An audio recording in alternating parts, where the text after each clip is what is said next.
there's a couple of different coordinate systems. One is the frame buffer coordinate system, and then the other is apparently like CSS, your style sheets. Apparently, it has its own coordinate system. And so I've got to get these coordinate systems to play nice, and I've never done WebAssembly or web dev before, so I have no idea what I'm doing.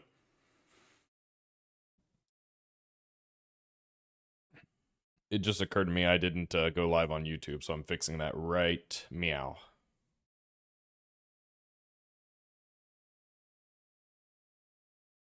Okay. There we go. Live on YouTube.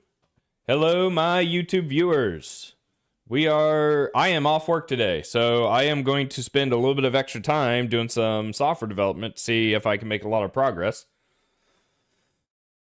Currently trying to figure out why my events in WebAssembly aren't quite working the way I need them to. I do have events working now, by the way. It turns out Raylib events suck.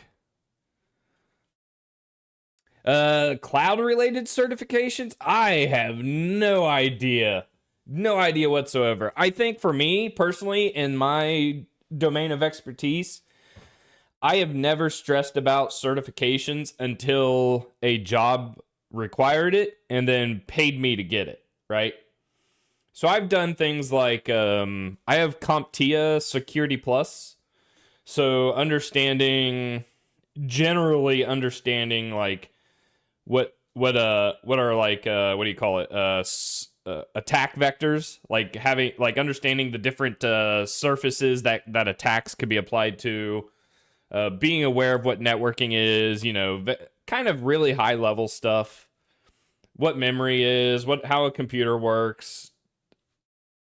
It's been a couple years. I actually don't remember anything that the Security Plus certification taught me, because I just had to study a book and then take a freaking $800 exam.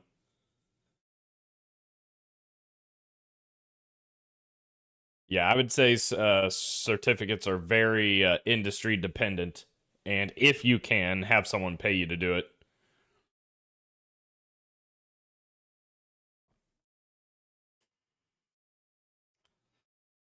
Let's see here. What do we got? We've got something popping up. Raylib's resize callback sets the canvas drawing buffer, but the mouse scale is never updated for the web platform. Raylib only applies CSS versus buffer scaling for touch events, never for mouse. So get mouse position and GLFW get cursor position give the same wrong value. The GLFWM script import records positions in the canvas element CSS relative coordinates, but the frame buffer is sized to window.innerWidth height. If the canvas's CSS size differs from the frame buffer size, which is almost always the case with default and script and shells, mouse clicks land in the wrong spot. Apply the same scaling Raylib uses for touch, screen over canvas size, in our mouse button callback. Now build for both desktop and WebAssembly to verify. Oh boy. Okay, so updated fix, GLFW callbacks. In scripting, we now scale the cursor position. My first fix was enough. Okay, so let's see. Well, that's not working. Let me build it myself.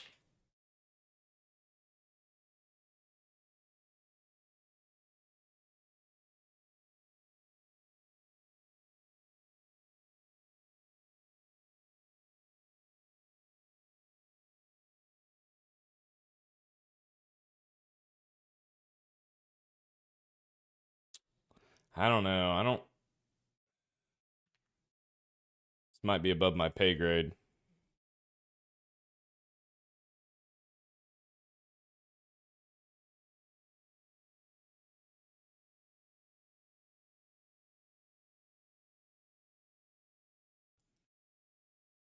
What should be happening is when you click into black space, the colors of these rectangles will change. That's working.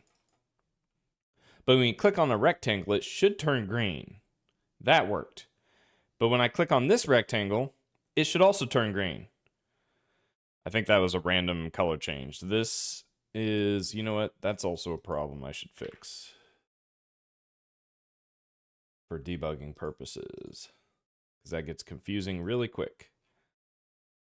Basically, our cycled colors should not include green,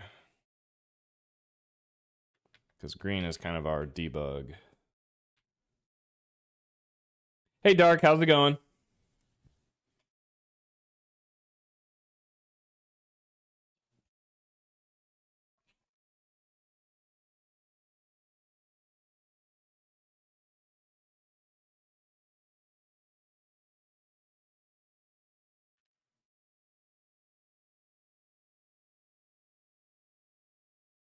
Okay, that turned green like it's supposed to. Oh, wait, that worked. Oh, but now it's not. Okay, it's something's still off. Yeah, that didn't. It's almost like, you know what? I should get rid of the rotation. But my suspicion is it's not handling the transforms correctly. So let's get rid of rotations. And let's also get rid of scaling. Simplify the problem. Whenever you're debugging, always simplify the problem.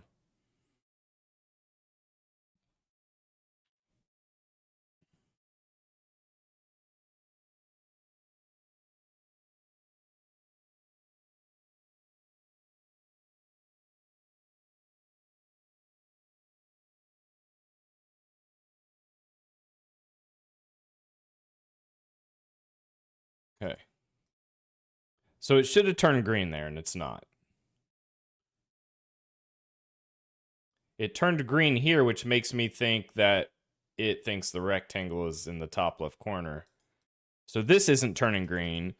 But if I clicked on this spot, like relative in the top left corner here, no, it's not working either. So somewhere, ooh, is it right there? Yeah, it's right here. Okay. So the translation still isn't working. We're still in some kind of weird coordinate space. I wonder, is this getting in the way? Let me refresh. Resize. I don't know what that does. Yeah. So, like, it thinks the rectangle's here when it's actually here.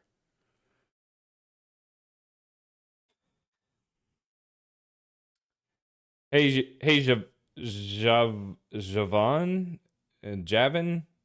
American English, Javin, Javan. I am doing coding. We're doing C++. We are working on events. More specifically, we are working on events in a web browser using C++, also called WebAssembly. Up until today, my WebAssembly code hasn't been handling events. So anytime we got things working on the desktop, whether it's Windows, Linux, Mac, events worked fine. But anytime I like tried to open up the web version of my application, the events were not working whatsoever. Turns out part of the issue was Raylib. Now it's very possible I'm just not using Raylib correctly. But Raylib didn't appear to be playing nice, or at least Raylib events were not really playing nice with multi-threaded WebAssembly, which I am making use of so that I don't have to manually handle WebAssembly updates.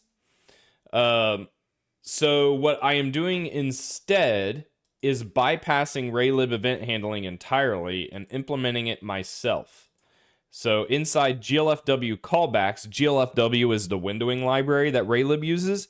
I am accessing that windowing library directly and registering my own callbacks to instantiate and push my own events instead of using Raylib events, giving me more fine-grained control.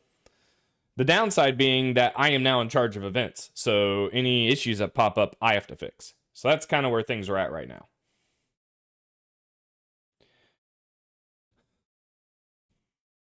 I would not say C++ is similar to Python or Visual Basic. I guess syntax wise, Python is decently close. But there's a lot more complexity in how you compile and link against projects versus Python that you can just import, right? But yeah, there's something going on here, and the problem is I don't know enough about WebAssembly to know how to fix this. So I have been using an LLM to try and help me explain what's going on, and it kind of makes sense. There's apparently a canvas that all of this is getting rendered to that has its own coordinate system that has to potentially be accounted for. And so I'm trying to like guide the AI to help me debug the problem and be like, hey, can you print this, or can you do this, that kind of thing. And they updated, oh boy. So they're adding an if defined emscripten.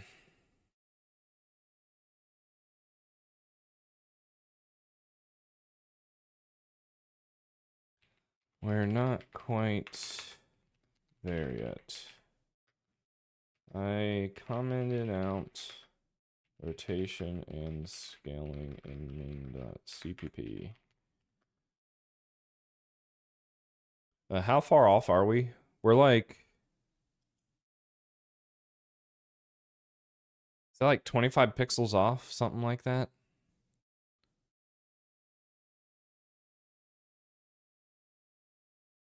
The event is getting handled about 25 pixels to the left of what is actually being rendered.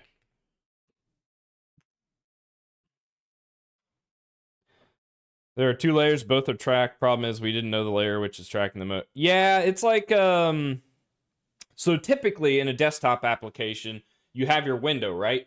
And that's it. You just have this window.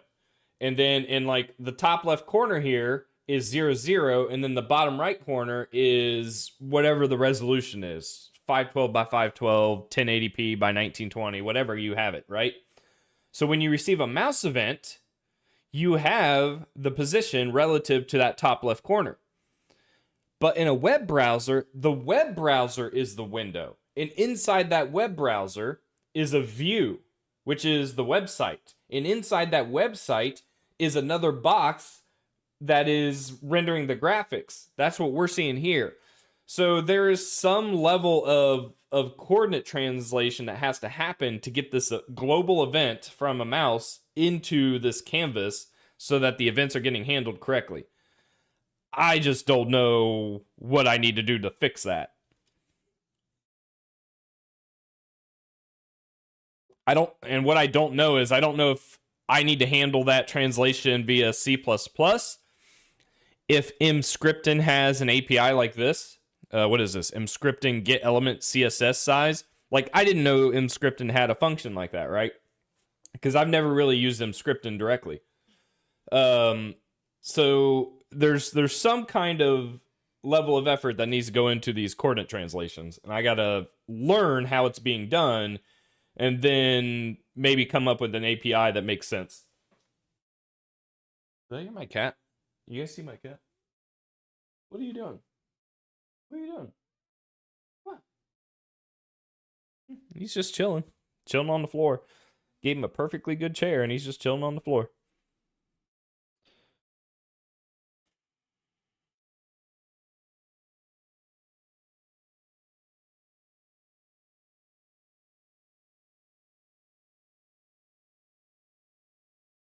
So mouse button callback. And I honestly would have thought, because Emscripten uses GLFW under the hood, I honestly would have thought it would have handled this for us, but maybe I was wrong to think that. Or maybe I'm just doing something entirely wrong and I don't know it yet. Yes, that's what we're looking at right now, is translating it mathematically. I'm using AI to debug the problem to see if it can, first of all, and then if it's able to give me useful information, use that to come up with those math equations. So it looks like you can acquire the pound canvas. What is pound canvas? Is that... is there a way to view, inspect?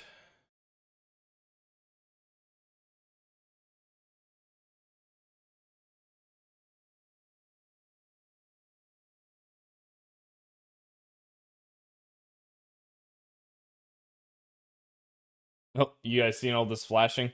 You're not seeing it, but I have the inspector open so I can like mouse over different elements in the inspector, and I guess it's showing you what I'm selecting. I'm trying to find this canvas. Resize canvas is a checkbox. Async source, Awen.js. I don't know. This also might be a future problem. Maybe I move on and continue with just desktop development. I'm not sure. Especially if the LLM's like taking this long. Makes me think it's not a straightforward problem to solve. The mscripten GLFW port records cursor positions in the canvas element's pixel space, but Raylib sizes its frame buffer to window.inner width and height. When the canvas's CSS size does not match its drawing buffer, mouse coordinates are in a different space than drawn geometry. Raylib applies this exact correction itself for touch events, but not for mouse events, so we replicate it here.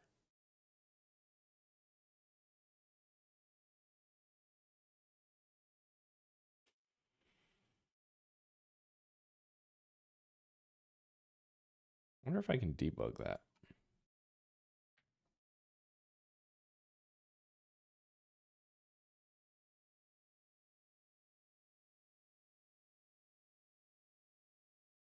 Send virtual head pats. Oh, that's a good idea. I don't know how. He's not in here right now, but next time he's in here, I'll definitely give him a couple of head pats. That's a good idea. I need to figure out a way to do that. Oh, the LLM made a mistake. It's calling itself out. Wait a minute. So maybe mscripten does do it for you? mscripten's GLFW already converts to the canvas buffer pixel via browser.calculate mouse chords. So my added scaling was actually a double correction. Let me revert.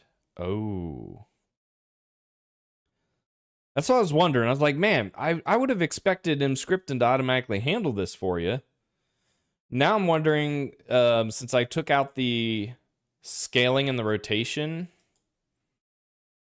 if maybe there's something else going on.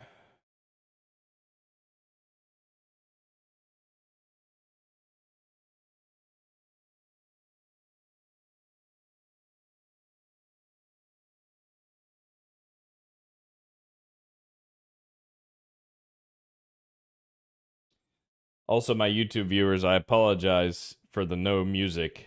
YouTube scares me. I fear putting any kind of noise on YouTube.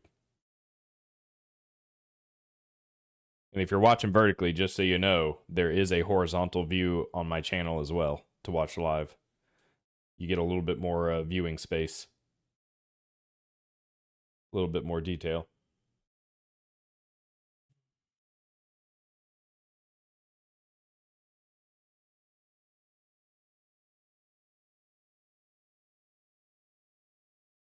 Windows, what is that? Windows touch and Windows pointer, Windows manager touch, Windows manager, GDK event touch. Yeah, so I am using GLFW, which wraps all of that. So I am hoping GLFW handles this for us, and maybe I'm just using the API incorrectly.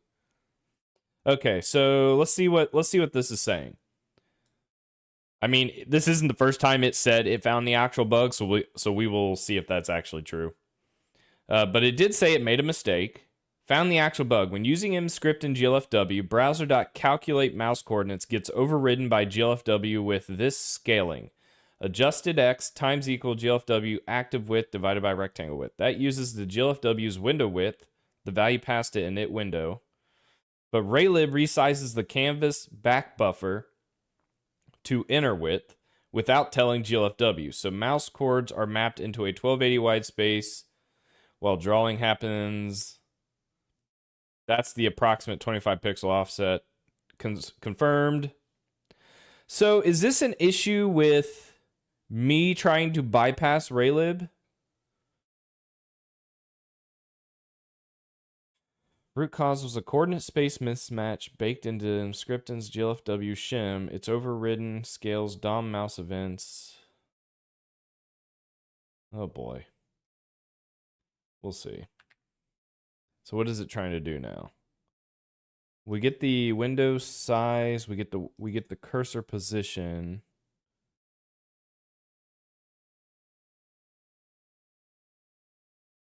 So there's a GLFW window size and a get screen. Oh, we're using Raylib's API, get screen. This will be interesting.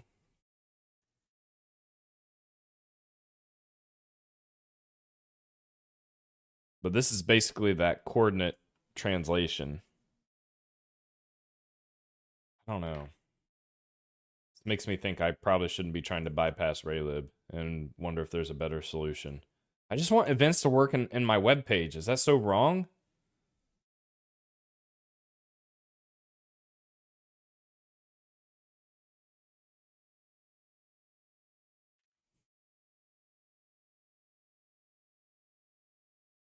That's promising. It works. Oh, thank our AI overlords. It works. So when I click in the black, it changes it randomizes the colors. And then if I click on the rectangle, it should turn green. It is working. Okay. So it is very possible that me using GLFW bypassing Raylib's event handling is causing this problem. The problem is using Raylib's event handling makes it to where I can't use events in a web browser, and I don't know why.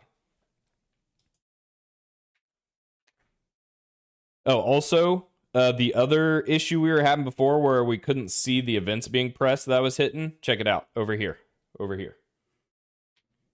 Oh, that's awkward. VS Code is registering the events as well. So if I hit F4, then hit F5, it refreshes the page.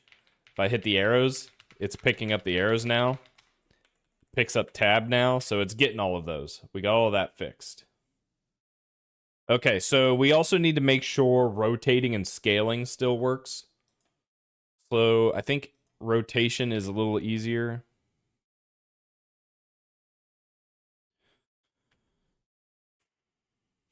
If I just build, does it automatically like refresh?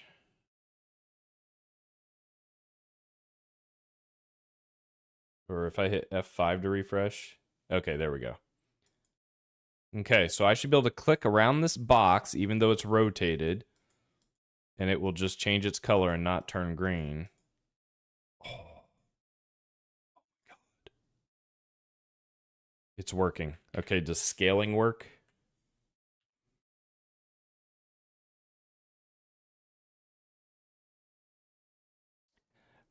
I don't know about you guys, but it's just so cool to me that I can write C++ and build an app and have it show up in a web browser. And that web browser is inside VS Code, so I can literally just have everything running in a single IDE almost. F5 to refresh. Okay, so it's scaled. Does scaling work? Should just change color. Should not change green.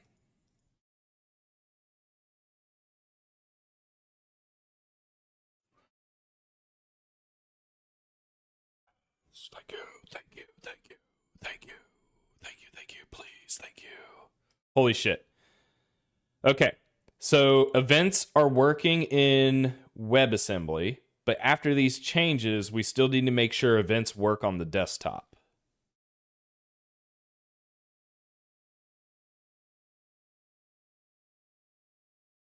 All that looks fine. All right.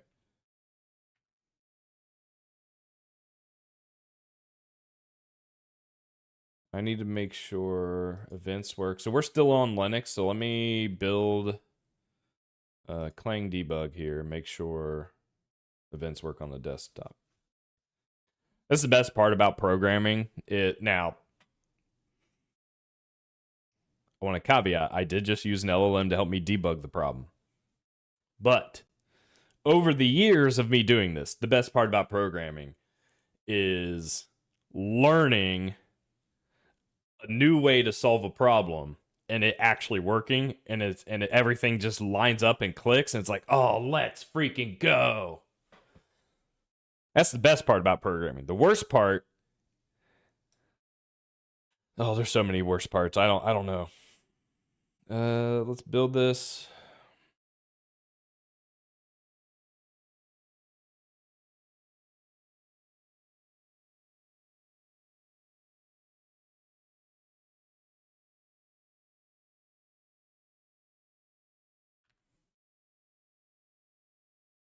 That built, let's run it.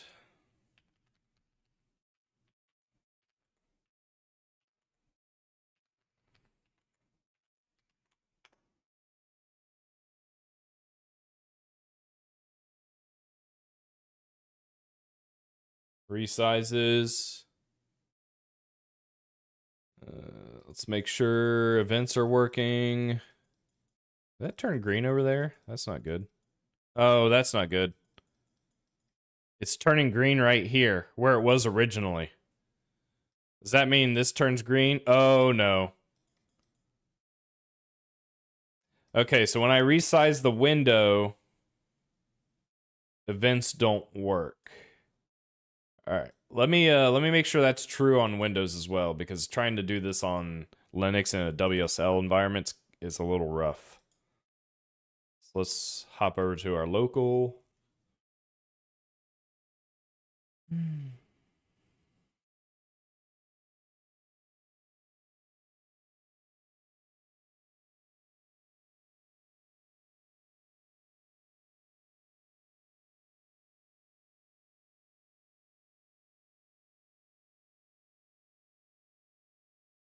Conversion from int to unsigned short, possible loss of data. Didn't I fix this?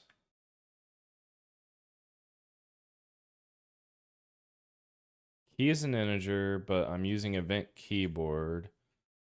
So this needs to be static cast standard underlying type. Event keyboard key.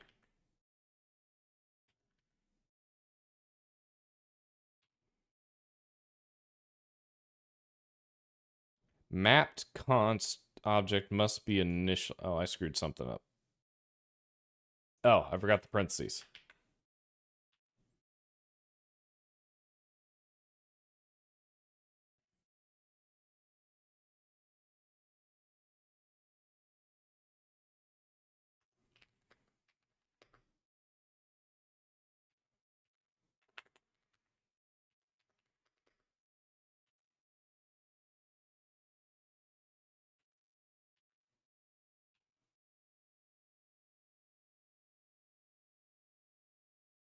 Make that a little bit easier to read, I think.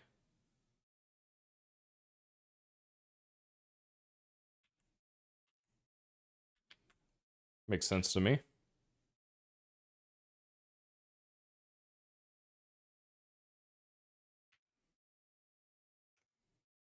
All right. So that works. Now, if I resize the window, yeah, that's it's not working. Now, I don't know if the issue is because the resizing is wrong, because I almost would have expected this stuff to stay put, but when I resized the window, everything moved with it. Oh, man. Or everything should scale. If I resize the window, do I resize the viewport, or does the viewport remain, like, constant? I also don't know how that works with Raylib.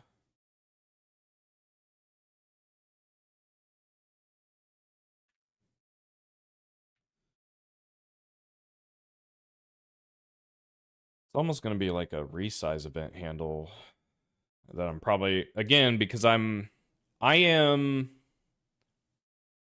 essentially overriding Raylib's implementation of events, which means I have to now handle everything, which isn't necessarily ideal. But I also couldn't figure out another way to do events in a WebAssembly.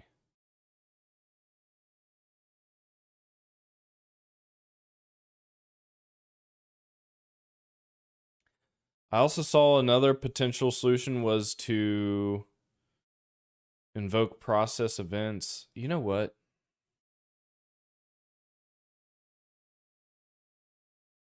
I want to look something up.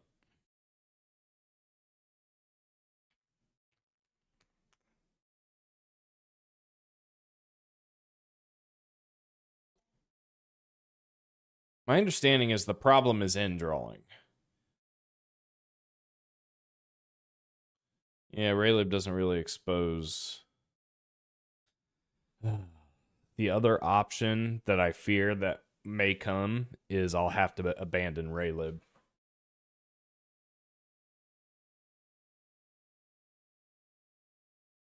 If I abandon Raylib, what would I be able to use? SFML would be really straightforward, but I don't know if SFML works with WebAssembly.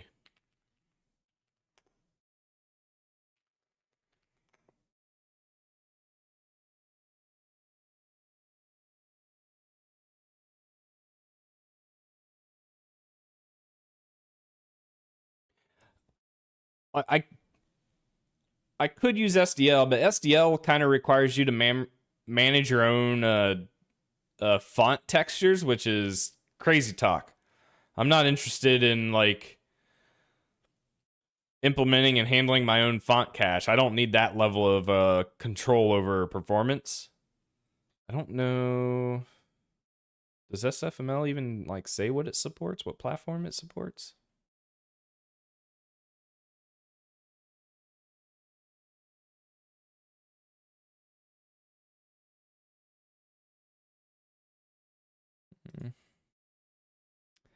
Android, BSD, OpenBSD, Win32, Linux, Mac, iOS. Yeah, I'm not seeing Vulkan. I'm not seeing WebAssembly. I really want WebAssembly. Hey, Offline, how's it going? I think for making a game, especially like my first game, I want anyone to have like easy access to it, especially from like the perspective of demos. And my understanding is websites like itch.io is really beneficial to have like your game as a web app essentially, so that people can download and use it. My other options are always I can, make use of Qt or use Slint. We went over Slint a little bit. But then I am not really building the engine from scratch myself, so I won't have as much opportunity to talk C++ with my viewers. C++ developer yourself, huh? Heck yeah. Have you made anything with it yet? Or do you just tinker with like little toy projects? Oh, I did that wrong. Browser. Ghoul. That's not a website. Oh my god. I fear accidentally typing the wrong website in while I'm live streaming and ending up in places I shouldn't be.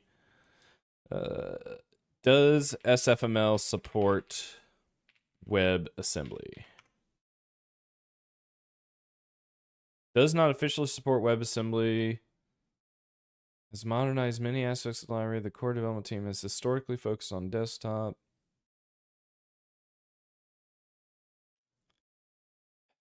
See, SDL3 supports WebAssembly. Oh, do I go SDL? And the cool thing with SDL is I would have access to the events, unlike with Raylib, which kind of does a bunch of hand-holding.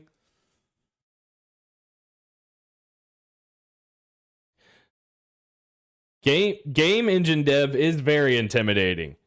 As you can see, I am struggling immensely right now, and I haven't even done anything yet. I'm just trying to get events to work. And they kind of work. Until they don't. Because when I resize, these rectangles are supposed to turn green, not change color. Only when it's like in the correct position do they turn green. It's annoying as heck. I've used SDL3 minimally for like window event handling. I attempted to do the new SDL3 GPU API, which is just like holy crap. Which I think is still a lot easier than using like Vulkan, but you still have to know what you're doing, right? You still have to know how to manage your buffer objects, your vertex buffer objects, your what's the other one? Your index buffers, array buffers. You still have to know what those are and like what are good ways of managing that. When do you like batch everything or instantiate all your objects into a single buffer versus when to split them out into multiple buffers versus like a single buffer per rectangle you're drawing, which would be insane. That would be cool, but that would take a lot of time for me to like write up and figure out. Now I do know that SDL3 supports immediate mode just like Raylib, so I could do that. I also know that I could use SDL3's windowing and events and integrate a renderer like Skia, which is essentially what Android uses and what a lot of front-end application frameworks use is Skia, S-K-I-A. So I could do that, but even that takes a little bit of know-how to get set up. I just want things to work. I just want it to work, you know? Wait, I have Baldur's Gate tagged instead of coding? No, that can't be true. I have it set up to... Alright. Maybe OBS is broken. Hang on, I'm going to try this again. Alright. Can you refresh and tell me if that's still true? And is it on YouTube? Is YouTube saying I'm programming today? I am a terrible streamer. It says C++ on my screen. Oh, tag. You're right. Sorry. You're right. I got the tag wrong. CPP. What else am I doing? CPP, struggling, screaming, crying. What are some other tags I can use? VS Code. I'll do Raylib, but it'll probably... I'm like really close to swapping over to something else. So let me make sure, if I go back to Raylib event handling, which should be easy now, the way I wrote this, in theory, all I have to do is comment out my install glfw callback, and then it should give control back to Raylib. Oh, but the problem is I'm no longer handling the Raylib events, because Raylib doesn't let you handle the events, it just lets you consume them. Ugh. Okay, it's okay. Everything's okay. Where do I do that though? I did have a function for this, but I think I got rid of it. It's this function right here. Well, even this isn't what I wanted. This was supposed to be a workaround that doesn't actually work. Can I copy this?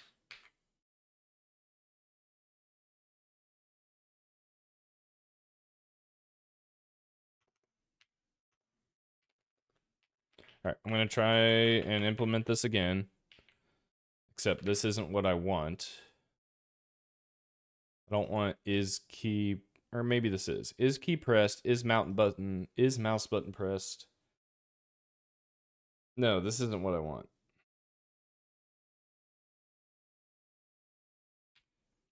The problem with checking if is key pressed, is mouse button pressed, is there are opportunities for when you are not inside this function where you were pressing, but then you let go right before this function gets called, and so it would return false. So I actually want events. So this doesn't work. None of this works.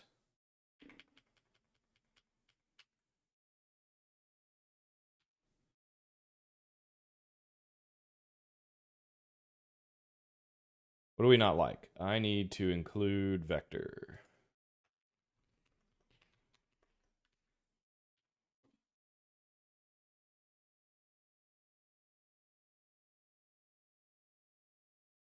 Okay. Raylib events. How does this work? I need to get key. Does it get key pressed? Get key pressed, key code. Call it multiple times for keys queued. Return 0 when the queue is empty. So while. I need a while loop, I think. Get char pressed, Unicode. Call it multiple times, key code. Or I want to test mouse events right now though. So what's the mouse event equivalent? Get mouse X, get mouse Y. Nope. I need queued mouse events. Get mouse position.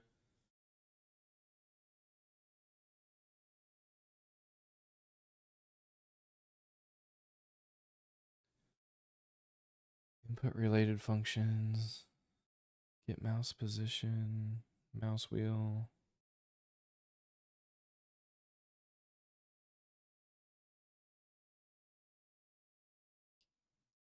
Am I crazy? How do you...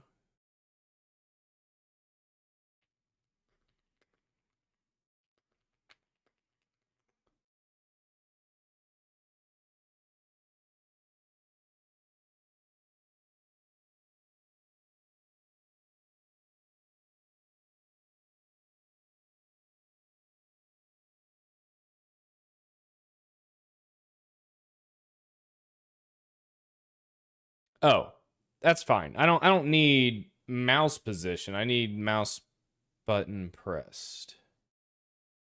That makes more sense.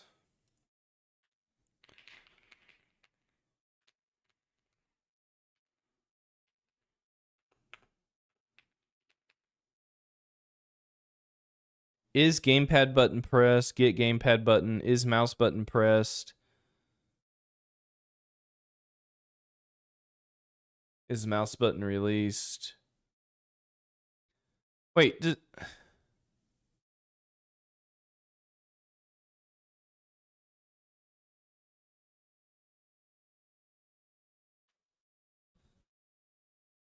Raylib not queue their mouse buttons at all?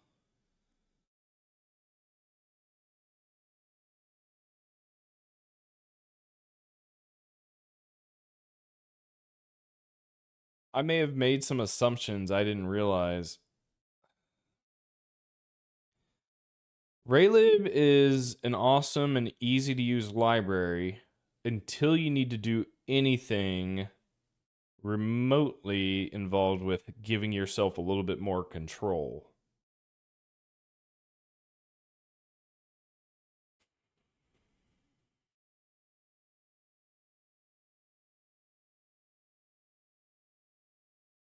Gosh, do I need to switch over to SDL3?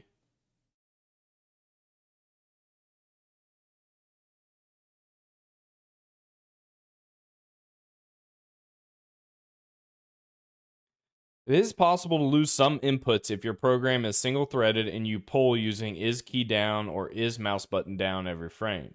When a mouse click or key press lasts less than the frame time, then it will not register. There are also is key pressed and is mouse button pressed that theoretically should solve this, but they have other problems. The solution is to put input polling into a separate thread.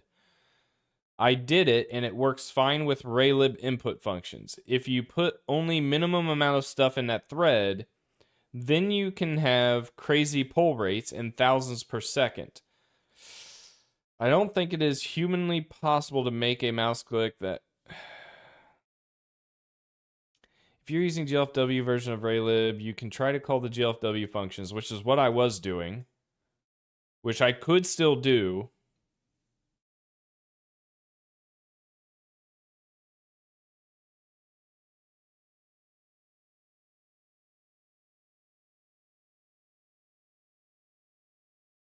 This isn't necessarily an issue with Raylib. Depending on the backend you use, you can often hook directly into the input system such as GLFW, but that doesn't always solve the problem. It all really depends on exactly what you're attempting and why you need every input. For example, right now, if you press and release a key between frames, then any code polling is key down will not see that. So let's say you hook the keyboard event handler in GLFW and you get the press and release events and set clear flag. Here also you could miss the event if the key press releases inside a frame. The only option I know of to get every single input that is generated is to hook event handlers, then on every callback, create an event data structure and place it in the first in, first out queue, which is what I was doing with my GLFW solution. Then inside the main game loop, you pull that event queue.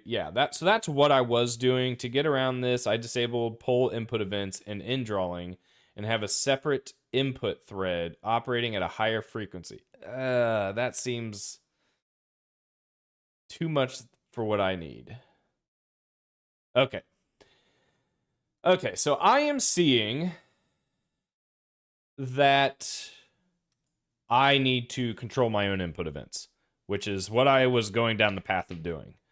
So I will install my own GLFW callbacks, uninstall them on destruction, though I don't know if I actually need to do that. It looks like there's a disable poll inputs, disable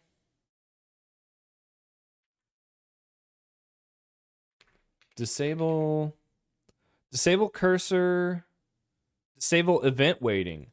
Ooh. Disable waiting for events on indrawing, automatic event polling. No automatic event polling. Enable waiting for events. No automatic event polling. Disable waiting for events. What? Yeah, I saw so get key pressed is exactly what I need for keyboard keys. The problem that I'm seeing is there is nothing for that on mouse. So if I'm sitting here like, why can I show you guys? Oh, I don't know if you can see it, but if I'm sitting here like constantly pressing this mouse button, I want all of those events. And it looks like Raylib does not give that to you. And so you could theoretically end up in a situation where mouse events don't get registered. And that's, I think, part of the problem I'm having with WebAssembly. I don't know if this is disable. Are there other disable functions in here? Disable cursor, disable event waiting. I guess that's it. Disable event waiting. Disable waiting for events on indrawing. Automatic events polling. I don't understand. If I'm disabling, so if I'm no longer waiting for events, why am I automatically polling for events?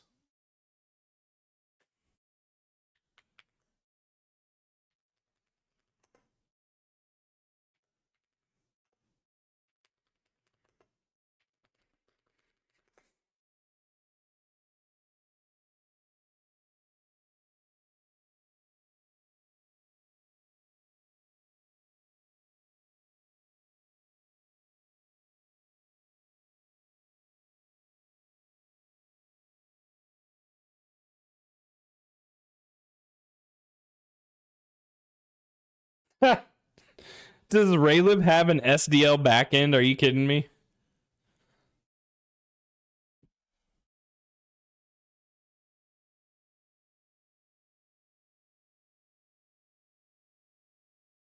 All right, what was that function called? Disable event, disable, wait, disable cursor,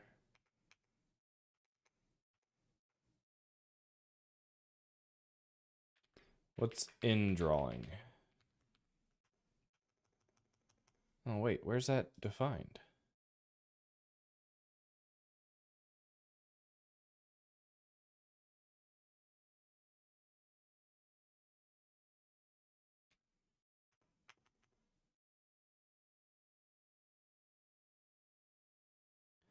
Where are these implementations defined at?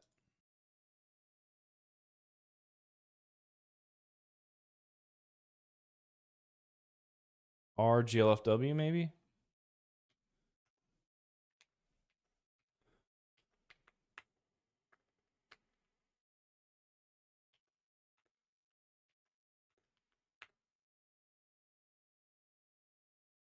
How do I search? Let's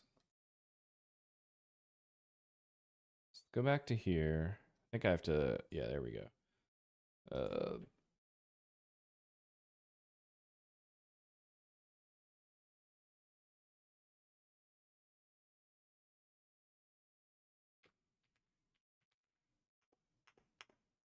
Disable event waiting is what I'm looking for.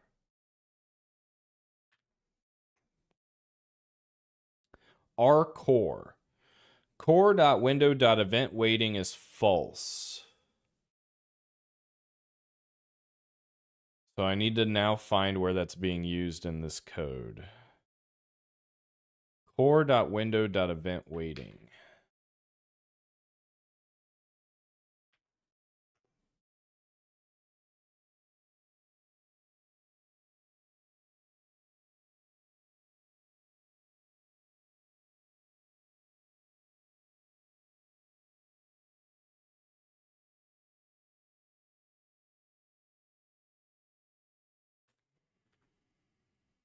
Okay. So we are in a function, poll input events. Oh, so it's literally here to just wait. Wait for an input event before continuing. Otherwise, poll for events. So this does not disable event collection at all.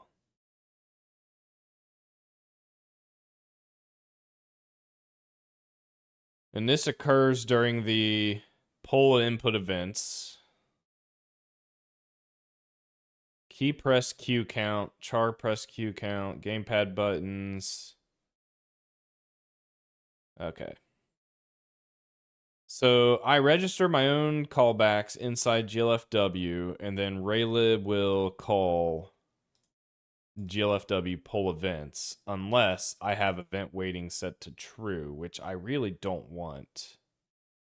So I really just want it to be poll events.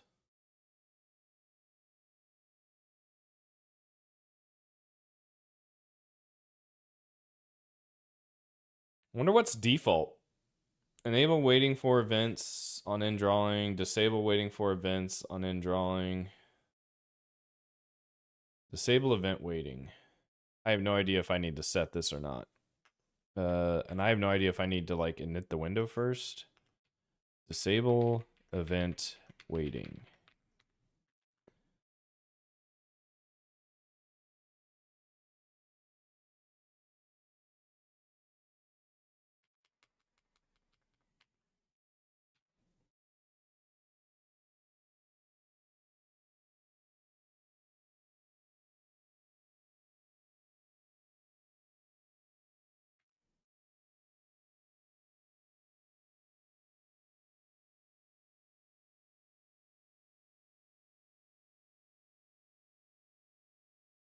Hey Rocco, how's it going?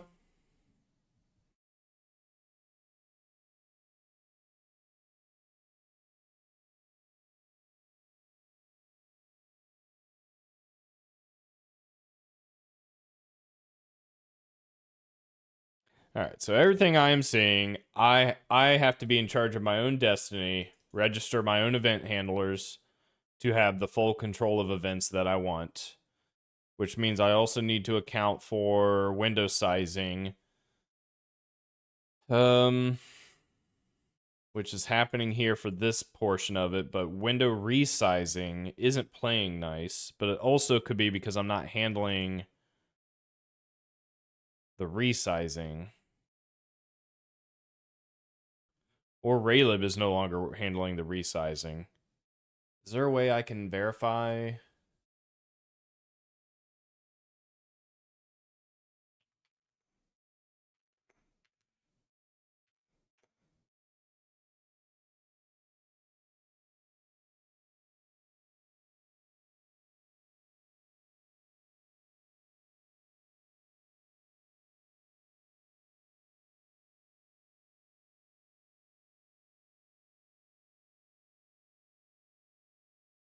So this is what resizing looks like when I'm in charge of the events.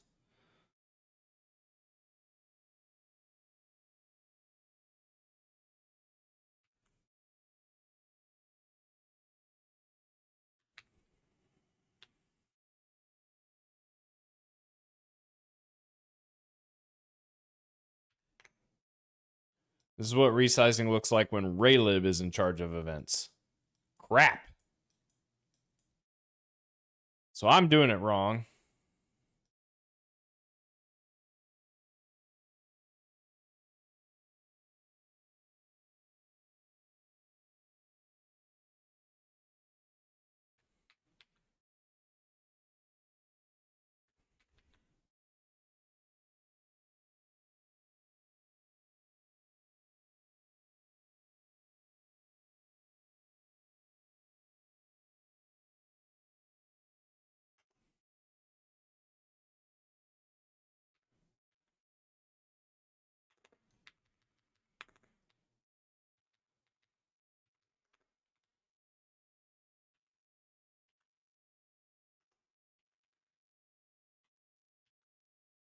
See what happens if I do that.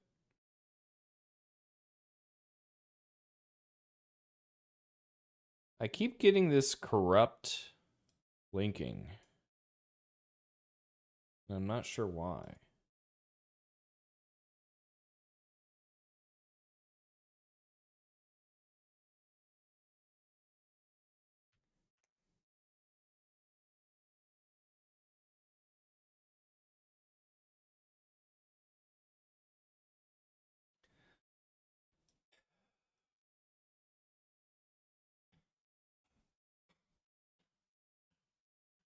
It almost seems like Raylib is resizing a viewport when this happens.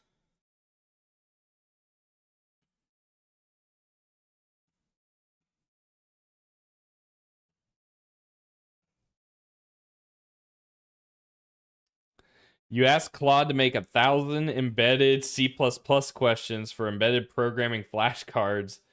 After 100 questions out of 1,000, it said I had to use my messages for the next hour.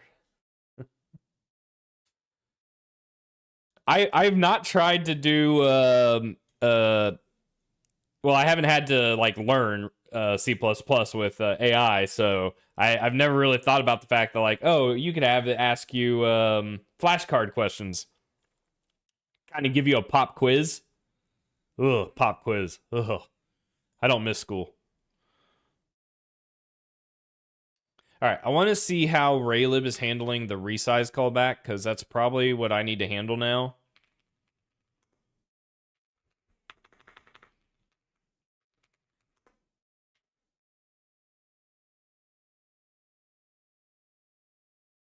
Where was that? It was like core.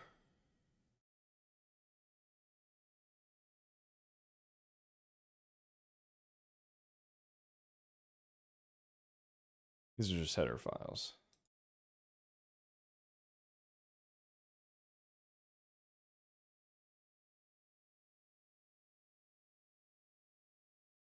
Windows size callback. We need this. Where's that?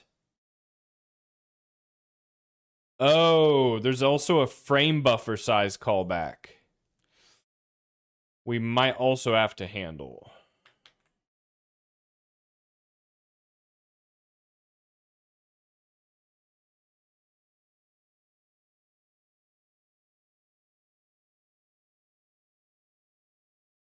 Oh, that's GLFW. I don't need that.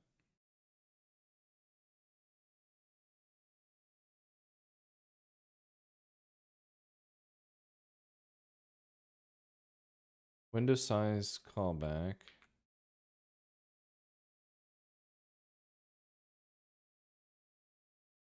Nothing to do for now on window resize. Window size change callback runs when window is resized, so they don't do anything?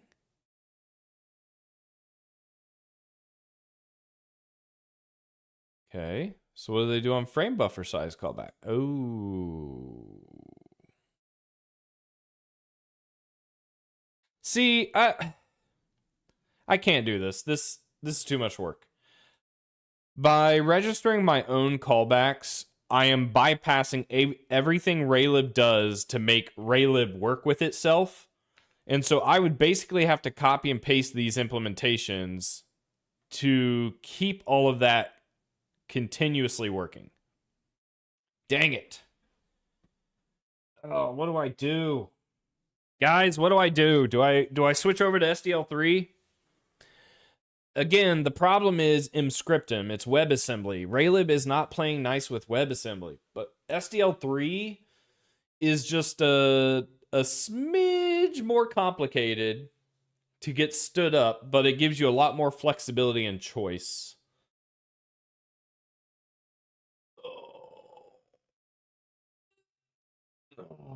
I'm going to go grab a drink and use the bathroom and question myself and why I'm doing all of this.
Oh.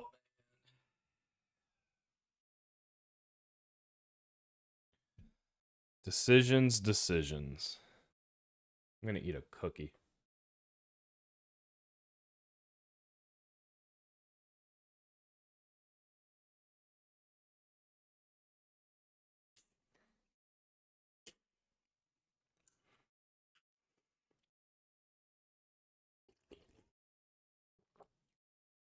That's fair.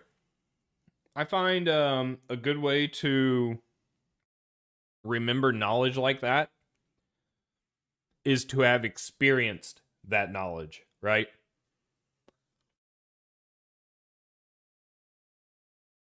Until today, if someone asked me, hey, how does Raylib queue mouse events? I'd be like, oh, I assumed it's just like GLFW. It's GLFW under the hood. So it probably captures the mouse events, stores it in a queue or whatever, and then forwards it to Raylib. Turns out Raylib doesn't do that. And I wouldn't have known that, or I probably wouldn't have even remembered it if I just read about it versus experiencing it. So my recommendation is find a microcontroller and cause a stack overflow and figure out how to fix it, because then you will remember. Hey V, how's it going? I remember the first time I caused a stack overflow at compilation time. And it stuck with me. Because did you guys know there is a limit to how much memory you can have on the stack?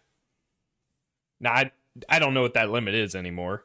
And I'm sure it's like operating system or, platform dependent. But when I tried to compile an array of like, man, how big was the array I was trying to do? It was like 1 or 2 gigs. I tried to compile 1 to 2 gigabytes of data on the stack, and the compiler threw a fit. It was like, it basically called me dumb in many different ways. And that was when I realized when you're dealing with large amounts of data, it's probably better to use a vector. I've got so much fur under my desk because of my cat. This is my first spring, summer having this cat. So I'm not used to all the shedding that he's doing. I'm pretty much going to have to like sweep once a week minimum. This is getting out of hand. I hope I never accidentally leak the camera under my desk. Yeah, compile time. When you are compiling the application, compile time. So you have runtime, right? When the application's actively running. So if someone talks about like, hey, this is a runtime error, it's happening while the application is running. If it's a compile time error, then it's happening during compilation. Const expr being compile time. Oh, I've got a decision to make.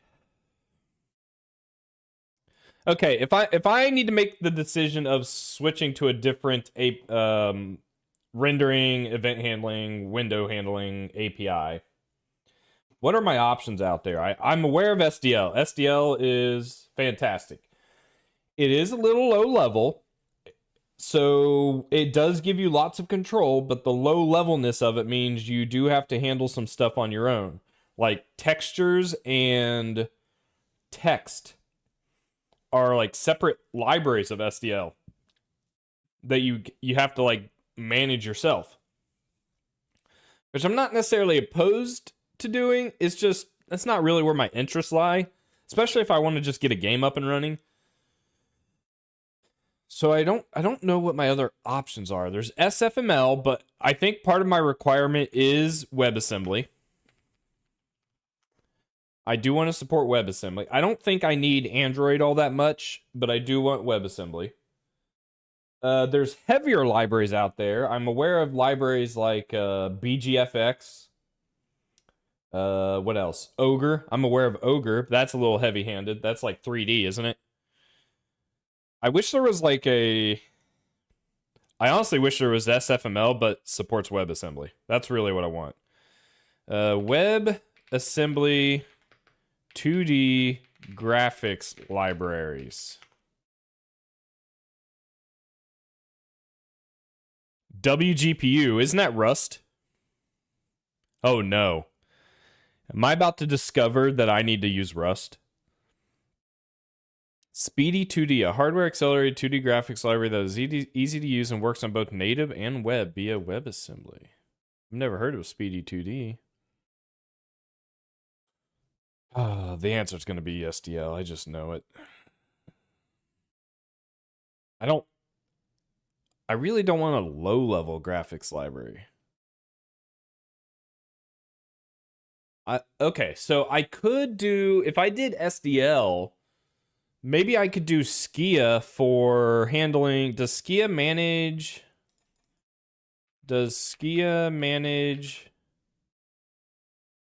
textures and fonts? Yes, the Skia graphics engine actively manages both textures and fonts, though it relies on underlying operating systems or backends. Yeah, that's fine. I mean, if Skia handles the fonts and texts for me, now it is a little heavy-handed for simple games.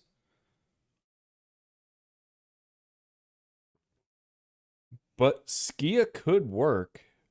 I think getting it set up is pretty complicated. And I think it's a heavy API.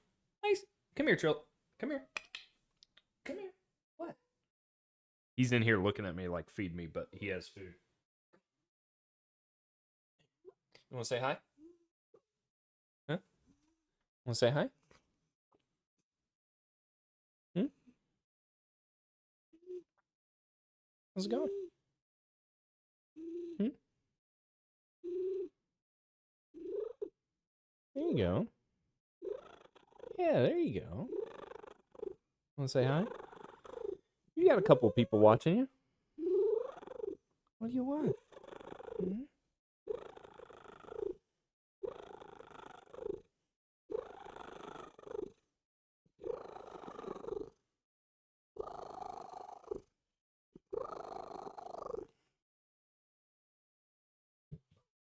Oh my god, fur everywhere. Jeez. Oh. Oh, Skia. And I think part of the problem with Skia is I have to manually handle the setup for all the different platforms I want to support. I don't think it does it automatically. So if I use like SDL for the window management and inputs, I still have to like get access to the window handles, graphics contexts, surfaces, things like that. So that gets pretty complicated. So I'd prefer something that honestly, that's what I need. I need SDL and Skia wrapped in a library and and have it automatically work. Has anyone done that? Should I do that? Should I make an open source library that wraps SDL and Skia and makes it easy for people to use? Hey Nathan, how's it going? Are there any libraries that wrap Skia for ease of use? Yes. Skia is a notoriously heavy, low-level C++ library. Several wrappers and higher-level frameworks have emerged to make it easier. .NET. I'm sorry for my C# developers out there, but C# is not for me. JavaScript, TypeScript. That's crazy talk. Python. I knew it was gonna say Flutter. By the way, being a C++ cross-platform developer over the years and dealing with the pain of making sure your C++ works on all these platforms, I might become a Flutter convert. Because it just works. It works out of the box for everything, everywhere.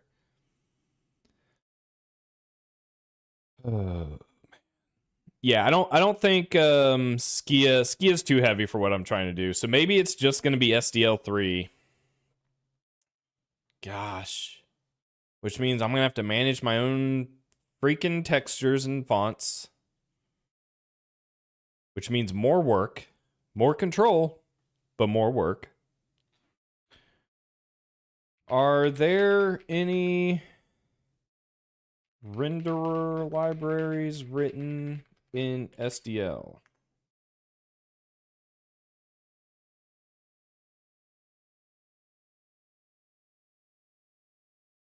DRM GUI. That makes sense. RML UI, C++ library based on HTML, CSS, libtcod, a library specifically for roguelike development that includes an optimized SDL2 renderer to handle console-style graphics.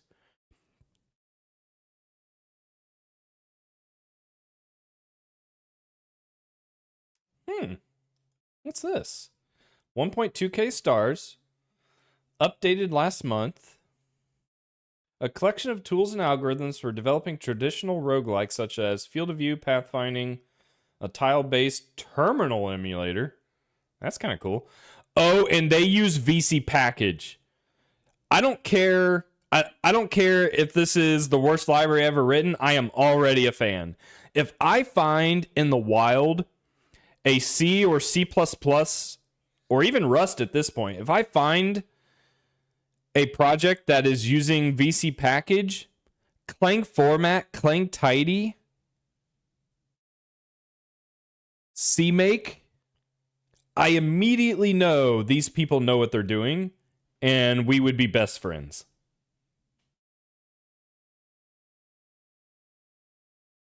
Oh my God, they use VC package. This is amazing.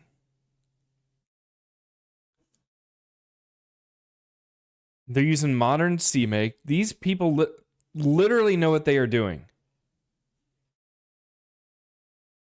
Holy crap, what is this library?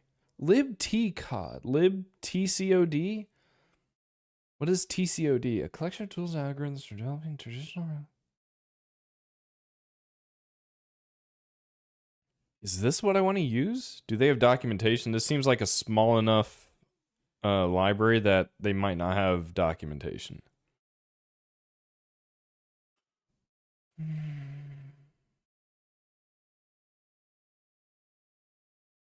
least documentation is here. They have a website. They have readthedocs.io. Holy crap, what is this?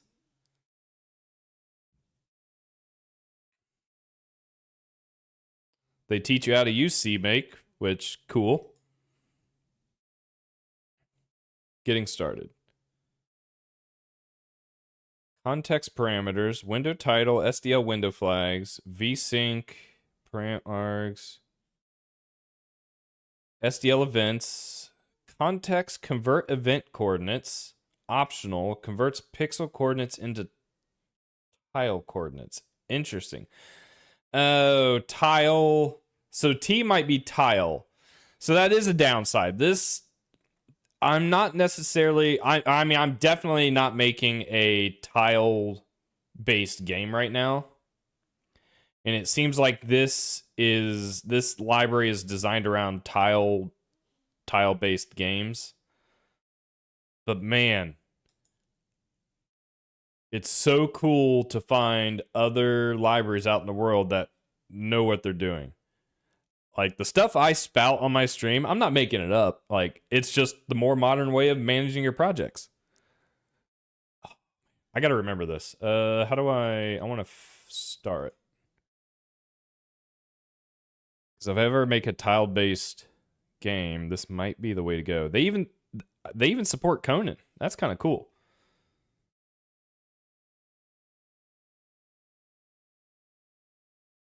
They have a Discord. They have everything. Jeez. Man, I don't want to leave them, but I got to keep going. It's a little too specific for what I need. STL Universe, basic software renderer.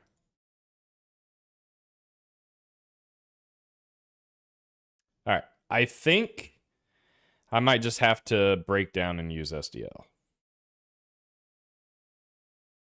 And the upside is with SDL 3, I think even now, more recently, the 2D like immediate mode rendering uses Vulkan Metal DirectX 12 under the hood.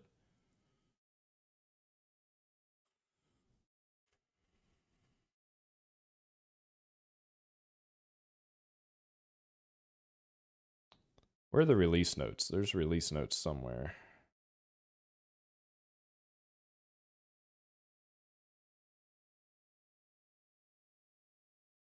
Stable bug fix release.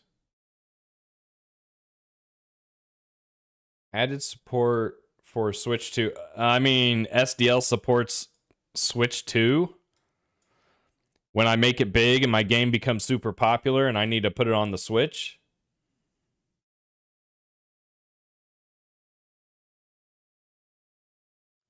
I think it's right here. Added GPU device creation properties to enable the GPU API on older hardware.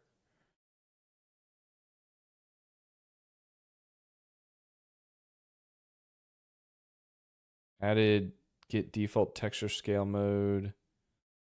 Render texture, grid tile, no tile, SDL is so complicated.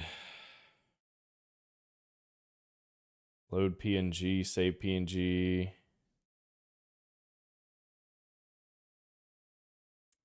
don't know what to do here.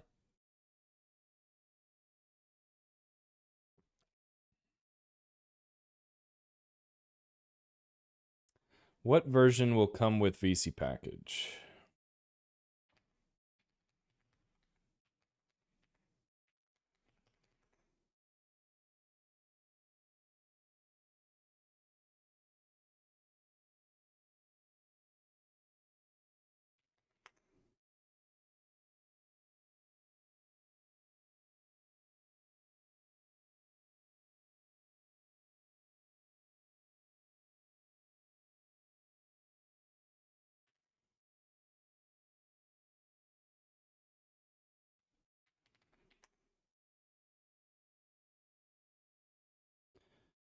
All right, they're on version 3.48.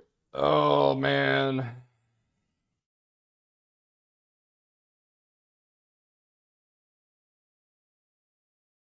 It's going to be so much work. Okay, let's do this. I want to make sure that, because I did make some changes that I do want to keep and get committed that have nothing to do with Raylib. I definitely want that.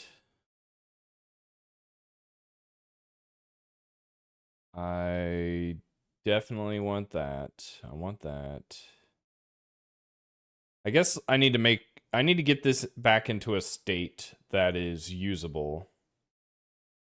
So I think I got to get rid of the GLFW callback registration. I don't think that's the answer. So let's undo that. Let's undo this.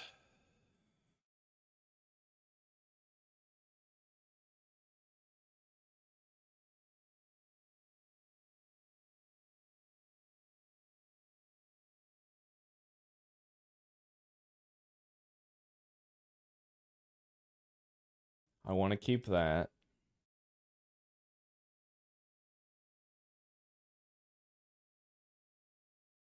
I don't want to keep... Can I...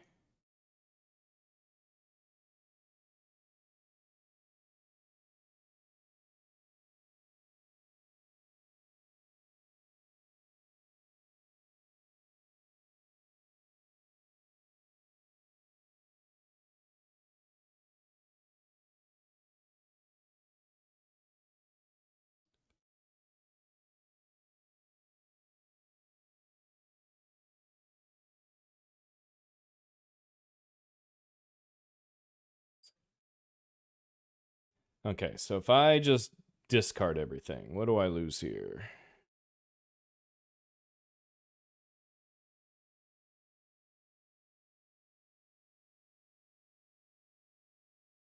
Yeah, I think I discard everything.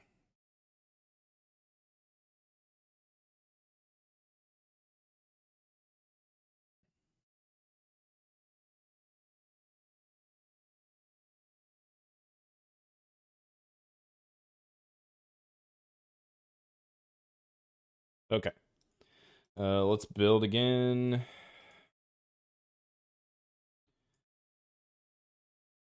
Oh, SDL. Just wish there was an easier library to use.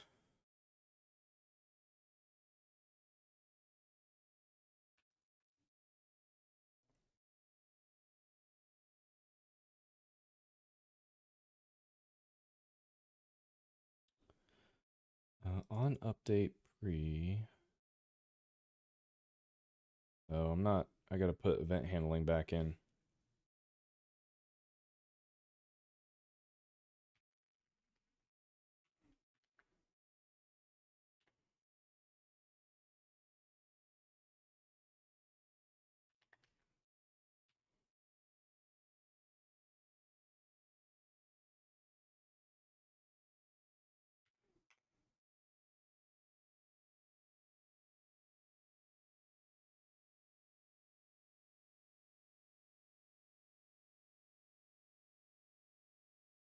Okay, that's working. Resize is working. Key presses are working.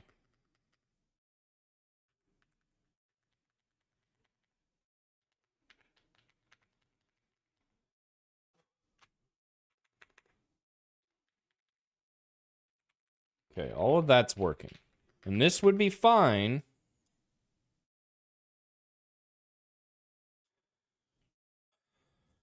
You know, honestly, the other option, I could run a modified version of Raylib.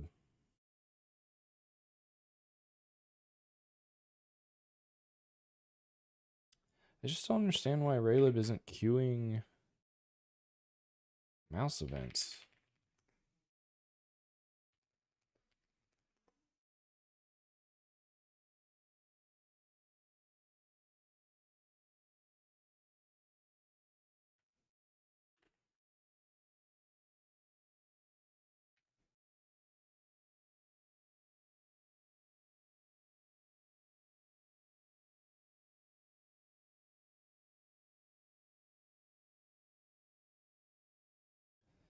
Mouse button callback.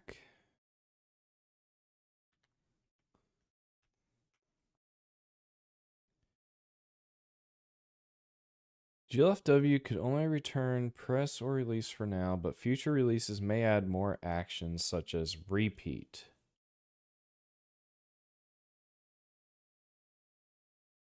So we store the press or release action inside current button and touch state.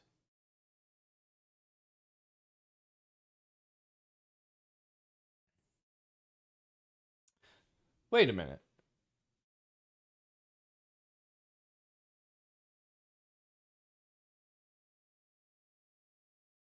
Gesture event.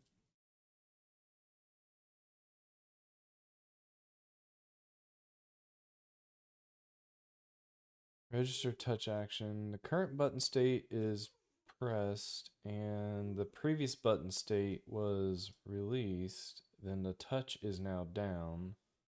Otherwise, it's up. So Raylib's doing all of this. Register touch points. Only 1 point registered. So we get the mouse position. Gesture event. Process gesture event. If support gesture and support mouse gestures. Otherwise, we're just literally storing the mouse button state. Maybe I'm misunderstanding. Maybe I'm misunderstanding. Maybe we're okay. Maybe I panicked this whole time for no reason and wasted an hour panicking when we were okay this whole time. Is key pressed? Because if it remembers the state between frames, then we're fine. But if it's literally going in and querying the state on the keyboard, that's a problem. So is key pressed? How do I find that? It's probably not in here, is it? Is key pressed?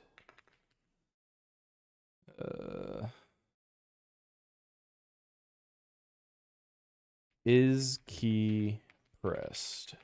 What does this do?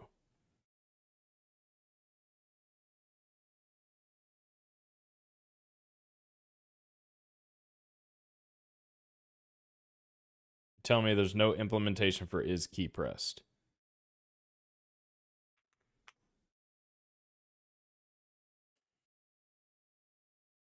Our core.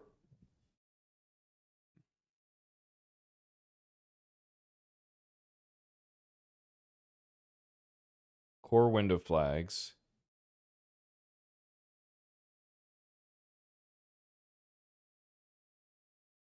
Okay.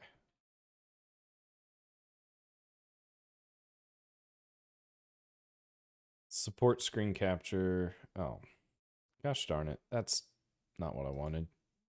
I want the definition.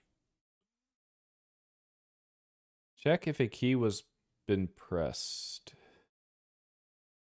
in our core. How do I find the definition? Is key pressed? Is key pressed repeat? Ray GUI.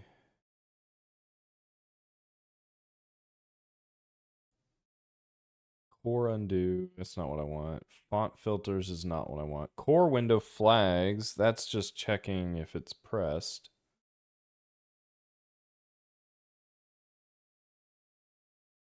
Is this not the definition? Why did it not take me there? 3790. Maybe I clicked on the wrong thing. I clicked on the wrong thing. 3790. Okay, it's not taking me there.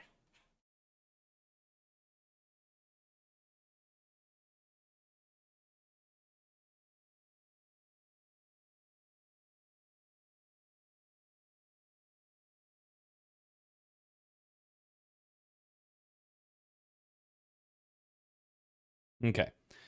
So how are we checking if the key is pressed? The key is pressed if the captured state from previous to current is different. Set press to true.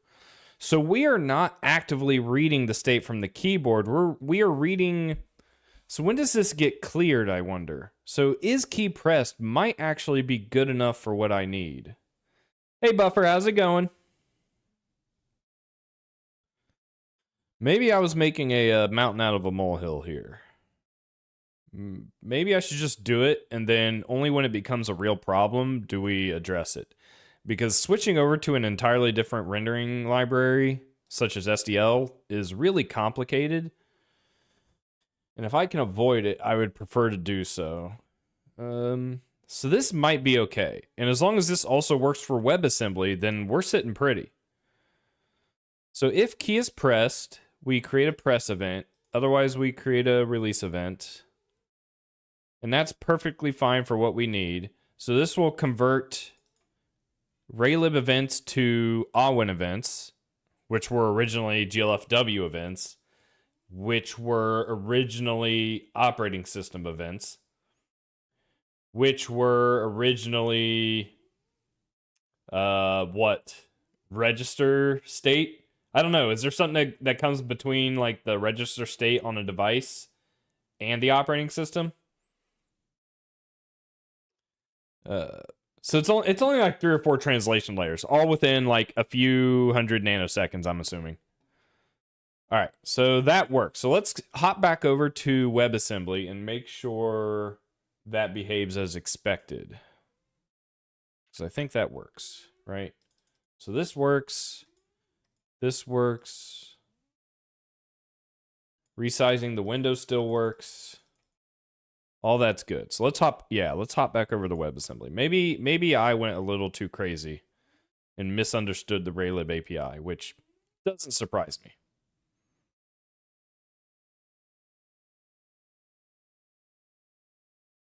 That's why it's always useful to get comfortable reading someone else's code, because it helps you understand what's intended, because there's only so much documentation can provide, especially when you're trying to like achieve certain capability with your own APIs.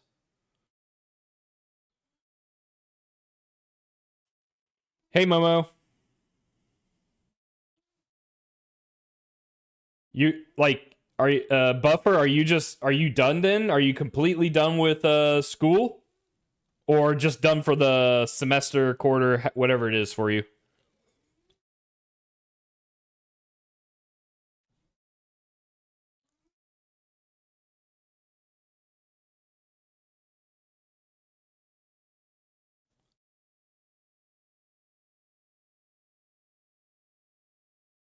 All right, let's try the WebAssembly. WebAssembly. Show in a browser. Yeah, so right. This is the issue I was running into. Events aren't working with WebAssembly because of the asyncify. So I don't know. Maybe how do I do single threaded and scripting with Raylib? Dang it. After all that, I'm back to the original problem I ran into.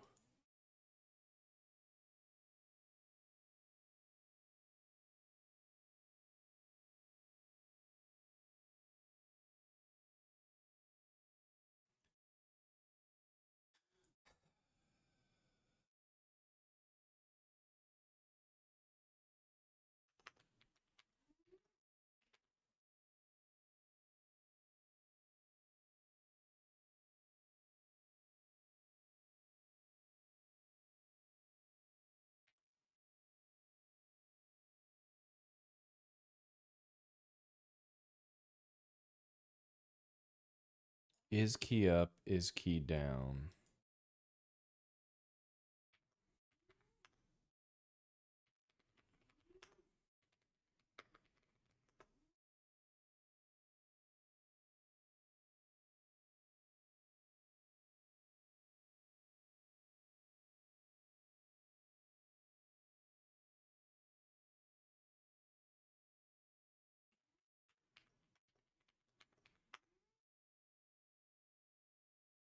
$38.42.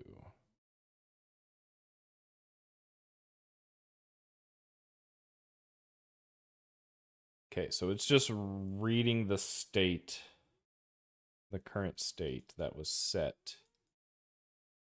Is key up, is key down.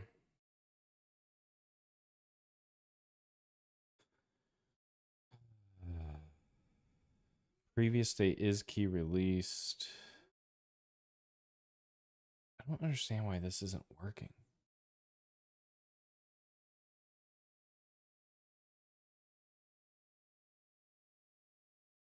Oh my gosh, that's impressive. Well done.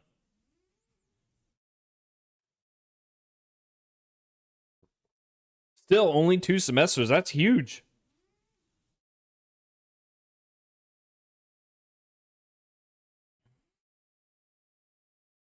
Okay, so I ran into this issue before. What did it say was the problem?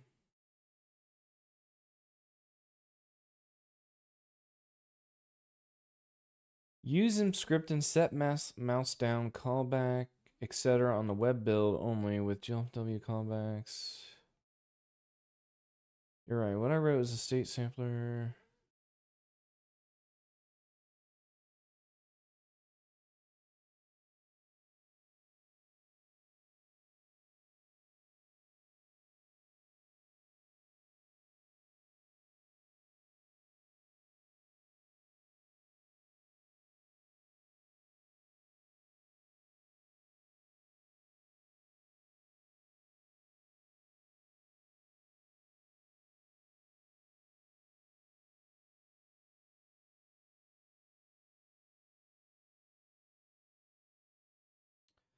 Root cause: Raylib's is key pressed, is mouse button pressed are unreliable under Mscripton plus Asyncify.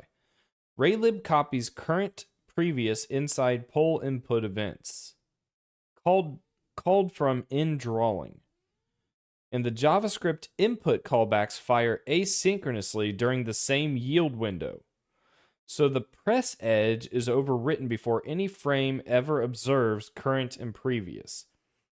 Is key down or is mouse button down are level triggered and reliable. Is key down, is mouse button down. So the issue is Asyncify plus poll events.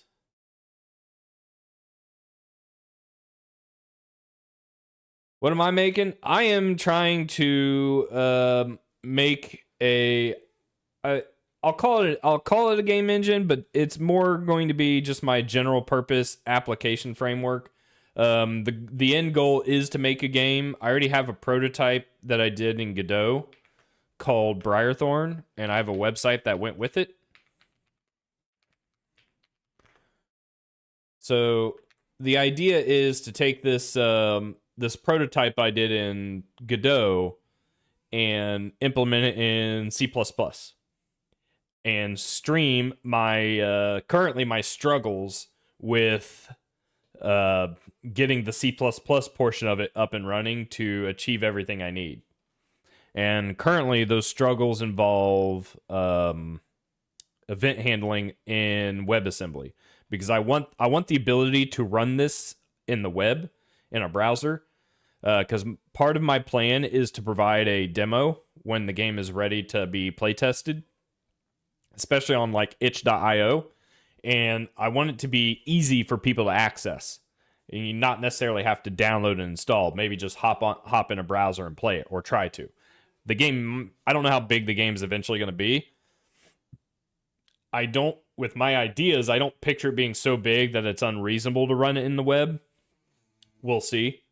But that is one of my requirements, is to make this work in web. So I'm using Raylib, which is graphics, under the hood, but I am struggling to get the graphics to work in this browser. Like, none of my events are registering. And it has something to do with an Asyncify flag that I'm running. And I'm wondering if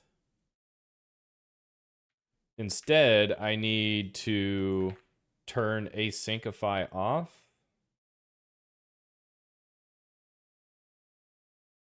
Because I have it turned on. I have it turned on right here. But the Asyncify was needed so that I didn't have to manually call mscripten update loops. Let's see what happens. You know what? Screw it. I'm going to turn this off. It's better than like trying to gut my solution. Because at least this way I can determine if it works or not.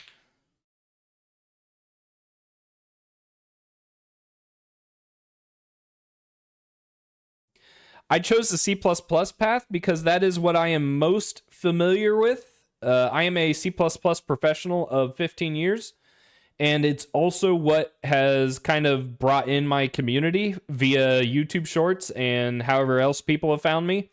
So that's why I'm using C++. I don't have to.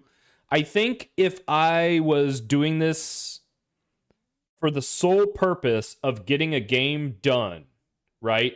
If I just wanted to get a game done, implement the game, I would probably just stick with Godot or use something like Flutter, which allows me to do hot reloading, real-time editing in a code editor. My big issue with Godot is, for me personally, I am super comfortable writing code, building up frameworks, building up applications, all via text editing, right? Typing, compiling, running, that kind of thing. Godot does a lot of hand-holding for you. So you've got a lot of like editor tools where you can kind of click and choose and edit values and style and colors and transformation. All of that stuff is available via the editor, but it's not as easily available via just text editing. And if it was, it still kind of depends on the Godot editor itself. And I don't want to do that. I want to use my own editor and do all of my editing the way I want to do it, right? And Godot kind of expects you to use its tools. So I struggle with that. You still watch my pivot to Python? I don't know if I can do Python. I did Python, let's see, this is 26. I did Python for in 2025. I worked at a job that hired me for C++, interviewed me with C++, and then I spent the entire year writing Python. I did not have fun. Like Python, don't get me wrong, Python's awesome. But not having the type safety that I depend on to make sure I don't write bugs, it's a little rough for me. But I won't deny how powerful Python is. Okay, so that built. I want to see if I can run WebAssembly again without the Asyncify flag. Web. Yeah, see, this is the issue. I think without the Asyncify flag, I think there's something I have to manually call from Inscripten to get the loops working. Exception thrown, see JavaScript console. Uh-oh. How do I see the JavaScript console in my... Oh, here it is. Or no, this isn't JavaScript. Oh, I have to right-click and inspect, don't I? Inspect. What is the exception? Aborted. Please compile your program with async support in order to use asynchronous operations like mscripten sleep. Uncaught runtime error. Aborted. Please compile your program with async support in order to use asynchronous operations. So yeah, I don't know what Raylib wants from me. Does it want asyncify or not? If I turn on asyncify, the events don't work. Anyway, so that's what I'm doing.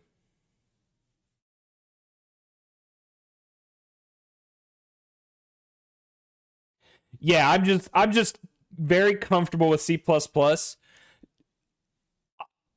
I will not deny, as you guys are witnessing, I will not deny that there is a level of effort required, especially initially, to get C++ to work on all the platforms you need to work on. I literally released a video. Oh, I released a YouTube video today. Did that go live? Sorry, I'm getting distracted. Hang on. I want to make sure it actually went live.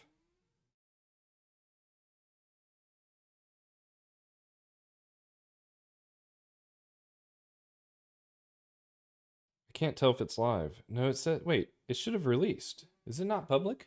Uh-oh. Stand by. This sucks. I may have screwed something up. It was supposed to go live at like 11.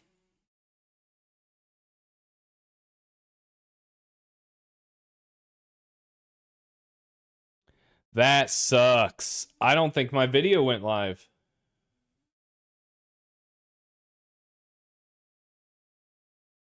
Well,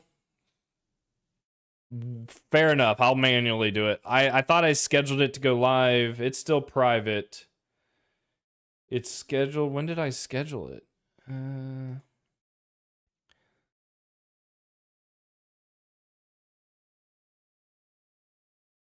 it, man.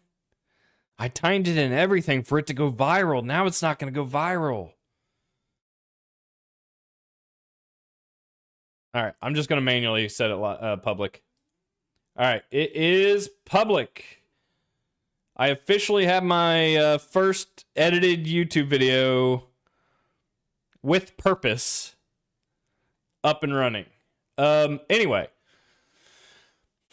I acknowledge C++ is not the easiest language to get up and running on multiple platforms. As my now released YouTube video goes over, there is some effort involved in getting your C++ project to work on all these platforms. And then on top of all of that, even like using libraries like Raylib, which is easy out of the box, it does a lot of everything for you so you don't have to worry about it.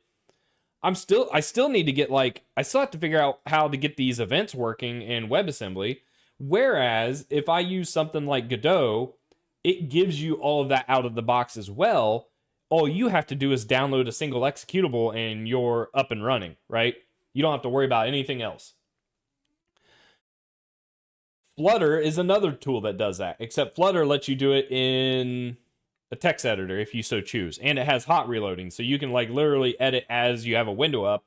So I'm not opposed to that, but secretly I am waiting for an announcement from Toyota of all companies before I jump on the Flutter bandwagon and start streaming it more. If you know, you know. I've also looked at... I tried to do Unreal back in the day, but it was too much. It's way too much. I'm not trying to make a AAA game. Not by a long shot. And it would take years to become decent at Unreal for me to be able to even make a 2D game. Unity, I'm not really a C# person, so it's C++ for now because that's where my my personal interests are and what pulled in my viewers.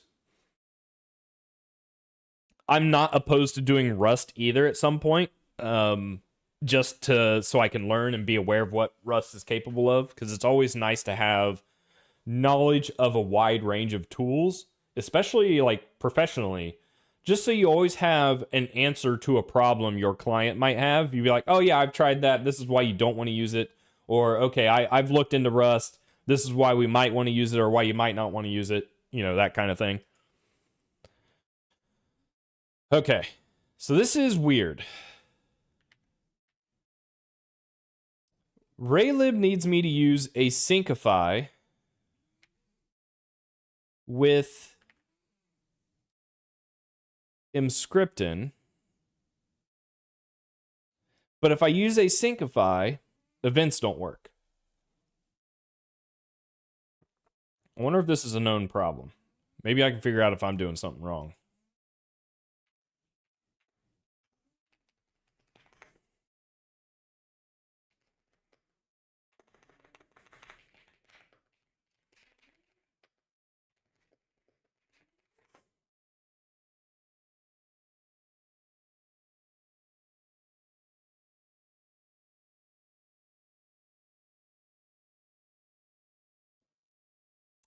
The most common cause of frozen input is using a standard while loop. Browsers cannot handle a blocking loop.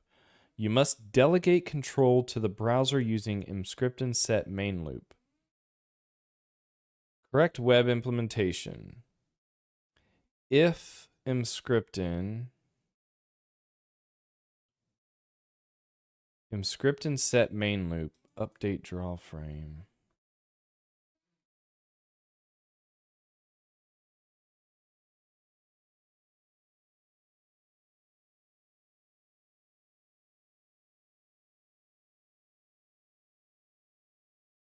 So is this what you're expected to do with Raylib? Maybe that's what I'm doing wrong. Canvas focus and event listeners. Browsers often only send input events to the element that has focus. Known limitations. Is key press quirk. In some older versions of specific configurations, is key press might fail if custom frame control is enabled. Drag and drop. File drag and drop requires specific linker flags. Gamepad support events may require the browser to see a button before the Gamepad API becomes active. Enable your makefile.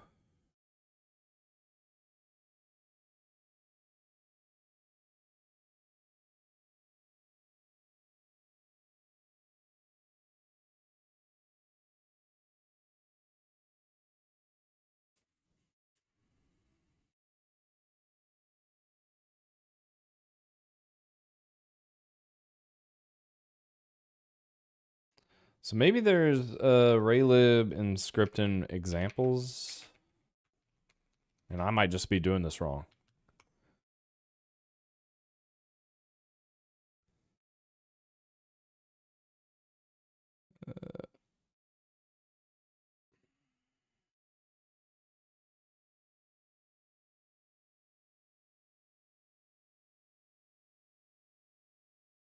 Install Raylib. Oh, here's an article, a blog post. Building a web game in C. Christmas is coming up. Okay, so this is 3 years ago, 2.5 years ago. Install Raylib, create the main. They're not doing anything with WebAssembly yet. I swear if this just works for them, I'm going to be annoyed. Raylib WebAssembly example. Okay, so we downloaded Scriptin. We have the build script. I'm doing all of that. Platform web. I'm not doing, what am I doing? I'm using use GLFW3, asyncify, total stack, initial memory, assertions. I'm not doing any of that. Platform web. Do I need to do this?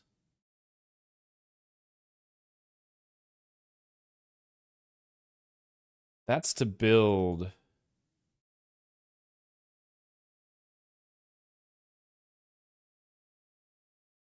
That the build. No, Raylib's already built. Build WebAssembly. I don't know if I'm doing that. em run index.html. Interesting. Copy this file. Platform web. Is that being done anywhere?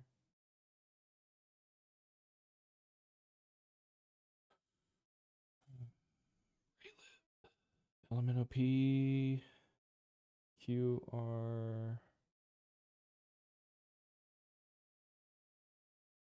Raylib.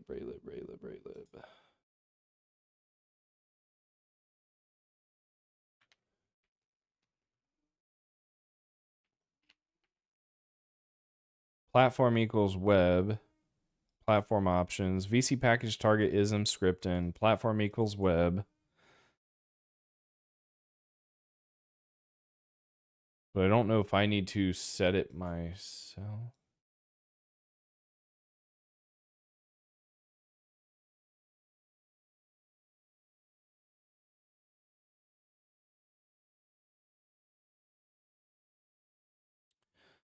Raylib code can be compiled to WebAssembly to run on web. The compilation process is very similar to the desktop with GCC. And Scripting provides a set of tools. There are some additional compilation flags for MC compilation and code linkage. So in Makefiles provided, to simplify, it only requires defining platform web to use the correct compilation flags.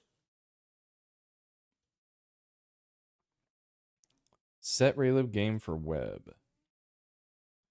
Okay, so to set up your own game to compile for web, there are two possible options. Avoid the Raylib while loop, which I think I'm currently using. The main reason to avoid the standard while loop is related to the way browsers work. So in my engine.cpp .ixx,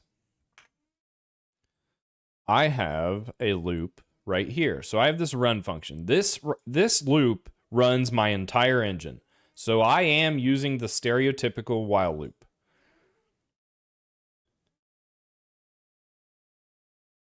Apparently required for Raylib initialization. Okay, so the main reason to avoid this while loop, the browser needs to control the executed process and just allow a single update draw execution in a time frame, so execution could be controlled and locked when required, i.e. when the tab is not active or browser is minimized. More details here. To avoid the loop, code must be slightly adapted. Basically, it implies moving all of your update and draw code to an external function, possibly called update draw frame, and consequently manage all required variables from a global context.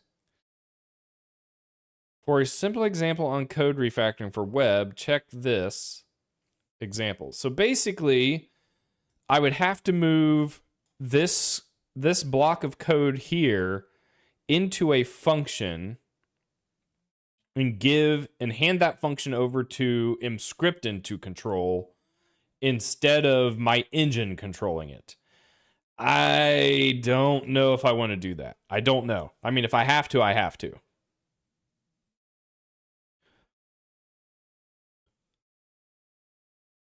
Oh, I saw the announcement for Unreal 6 via Rocket League. You better believe I was watching that. I'm excited. I'm more excited for the potential of map customization and game modes for Rocket League than just like prettier graphics for Rocket League. Rocket League is such a like heavily physics-based game that I don't really care about the graphics as much. But I am excited. I love Rocket League. Okay. So this is a potential, but my current workaround to this, because I did run into this issue where you had to give control over to Emscripten, is my workaround is to set a syncify and basically run Emscripten multi-threaded. So let's see what else they say. Use standard Raylib with the while loop. So this is what I'm trying to do, but the events are currently not working. There could be some situations where the game while loop could not be avoided, and the user needs to deal with it. For those situations, Emscripten implemented asyncify. Asyncify allows Emscripten to detect synchronous code and run it asynchronously. Enabling asyncify just requires an additional compilation flag passed to EMCC when compiling game code. Raylib examples Makefiles have been adapted to use asyncify by default. They work great, but note that there is a small performance penalization. Compile Raylib game for web. So it should work with asyncify, but the events are not playing nice. So how do I, if I were to give over the control to Emscripten, let's see how they're doing this. Core basic window web. So if I did something like this,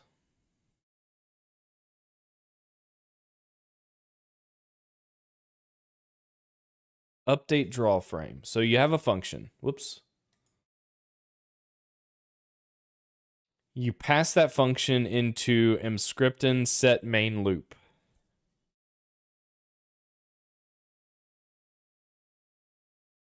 Otherwise, you run this as normal.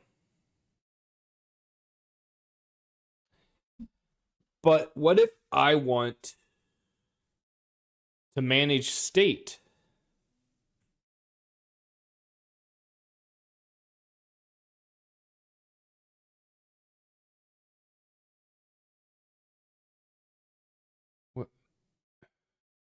Update draw frame. Because I'm going to have to pass stuff into this function.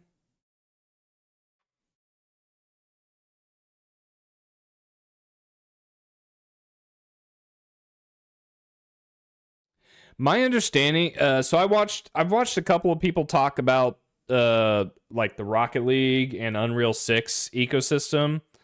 And my fear, because I don't know too much about this, but it sounds ridiculous to me.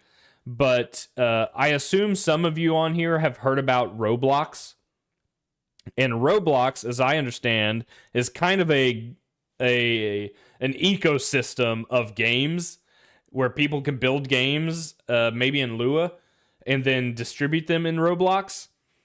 My understanding is Unreal is or Epic is trying to achieve the same thing via Fortnite. So hearing some of the Rocket League people that I listen to talk about this, it almost sounds like we're going to get to a point where the game Rocket League will be inside Fortnite. So like, I think Epic might be trying to make Fortnite Roblox in that manner. And so Unreal Engine 6, I heard there's a new, maybe a scripting language. I don't know if it's a system level language, but maybe a scripting language called Verse. Can we look that up?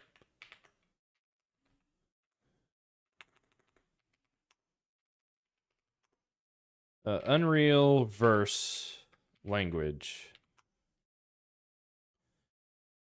Verse is a new programming language created by Epic, currently used as the primary scripting language for Unreal Editor for Fortnite. Yeah, UEFN.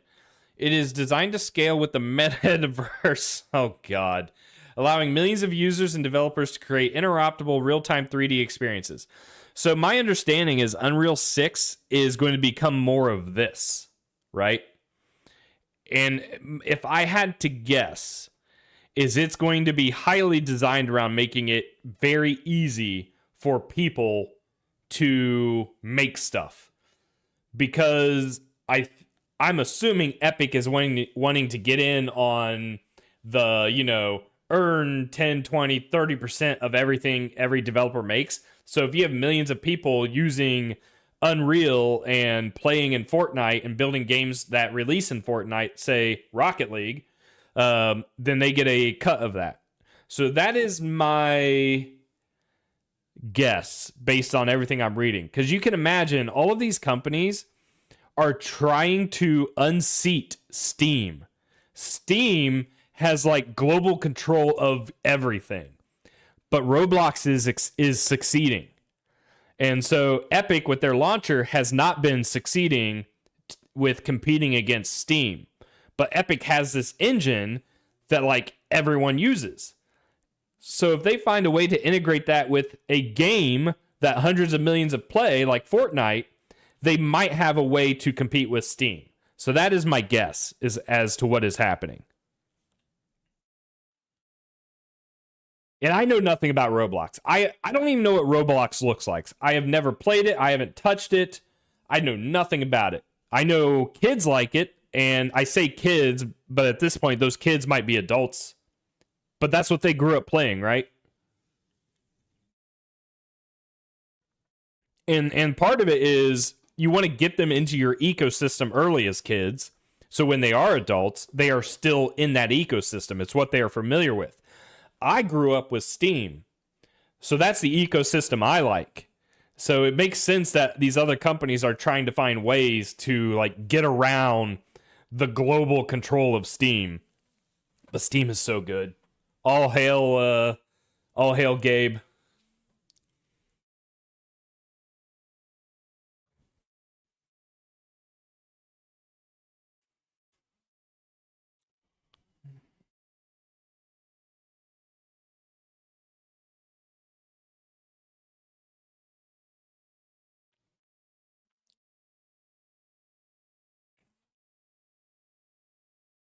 So it does seem like I need to find a way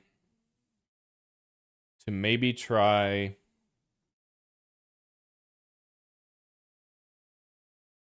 and give control of my game loop to the browser.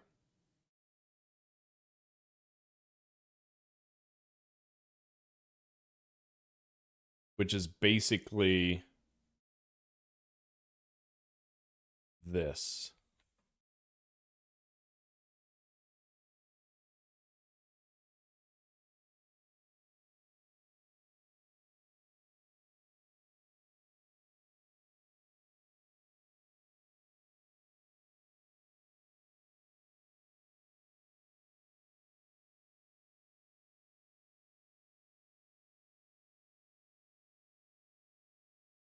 C++ cat might be the best. I think you might be right. At some point I will get a better camera because I am using a web camera right now. So I'll get a better camera for me, and then I can take this web camera and maybe hook it up next to his chair. And it has its own mic, so you guys can hear how freaking loud he gets when he snores. Because holy crap. I fear you guys will start showing up for the cat and not me, and you just won't care about C++ at all. So I got to be careful. I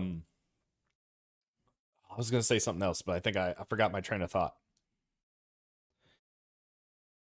I need to figure out how to give, because I can't just put this in a global function because it's within a class. Some of this is internal state to the class, so I got to figure that out.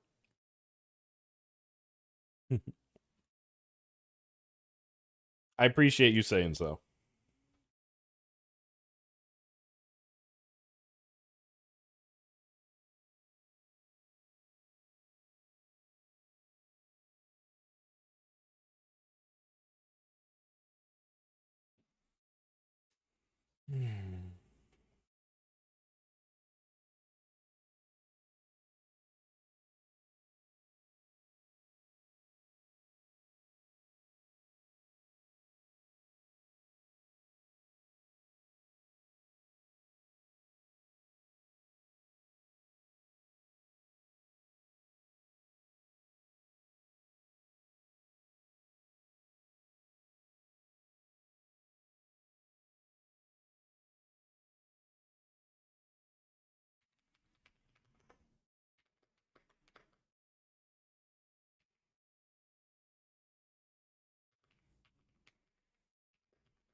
I like dogs too.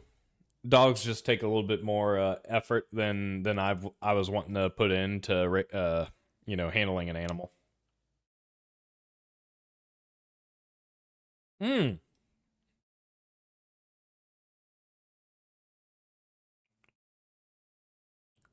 Ooh, there might be a way to do this.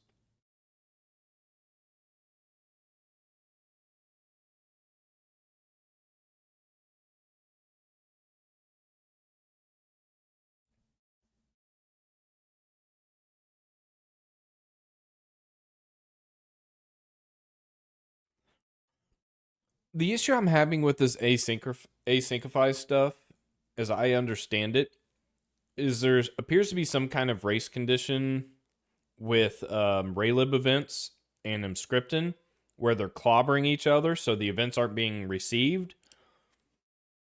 I don't know if it's a bug. I don't know if I'm just literally doing something wrong, but it appears that the recommended solution is to not use asyncify and use this hand over your update loop to Emscripten. So let the browser control the processing, which I'm okay with doing.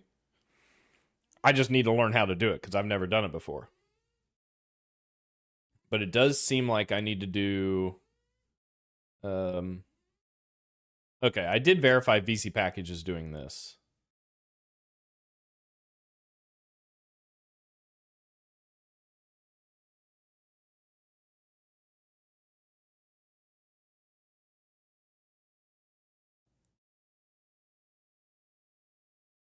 So I need this. So if define platform web, except I want to use like if Emscripten, right?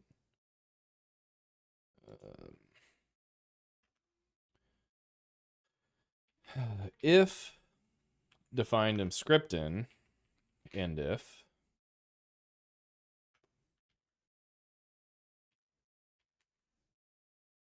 include in scripting.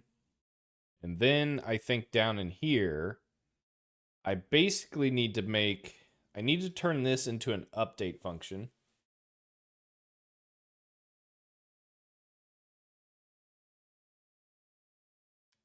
But if I do that, I need to find a way to make sure this stuff gets initialized.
Hey, backend. How's it going?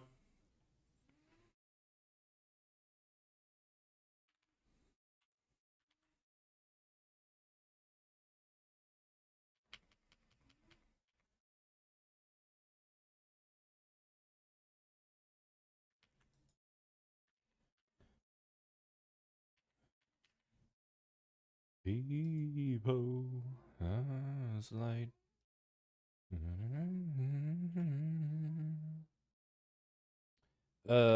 I still need a global function to pass in here. What was that example? There was an example I looked up. So I need this function. And can I do that like...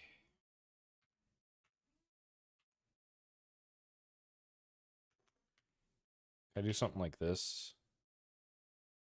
Ifo. Do something like this.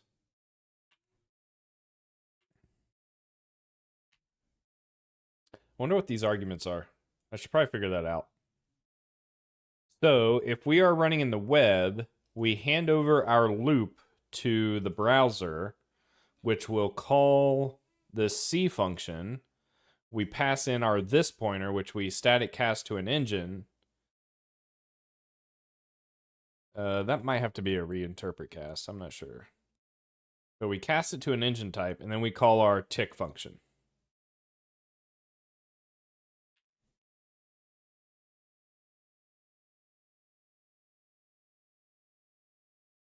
Yeah, I hear you.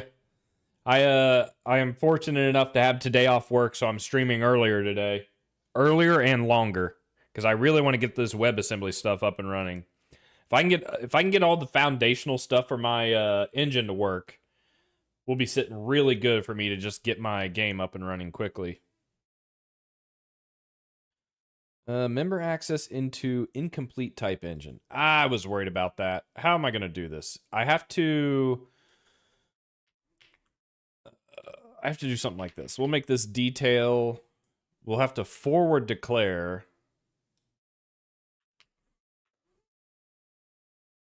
I think I have to do something like this. Forward declare. Then once the class is properly defined, we can move the definition down here.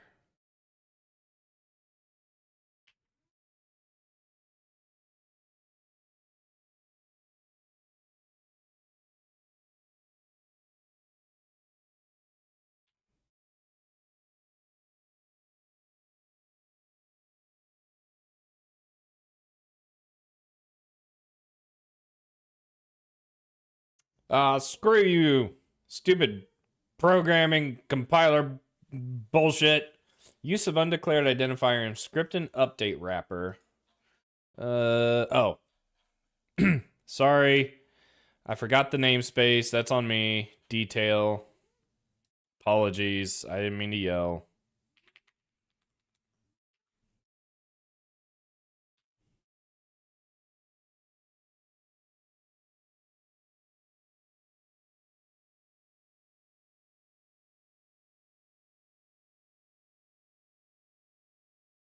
This won't pass my Clang Tidy because this naming style isn't how I do functions, but it did compile. Oh my god. Is this just gonna work? So what? Wait a minute. So what do we do if we're in web? We call this single function, and then we return immediately. Do we need to like have a busy loop or does Emscripten make sure to call this blocking this return? Like, how does it block the return? Main function Emscripten set main loop. Otherwise, okay, I have to assume this blocks. I have to assume it blocks. Let's find out.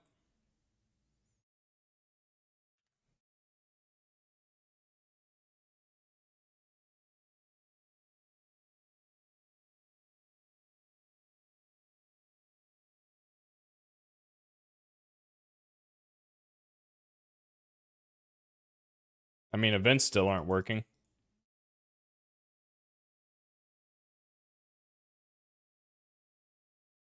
They want to work. Events want to work so bad. Oh, wait, did I turn Asyncify off? Hang on.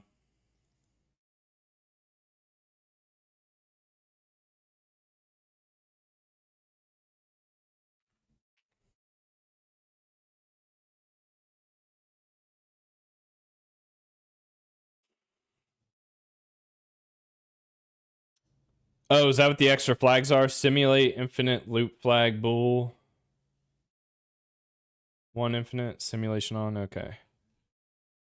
All right, the last time I turned this off, it threw an exception, but I think that was because I wasn't setting the main loop. So I'm hoping now it will do it. So let's try and run it again. I'm not running it now, am I? WebAssembly.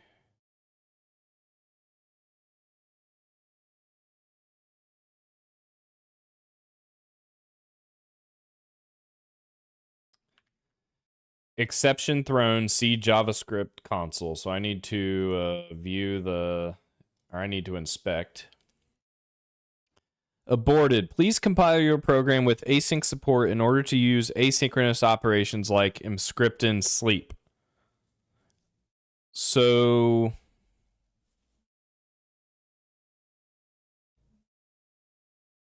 build with -s assertions for more information.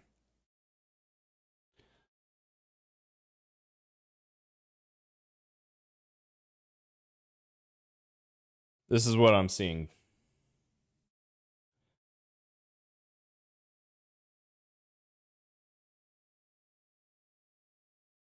So the WebAssembly, I wonder,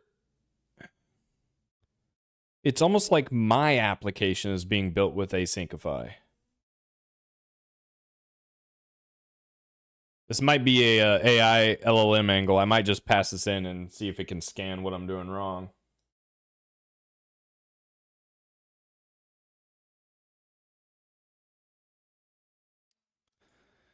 Emscripten sleep.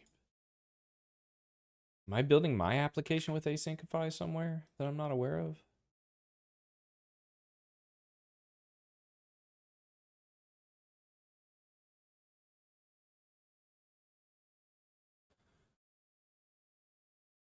Oh, I wonder, is VC Package doing it?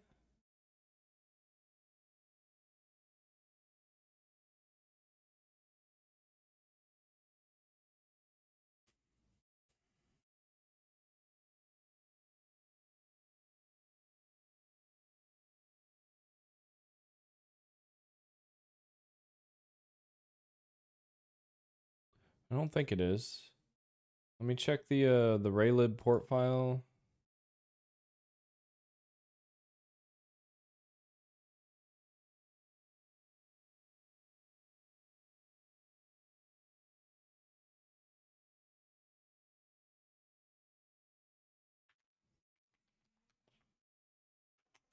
No, no async.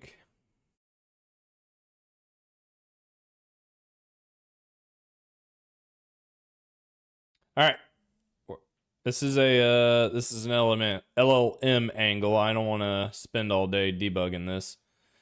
So let's run the app again. Let's get the error, capture it, and then feed everything we know into it and see if it can determine if I've like compiled it wrong.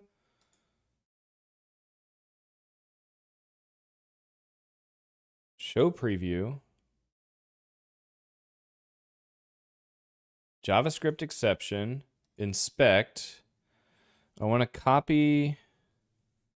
Actually, build with dash assertions for more info. I think getting more information would be worthwhile, so let's turn that on. Build with dash s assertions.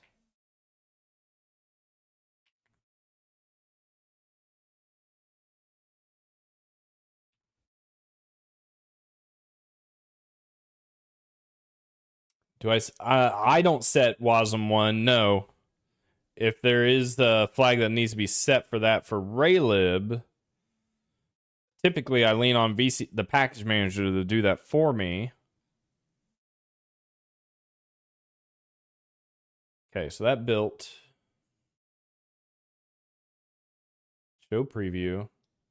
See if this gives more detail. Inspect.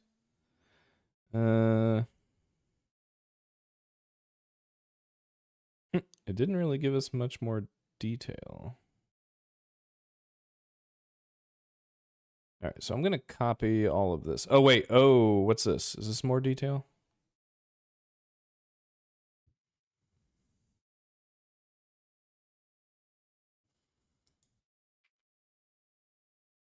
All right, I'm going to copy all of this.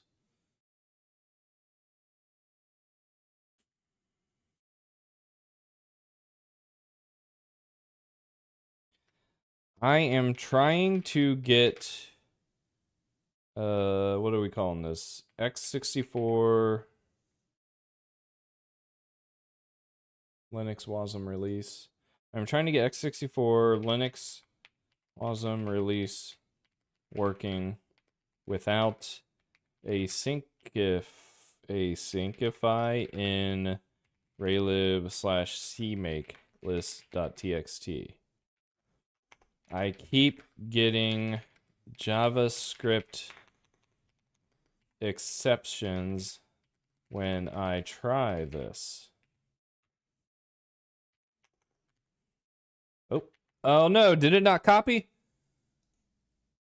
Inspect. Your program async support in order to. Can I not copy this? Copy console. There we go. And then I'll do this one as well. Copy console. Is that the same thing? I can't tell. All right. Raylib recommends not using asyncify. So I am trying to use the mscriptin set main loop arg in engine.ixx.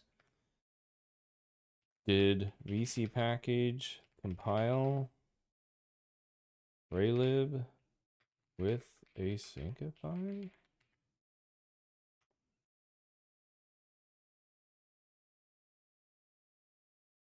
Dash S WASM1? What does that do?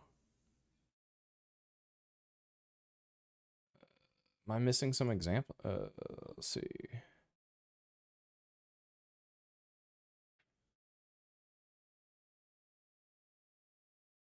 Without Asyncify, it's using -s use glfw3. Now it's using a shell file. I'm just using default mscripten.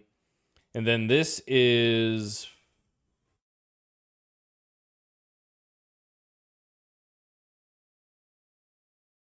This is interesting. Maybe I need to define this. Uh-oh. Maybe I need to define that. That could be defined for WebAssembly in... Where can I put that? That would be a compile definition, target compile definition. Where would I put that?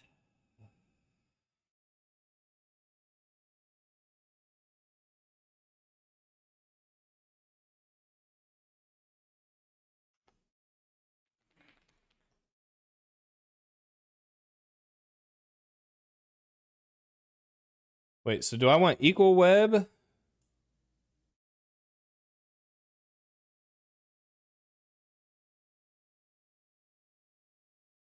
Or do I want... Because I saw both, so I don't know which one of these I need.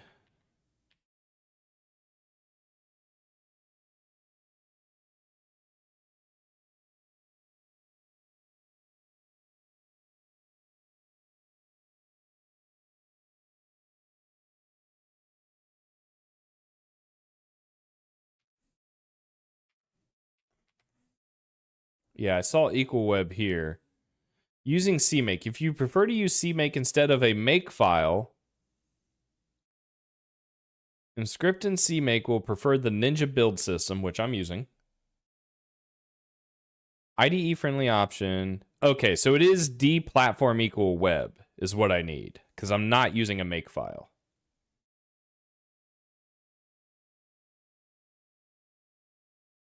So it needs to be this potentially, which might set up Raylib to do stuff I wasn't doing before. Oh boy. All right, let's see what the LLM says. Found the root cause. Raylib's window should close on web platform calls unconditionally. It's literally hard-coded in rcore-web.c. Oh, I am supposed to just straight up not use this function. The Raylib authors deliberately route the should close check this way because they expect web apps to use mscript and set main loop and never call Windows should close at all. So yes, VC package Raylib is effectively built assuming Asyncify. When you link your app without Asyncify, any call to Windows should close crashes. The fix: skip the Windows should close call. So that's on me. I think I'm not using it correctly. So that is, where was I doing that? Because I was doing that to determine if I should close my app. Window. I do it right here to determine like how to shut my application off. So what tells my engine to quit if I don't use Windows should close? Like, the other way to write this is, how do I know when the close button is pressed on the window or the application is shutting down? Hey, Rima, how's it going? So if not Windows should close, which apparently is the problem, it's got to be like an event, like a close event.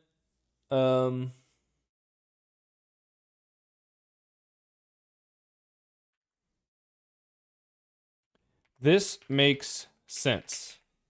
I was using window should close to determine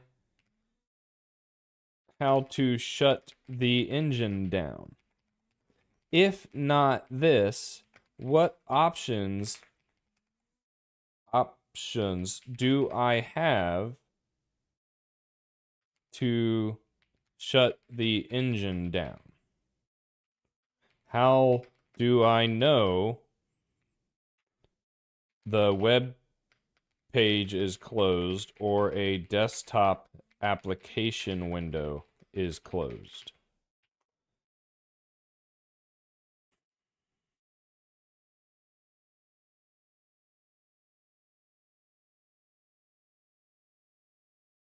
Is there like a window close event that works on Emscripten as well?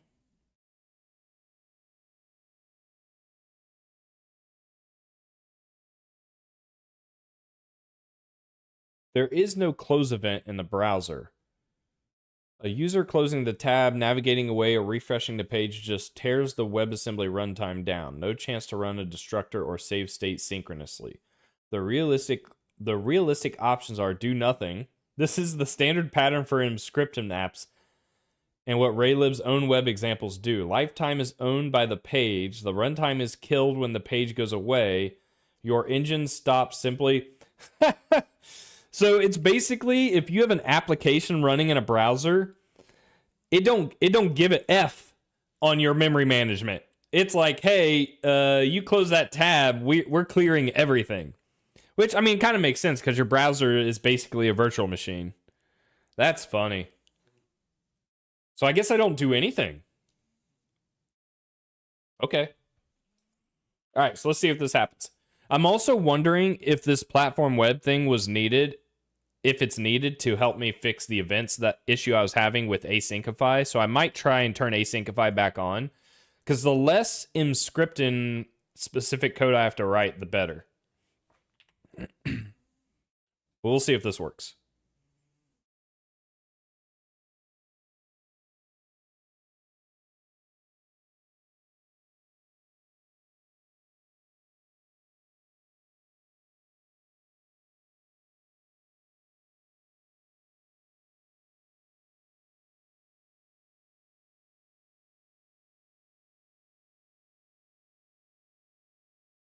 Okay, so that built.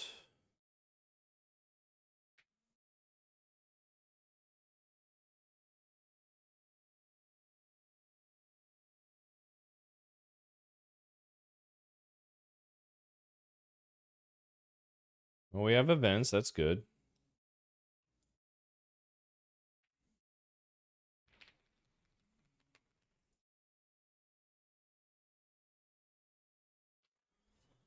We have events. Let's go. Trill. We got it.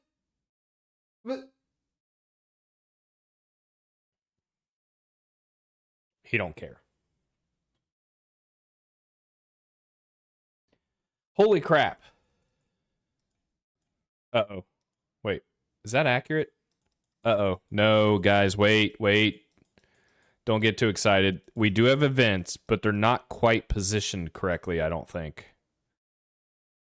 Like, this should be turning green.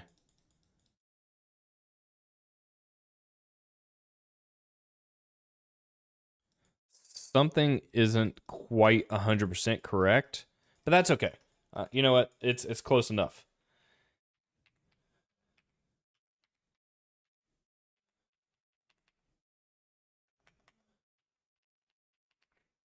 That is so cool. Okay, so the other thing I wanted to try real quick was to see if I can get Asyncify to work again, and maybe I needed that flag.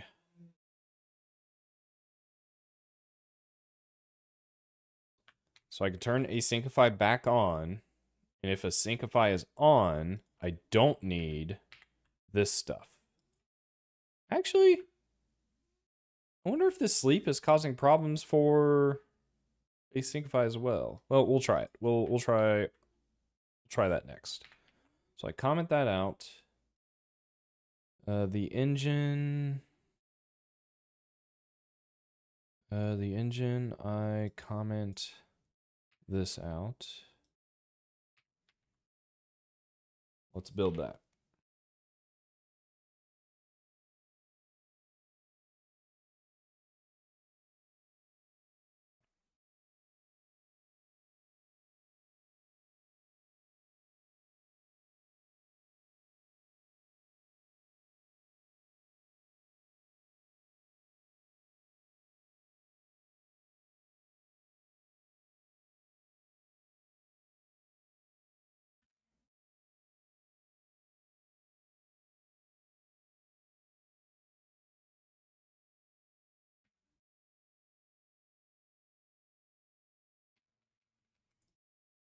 Nope, no events. No events.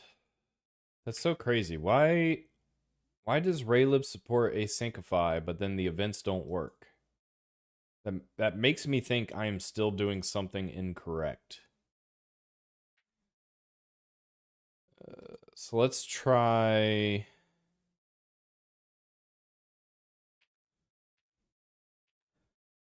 Let's see if that sleep is causing problems.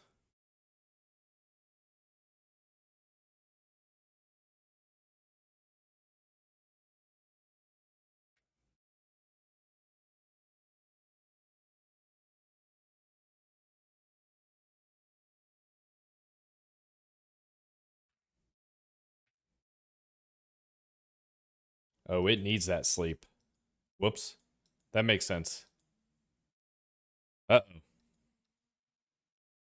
Okay, so it needs that sleep for Asyncify. It doesn't make sense. Why? Why?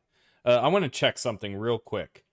So I do know that so I'm working off of Raylib 5.5, and I do know there is a Raylib 6.0, which I was having issues getting running as well. But I wonder if they've addressed anything about this. Where would I go? Because it could be that they're like, yeah, do all of this, but we're on Raylib 6, and so it works on Raylib 6. Oh, I see your WASM 1. CMake linker flags.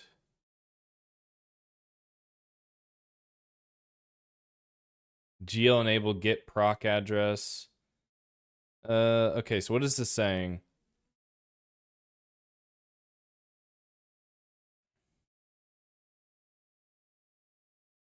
But keep in mind that you also have to add some additional settings in your CMake list for mscripten. For the linker to execute successfully, it will need the GLFW symbols, which cannot be built by you. Luckily, mscripten provides those symbols when you add the use GLFW flag. To do so, you can add these lines somewhere in the root of your CMake.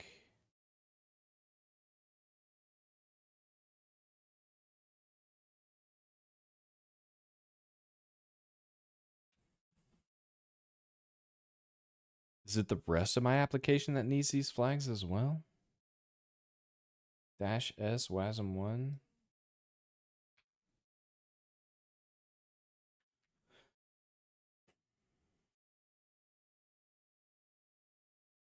So I am making these flags public, so anyone that I'm having link against this project will also inherit these flags.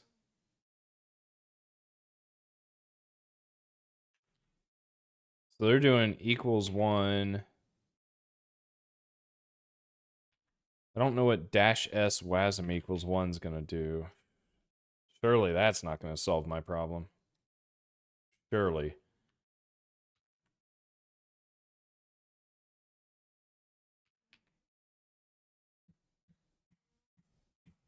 This is a pretty awesome song.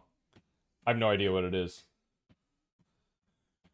I just have it on a random playlist of like oh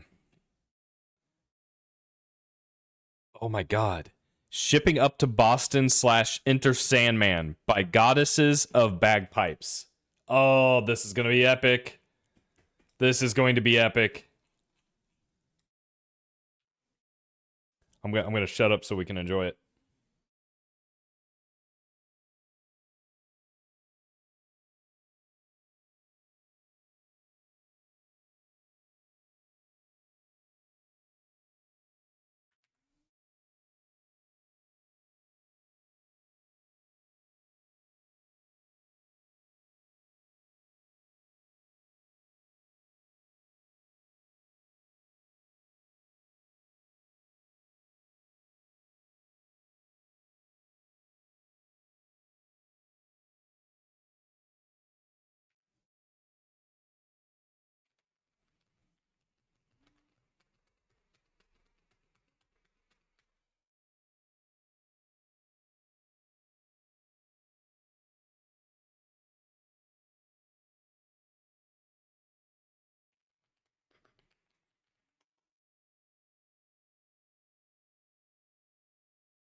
Why is that not?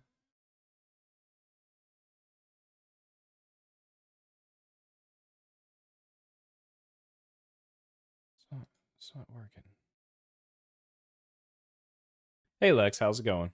Just rocking out to some bagpipe rock and roll.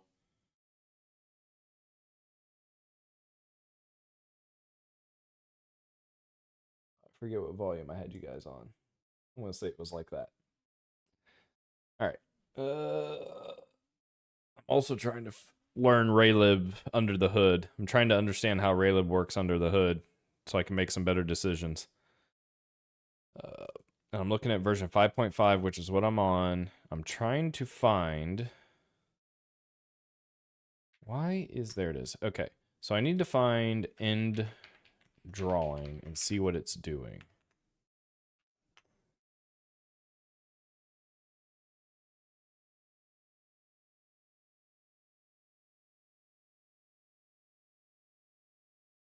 Are you kidding me? Where the hell is it defined?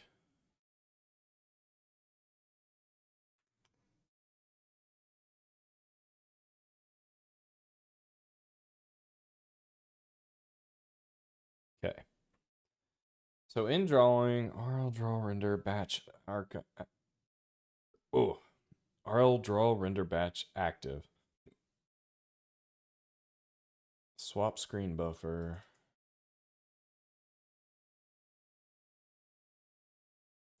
Frame time controls. Wait for some milliseconds.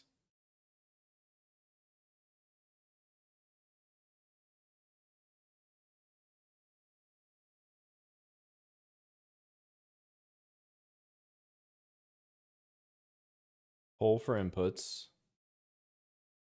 Poll user events before next frame update. Is there a way I can disable this? Support custom frame control.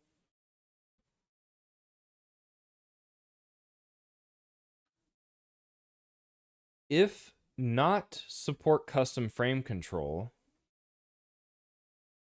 this might be the answer to my problems, actually. Because I think all of my issues are stemming from how Raylib is choosing to do all of this. This is in version 5.5, so this is what I'm using. But this is a compile time thing, isn't it? Can I... This isn't a header file. It's in a source file, so I have to define this like during compilation time. Because I can easily call swap buffer and pull input events myself. I don't need Raylib to do this for me. And I definitely don't need Raylib to do any timing controls for me. Because I'm going to be handling my own timing. Unless there are like under the hood Raylib systems that need this. Which I hope there isn't.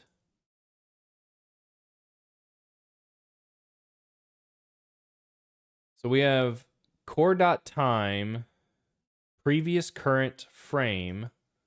Is there anything in Raylib that uses these things, or is it just for convenience? Core.time. I need to search core.time.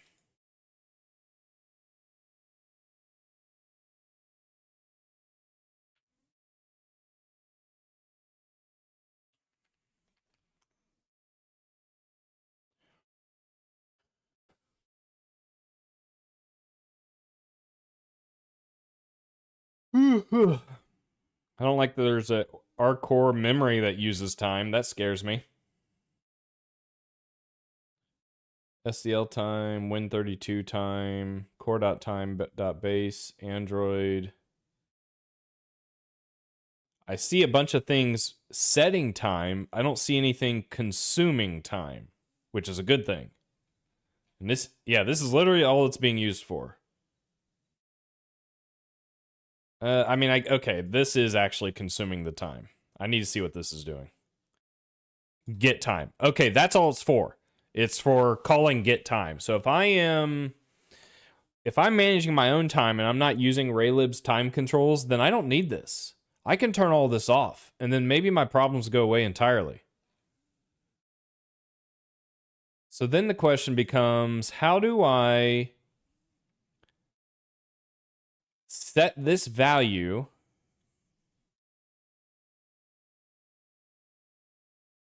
so that Raylib doesn't compile this code into its indrawing function?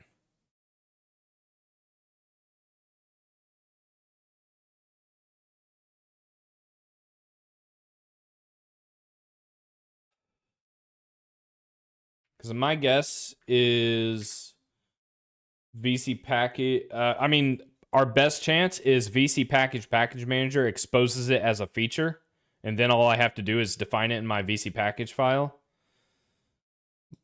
But you can't always lean on community integrators to catch all the features of a library. And so if they didn't catch that, then I'm going to have to write a custom port file to modify Raylib. Element OP Q R.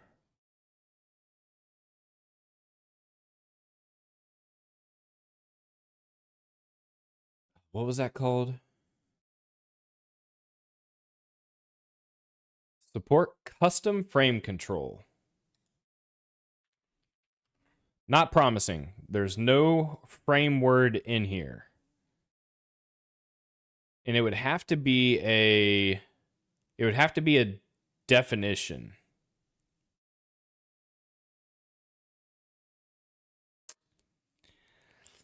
Yeah, see, there's features for support module audio, use audio, make policy, customize, build.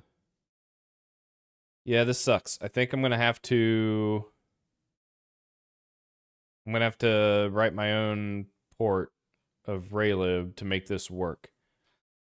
Man, sometimes this is what it takes to get C++, C, or not even C++, C libraries to do what you need them to do across all platforms. And that's the thing. I only need...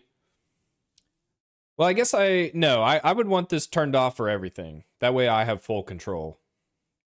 If not, support custom frame control. Is this like documented anywhere? Let me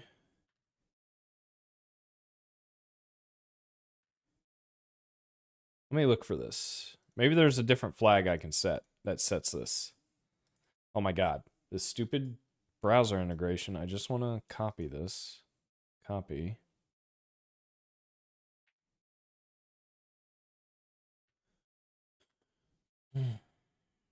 If not defined, support custom control in config.h.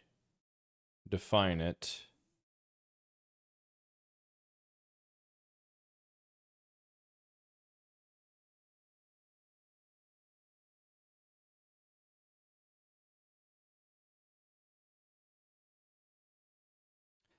Our core configuration flags. Support custom frame control is disabled by default. So if no one sets it, then it's going to set it to 0. So at compile time, I need to get this value set to 1. Does this job draws everything plus slot screen buffer manage? Yeah, because I don't want it to do this for me. Support automation events. Support compression API. Okay. And what's it doing here? This is an example of core custom frame control.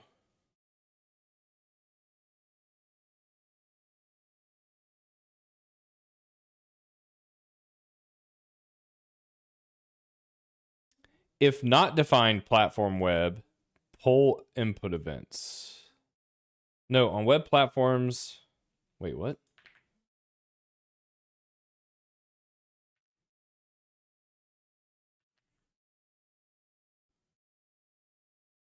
On non-web platforms, the pull events just works before the inputs checks.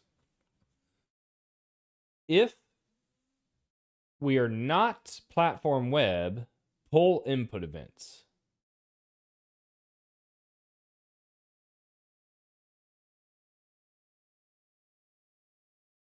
On web platforms, the pull input events just works before the inputs check.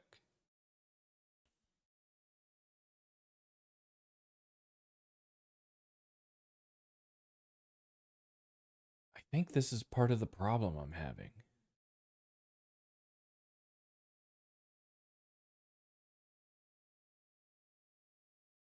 On web platform, okay, if we are web platforms, on web platform, for some reason, the pull input events only works after the input check. So just call it after check all your inputs on web. I don't know if the person who wrote this example is a native English speaker. Support custom frame control. So it's saying to call this.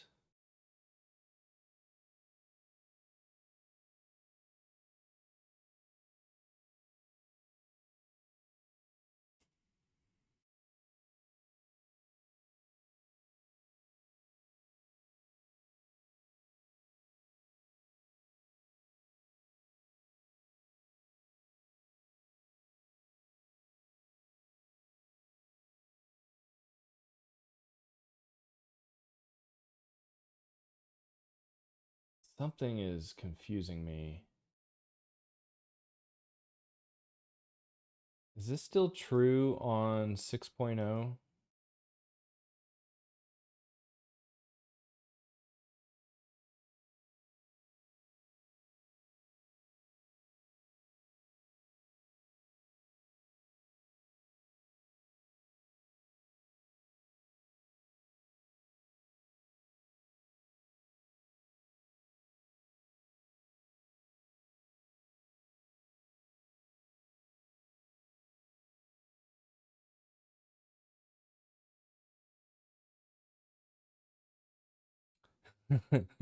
My head hurts a little.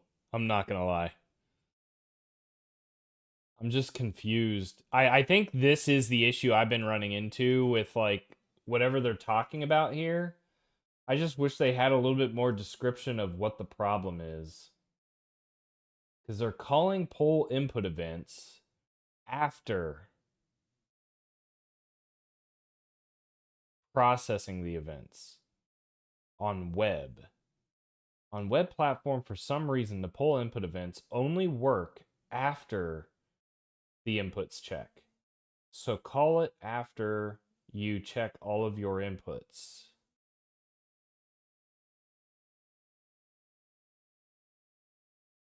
So even if I gain control, custom control, if I manually call poll input events myself,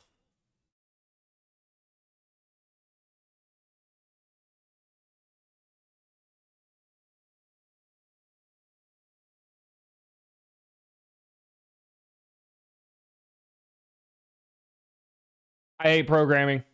Programming's dumb. All right, we're gonna try this. We're gonna try and turn off, or we're gonna try and get control of the loop. So the way we're gonna do that is by creating a custom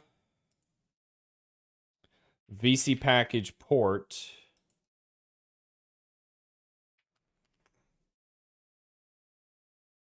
Call it Raylib. And then we will copy A, B, C, D, F, G, H, I, J, K, L, M, N, O, P, Q, R, S, T, U, V, W, X. All right, we're going to copy this. Ideally, this it would exist in VC package as a feature. So we'll paste. But it doesn't look like we're going to get that. How much pain? C++ out of 10. That's the best description. So we need to get this compiler definition set. So feature option. So we will call this, we'll call this feature, what do we call this? Frame control? Frames? frames, and then it's what is the what's that macro? Oh, I closed the window. Son of a biscuit.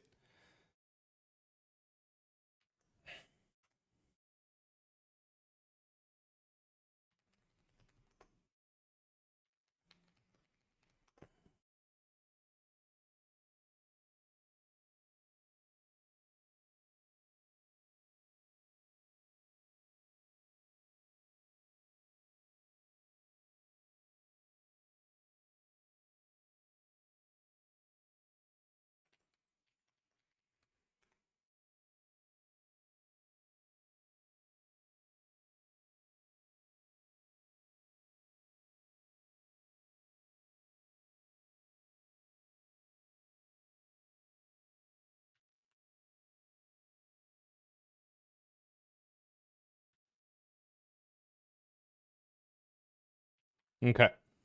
So by doing this, I should now be able to, in my VC package file, say Raylib, I want frames control.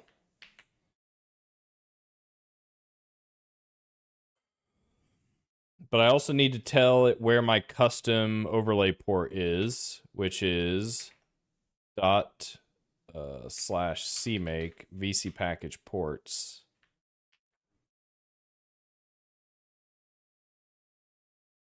What a pain. If I can get this to work, though. Holy crap. Okay. I'm just cleaning everything up here. We're closing it. So what should happen is when I configure, we should see it rebuild or fail miserably.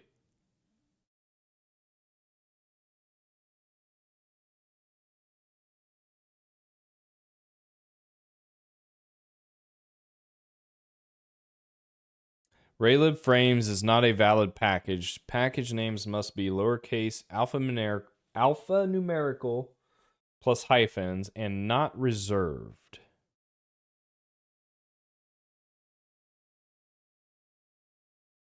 It is possible that I need to delete the build folder. Let's delete permanently. Yes.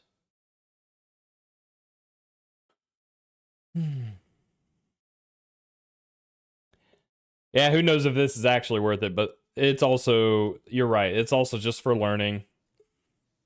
Because I never would have even thought that this was possible in Raylib, but now I will know, and I will completely understand it.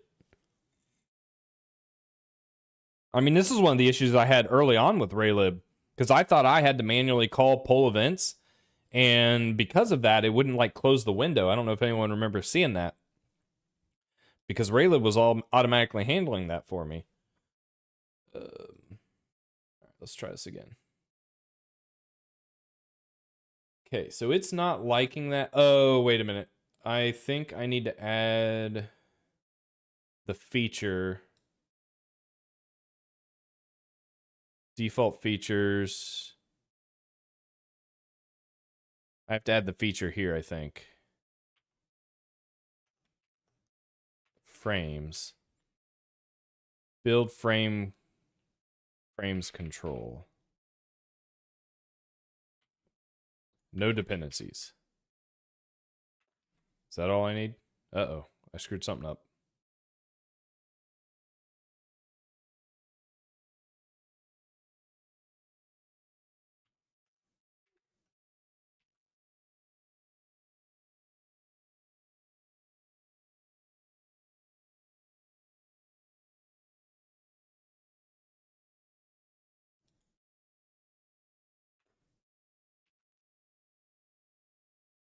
All right, let's try that.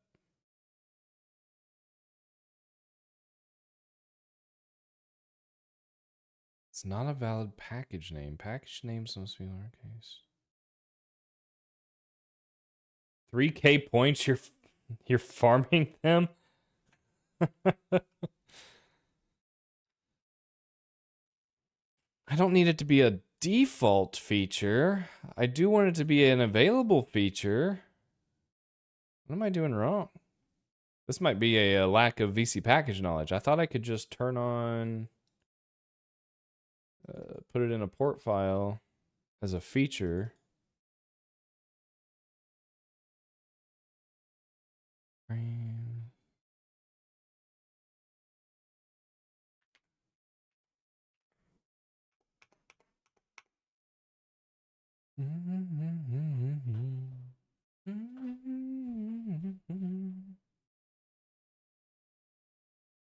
VC pack, CMake VC package ports.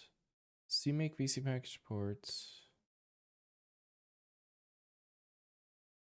All right, bringing out the big guns. I'm sure I got some kind of syntax error.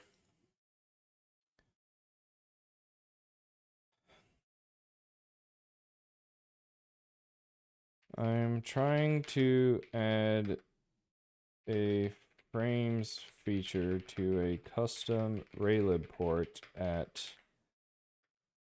but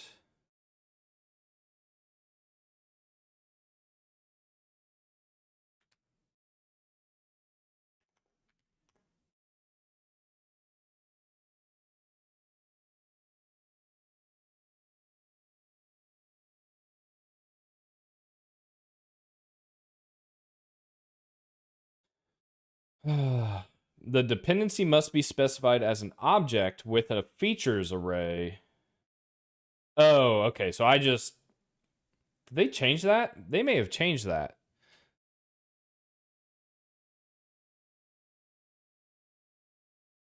It didn't I don't think it used to be like that. Hi, Trill. What are you doing? Huh? Is it time to eat? Hmm? Hi, buddy. What? Is it time to eat? Okay, something's happening. All right. We're recompiling our dependencies with these new flags.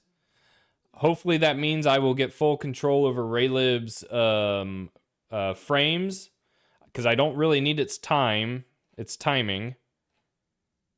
And then that would also give me control of when to call poll input events, which I hope will fix my event handling for WebAssembly. All right, so I'm going to let this build. I will be right back, and we'll see what my cat wants. Come on, buddy. What you doing? Hmm? Come on. Come on. Come on. Here. Come on.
All right. I don't like that you're the second person who has asked me about my energy drink, because that means I might have a problem. And I don't like having my problems thrown back at me in my face. But no energy drink. I've just been drinking plain old pop or soda, depending on where you're from and how you call that. I go either way.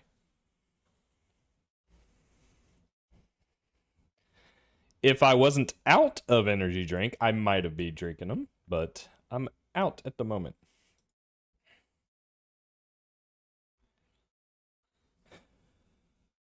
Okay. So I need to verify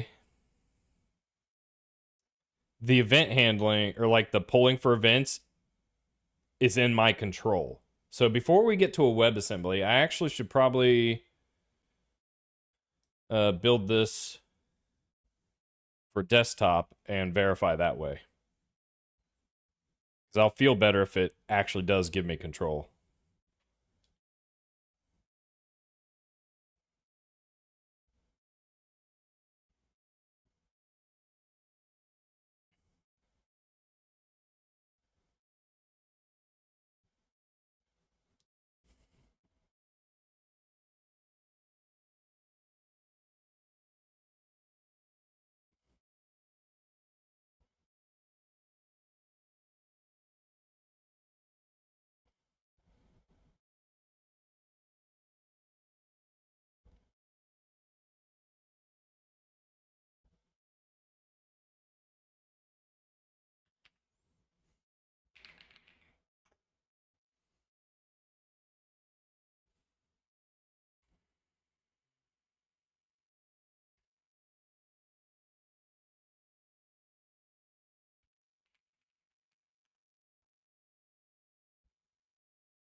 Oh.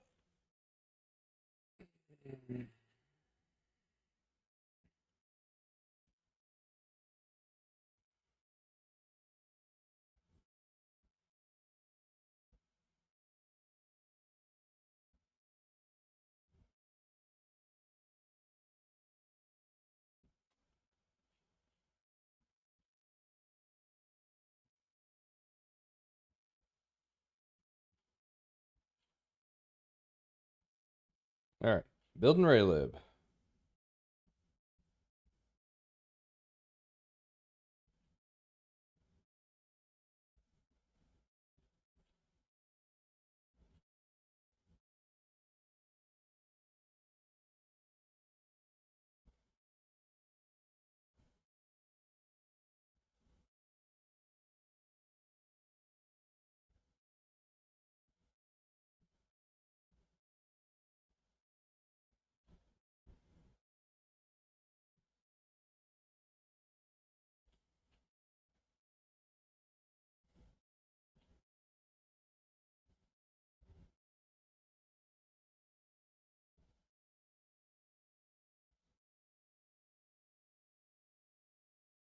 All right. Build. My changes worked, then events should no longer be working.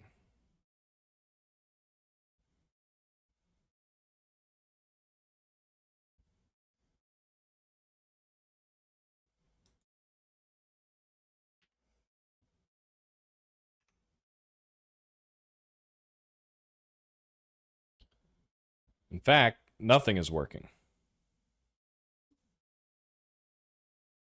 Draw. Yeah, okay, so I think it worked. Nothing's working. I can't even close the application. Oh, God. Okay, this is good.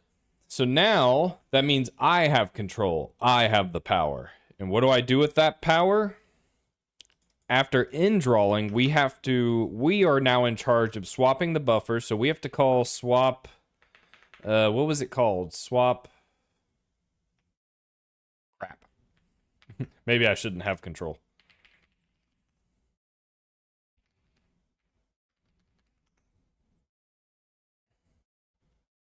Actually, can I just come in here?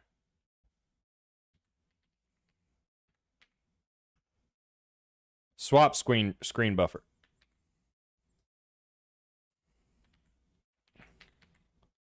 So that should give us drawing back. So we can verify that.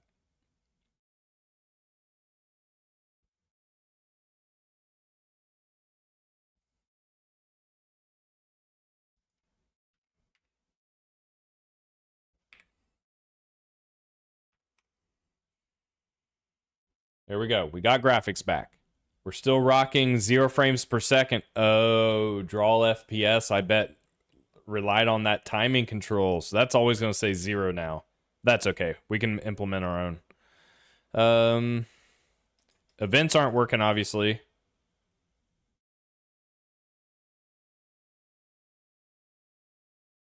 But drawing works, so that's good. I don't think it's handling the resize events properly, which makes sense. No events. All right, so to get events working, we now have to call pull events ourselves, which would be something like pull input event.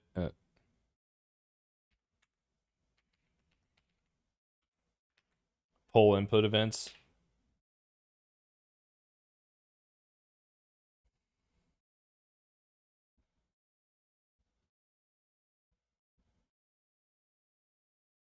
Well, cat, now I'm getting hungry. Just realized I haven't eaten. Crap.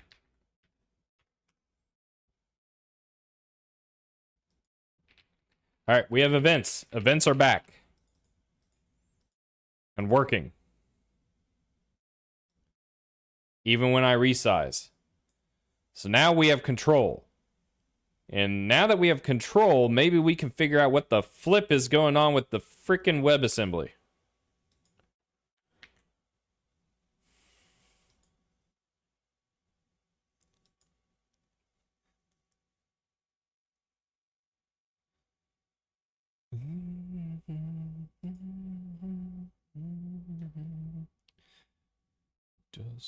Dust, rust.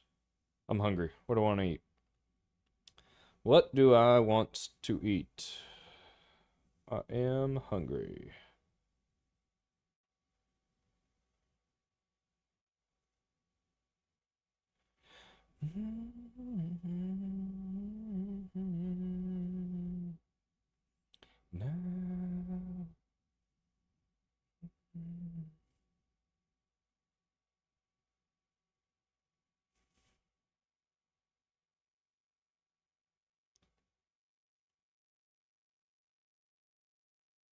All right. Food is on the way.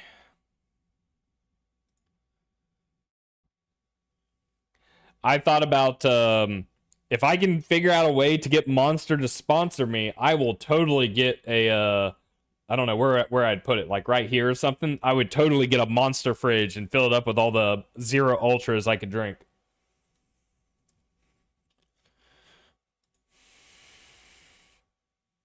Okay.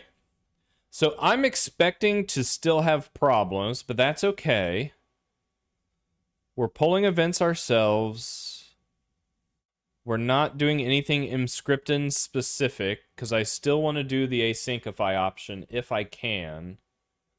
Asyncify is on. So let's check this out. What did I just build? Release. Build. WASM. Install. Web. Show preview. And events don't work. Fair. It's kind of expected. Now, what that person was saying is if you call pull events after you handle the events, they'll start to work.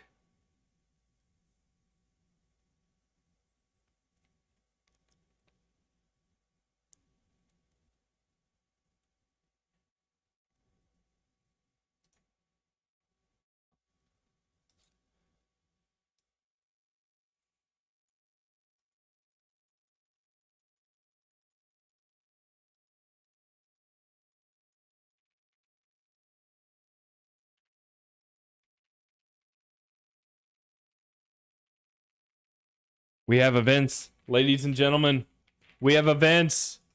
Finally, all it took was recompiling Raylib with different flags. And also, oh, what in the world? What is even real? We have events. And I won't need a custom loop.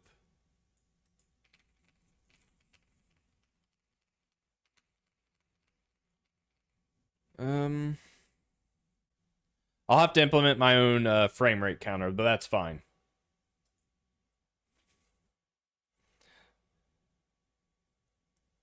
Monster Energy does sponsor streamers, primarily signing mid to large creators and esport professionals. They do not have a set minimum viewer requirement publicly, but typically look for streamers with a highly engaged audience of at least 1,000 to 5,000 concurrent viewers for top tier contracts.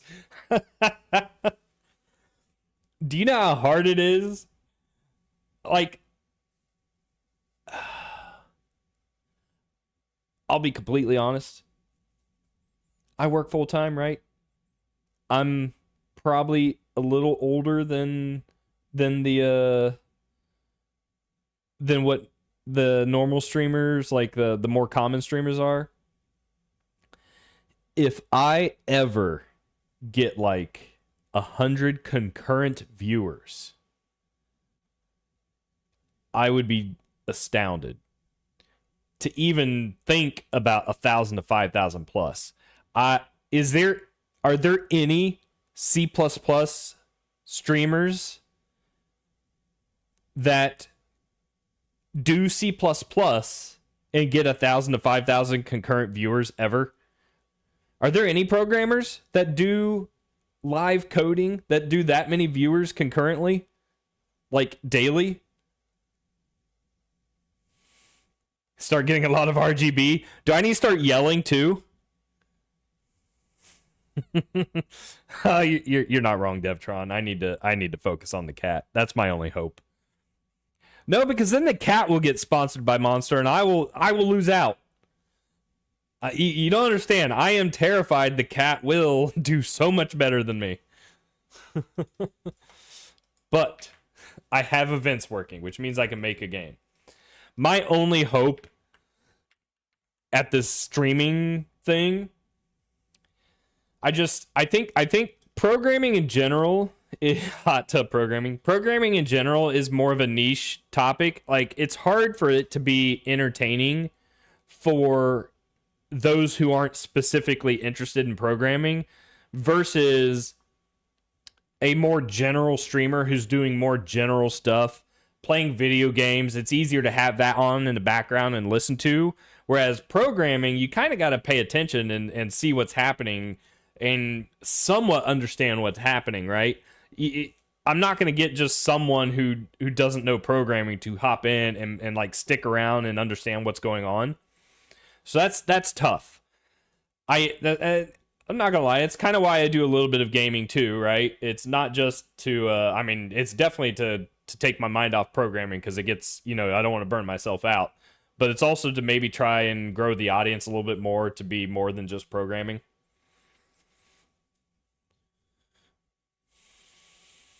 That just blows my mind. 24/7 cat streams. Okay, so this is working-ish. I think we're still running into an issue. Well, maybe not. Yeah, so I just clicked off to the side there. But that shouldn't turn green because I didn't click on it. So I think we're still running into an issue with transformations.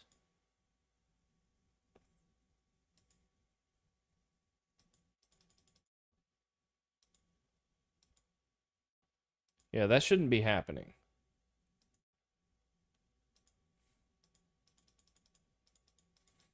It's not bad. It's only off by like a couple pixels. But it is off. Interesting.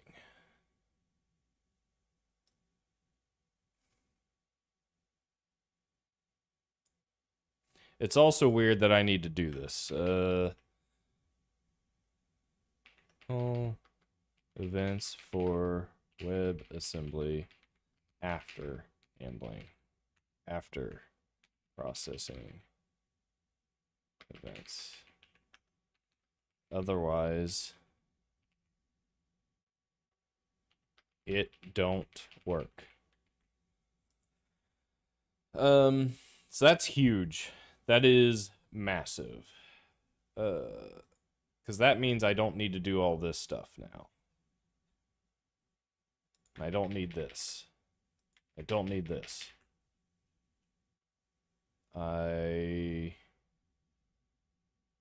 could keep this as a tick if someone using this project wanted to control the tick itself, but I'm not going to worry about it right now.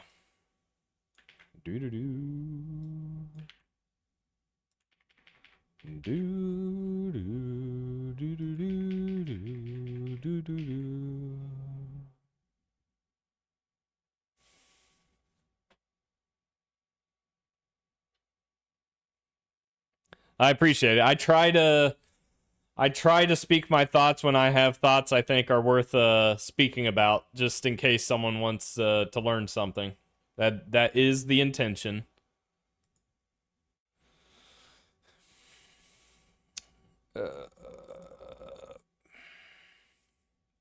Speaking of thoughts, I don't remember what I was thinking about. Oh yeah, I'm cleaning up. I don't want any of the script encode in here if I can avoid it. The less I have to maintain, the better, he says after gaining full control over Raylib's API. I'm not going to worry about that now. Okay, so now that events are mostly working, the next step is to kind of simplify the rendering again to see if I can figure out why. I'm wondering if it's the same issue I was having before that I fixed, where the browser window is not the same size as the canvas window, and so it's off by a few pixels. But let's make sure by turning off rotation and scaling and see if that plays nice.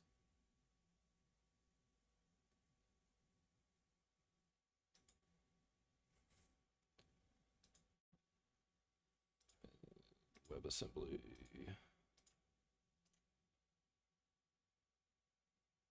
Show preview. Okay, so no rotation, no scaling. If I click around the square, it should not turn green. If I click close to it, it should not turn green, and it totally turned green. Dang it. Yeah, so something is causing it to be off by a few pixels. That could honestly be the web page itself.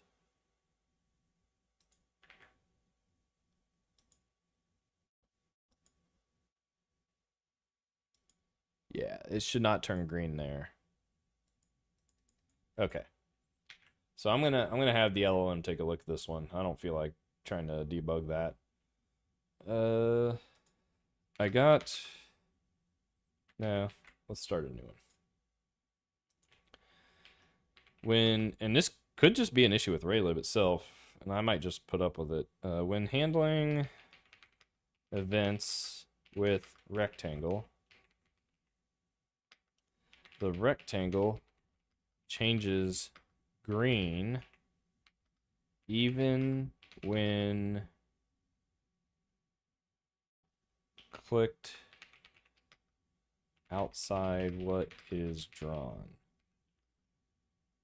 This is x64 Linux WASM release. I suspect coordinate translation error, either with Raylib or how I am using the API.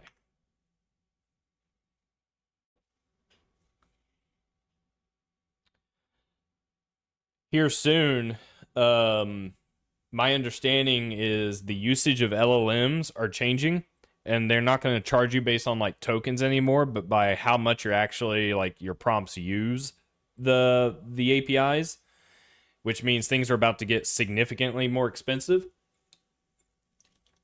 Which means a couple of things. One, I'm not going to be able to lean on it as much, so I might have to strictly only use it for like a little bit of debugging here and there versus having it generate anything. Two, I'm probably going to have to learn to get smarter with how you like actively prompt LLMs, so you're not like wasting I don't know, wasting its time trying to figure out what you intend, that kind of thing. So being more explicit with what you're trying to achieve. It'll be interesting to see, because I also think it means that paying people might become cheaper than running an LLM. So we've almost come full circle, I think.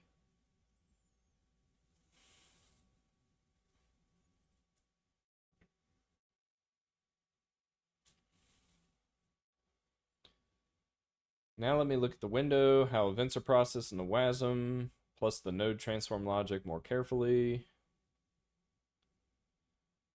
I also don't know if this is an issue with like me rendering this in VS Code versus in a regular browser.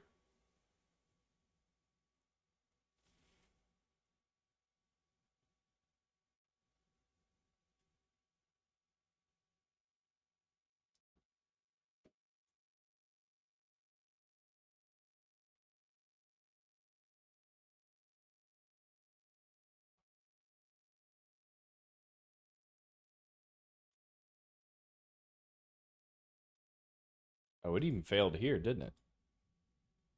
Because that should have turned green. Oh no. When does it turn green?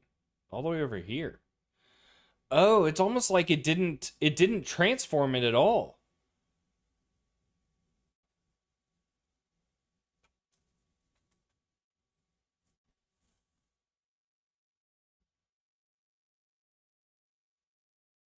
But this will turn green?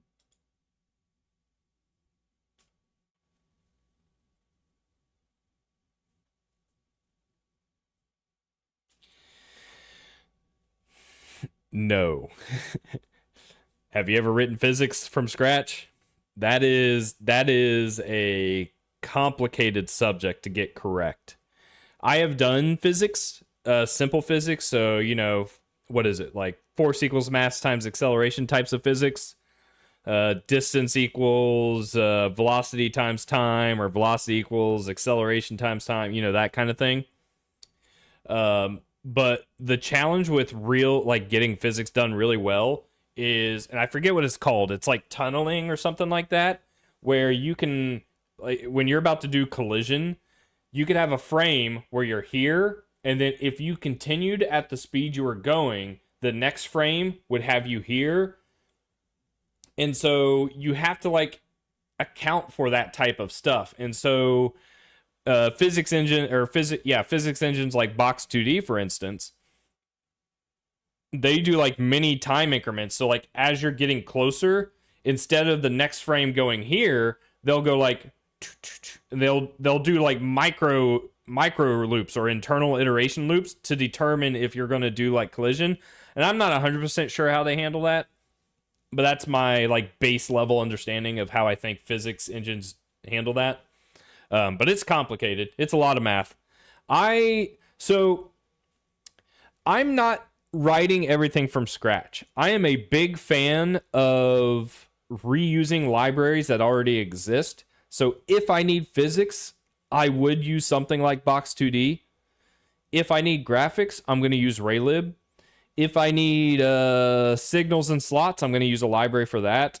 You know, I'm not necessarily looking to write everything from scratch because I am actively trying to make a game. And if I just sat here and did everything from scratch, I would never get anything done, unfortunately.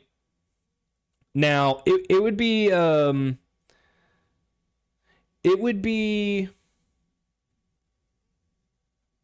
a completely different story, like we were talking about earlier. If I somehow did become that 1,000 to 5,000 viewer or a concurrent view programmer, it would be a different story for me to sit here and do stuff from scratch if that's what people wanted me to do, because then I could just spend all day doing that, right?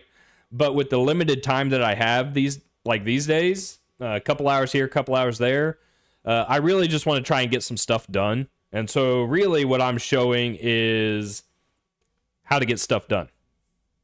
Ish. It doesn't feel like I'm making a lot of progress today, but I have made a lot of progress, especially figuring out this Raylib event issue on WebAssembly.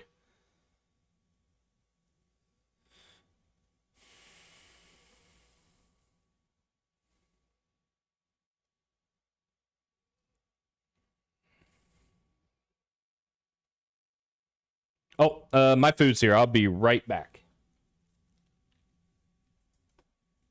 Keep Trail company.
We're good.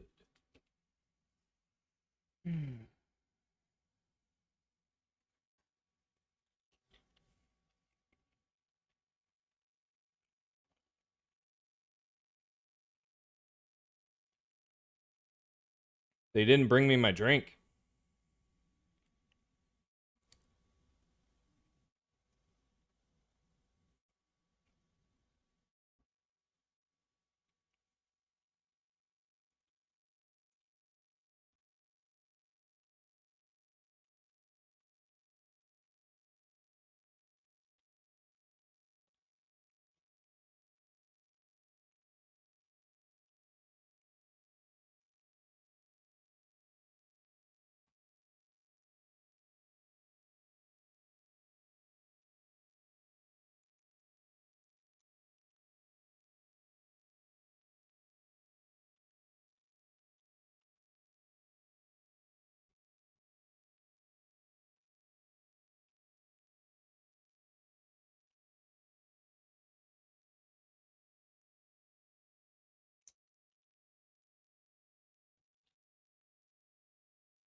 Come on.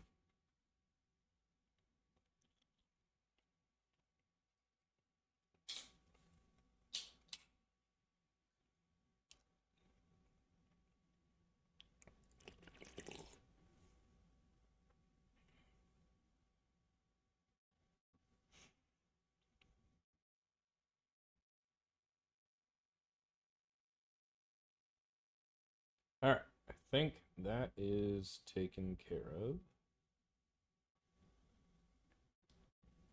Okay.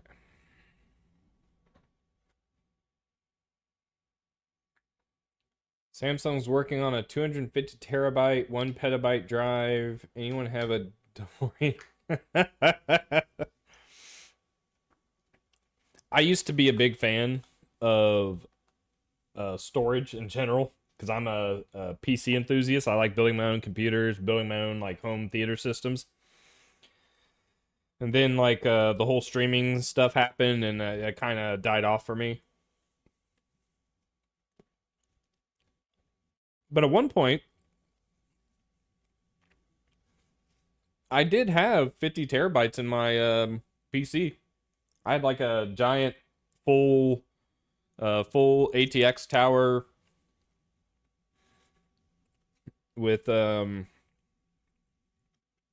three 16 terabyte drives. I'm trying to remember. I think I made one of them redundant.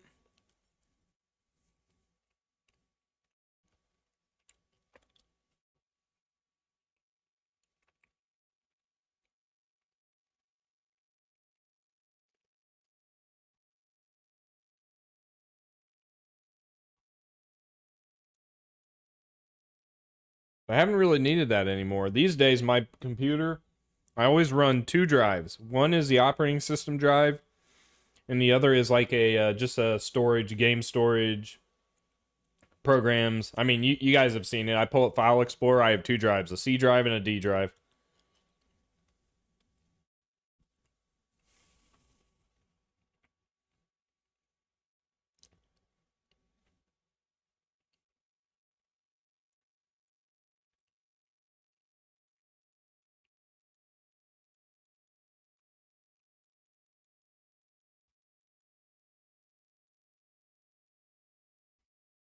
Hmm.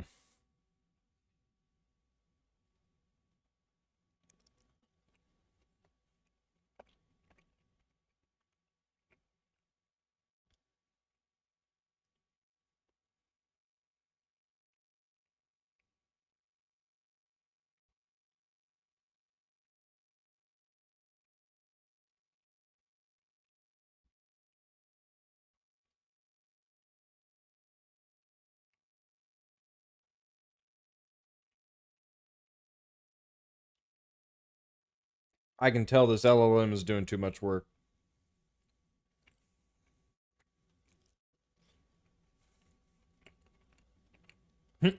It's digging into the GL implementation to see the position data.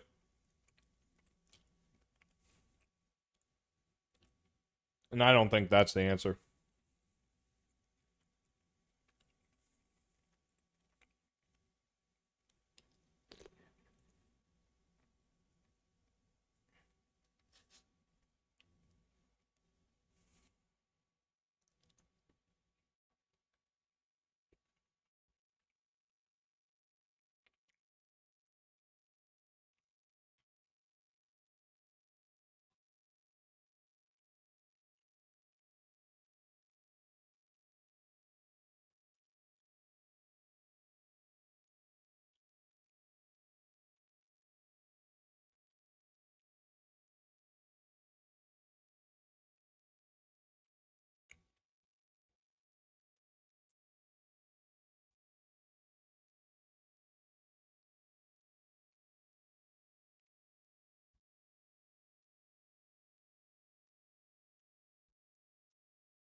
Total memory or coordinate related flag issue.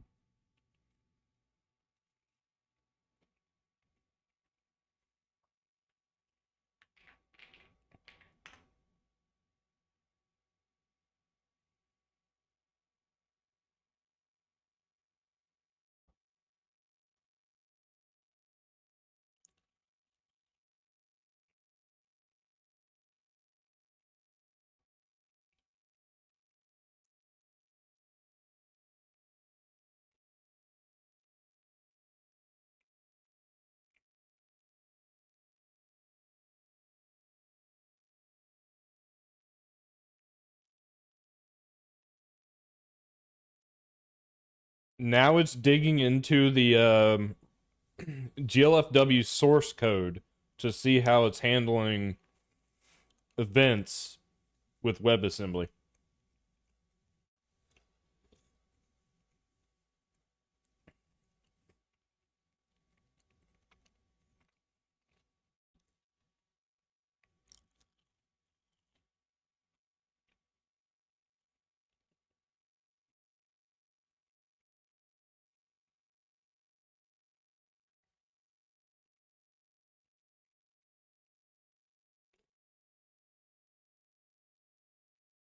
You know what? While it's doing its thing, I bet I could play a game of Wordle.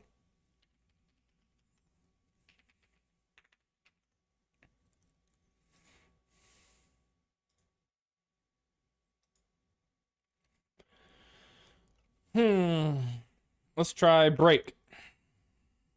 That's not a good start. That is a terrible start. Let's try...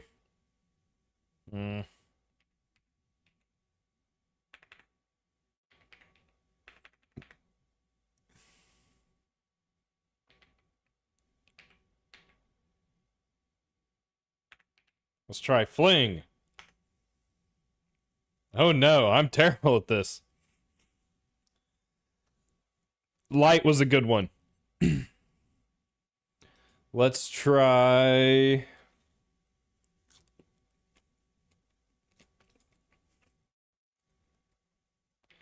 Pouty.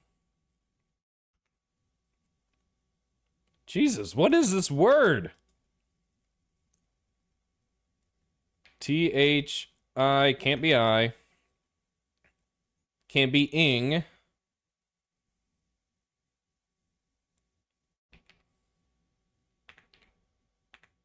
Can't.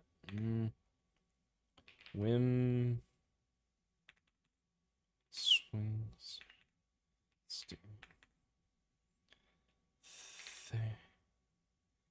Is I the only vowel? I is the only vowel. Trick. I keep wanting I to be the third letter.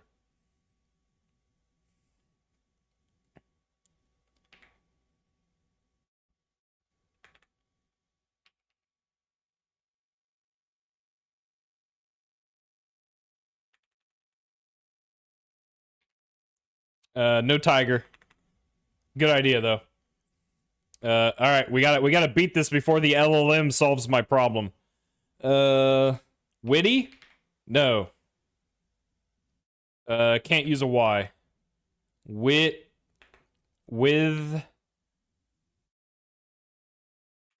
Wish. Ooh. Wish. Whims. Widge. Wick. Wicks. Can't use a K. Oh, come on. We gotta come up with a good word here. Cited. Oh, cited. That's... No, can't use an E. Cannot use an E. City Financial? Oh, wait. I gotta... Allow for this session.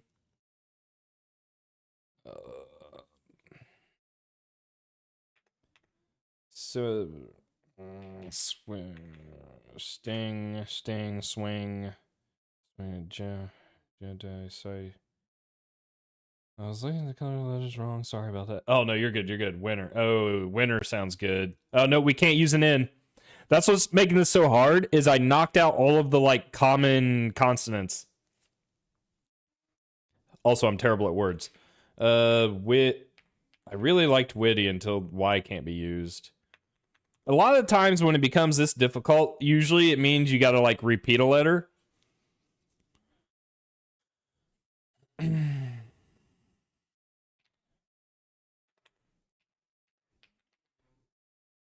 Oh, can't do width. T is in the wrong spot. That was a good guess. Smith? Damn it.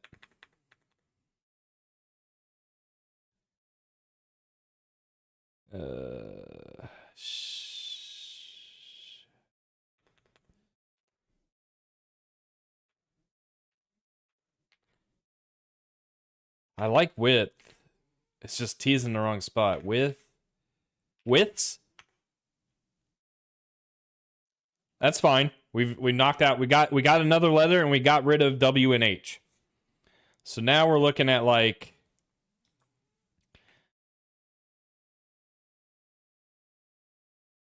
and T does not go after I. T does not go after I. Oh boy.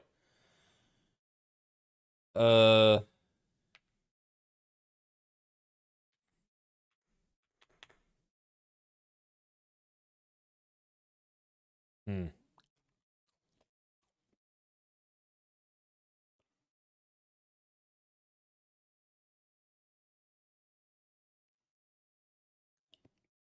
Is it going to be a super obvious word or a super hard word?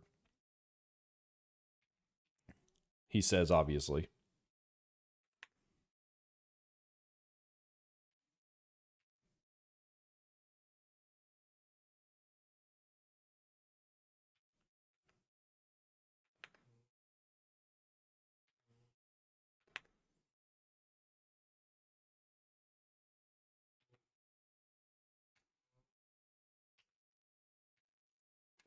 I like the guess because it also accounts for the fact that I was thinking there was two of the same letter. Well done.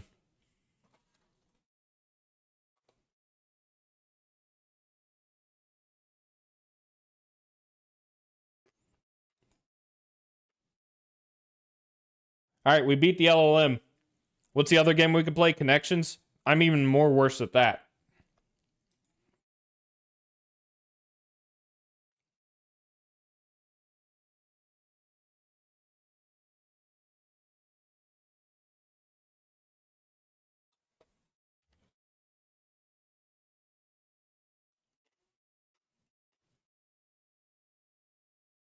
Brow cap lid, CYA, wit, ATM, pin, jot, lash, LOL, scrap, shirt, sticker ball, TIA, shred.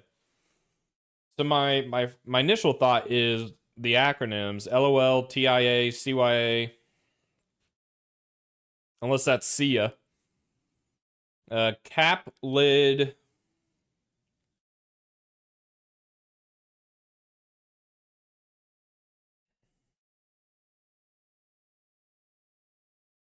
We could also have words that are like missing a letter. Like this could be white, cyan. Oh, wait a minute. White, cyan.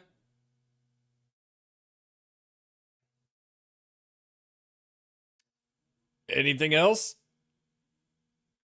Dang it. I thought I was onto something. Tian? Shirt, scrap. So shirt, cap, brow, ball. We could also be looking at like pin, ATM.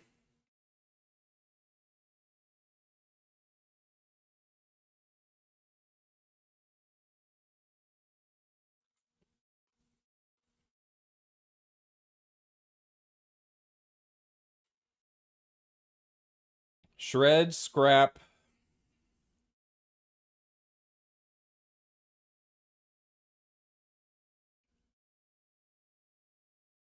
Well, maybe not. In this game, it could be anything. It literally could be anything, but you have to pick four. So there's going to be four groups of four. Oh, it says right here, yeah. Create four groups of four. So you're trying to find where these words are common with each other. And it could literally be anything. They could rhyme. They could be missing a letter at the end. They could be part of a second word. They could have the same meaning. Anything, which makes it hard. Oh, wait a minute. White, brown, cyan. What's the fourth color?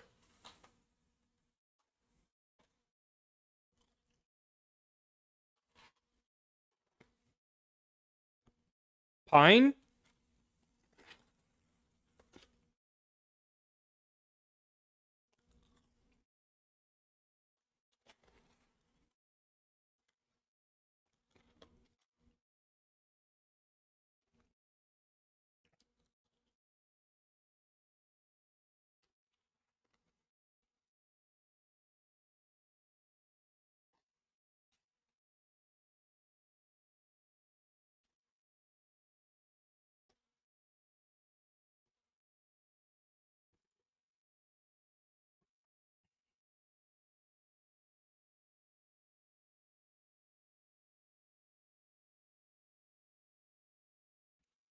Pink.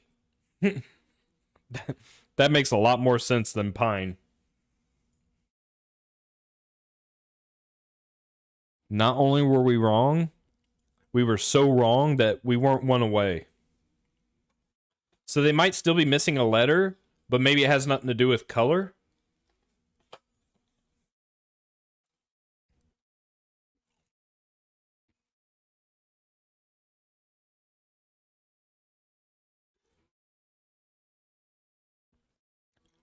Cap is also slang. That's a good point.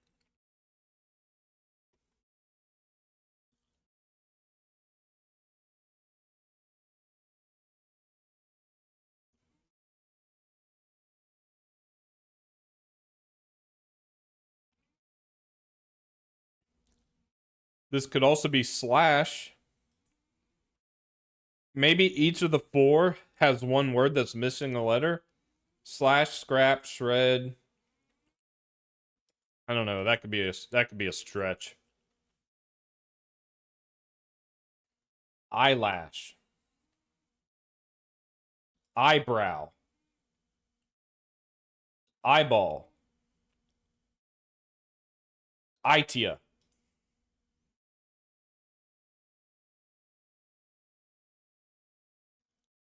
All right, what's the fourth eye? Eyebrow, eyelash, eyeball.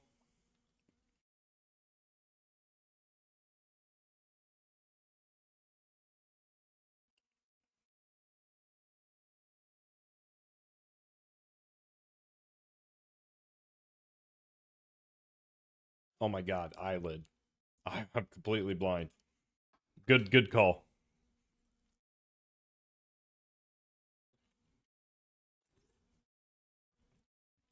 So that's one way these words can combine.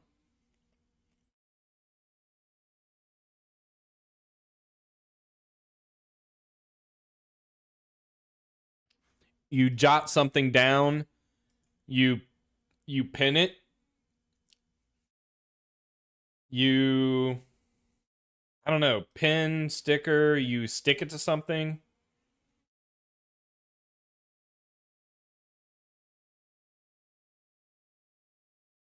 Are these like, is this like text message acronym, like text message? I don't know what TIA is. Thanks in advance. ATM, laugh aloud, PIN, TIA are all acronyms. What's PIN? I don't know what pin TIA. Is that actually true? Oh, you were close. We're one away. You're on to something.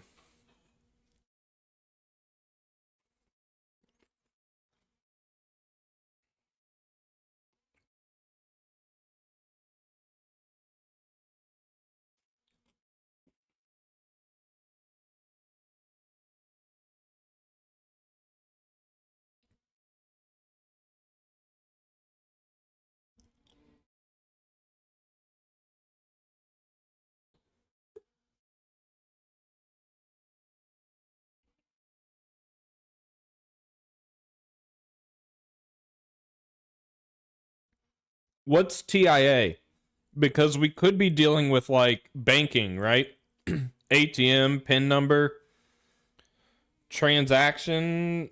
I don't know what TIA is.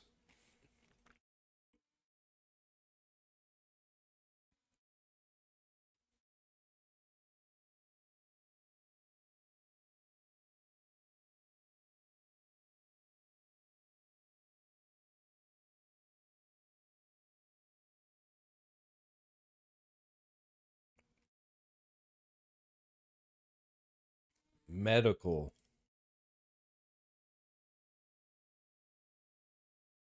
Wit. White. Like that's still white, cyan. That annoys me. I thought I was onto something there. Sticker, sticks.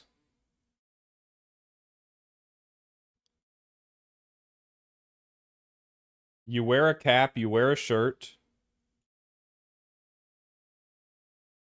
You jot something down.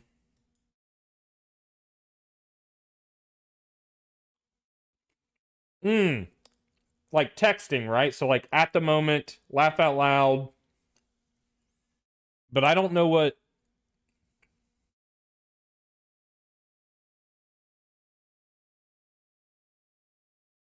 So maybe pen was the wrong one.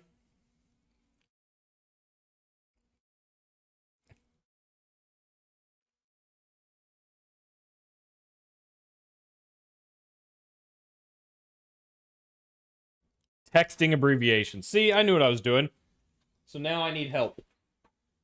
I don't know if this is my age showing or what, but I don't think in my life have I ever texted CYA or TIA.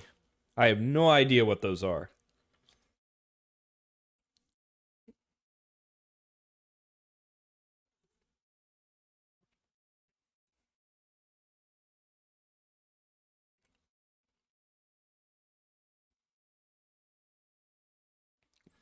TIA, the only thing I can think of is like thanks in advance. Don't be rude.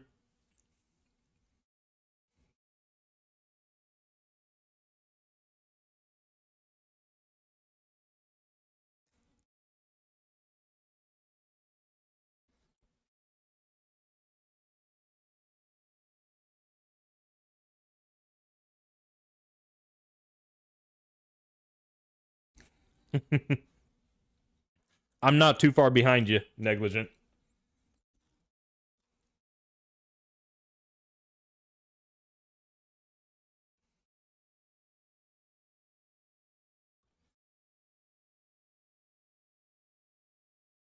If this isn't a color, then it's wit.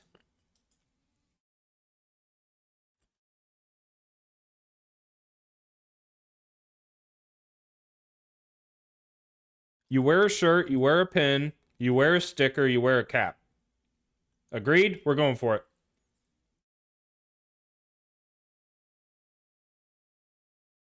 I still got it right. Doesn't it count?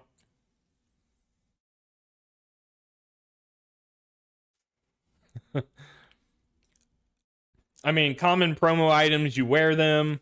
So what is this? Wit, scrap, jot, shred.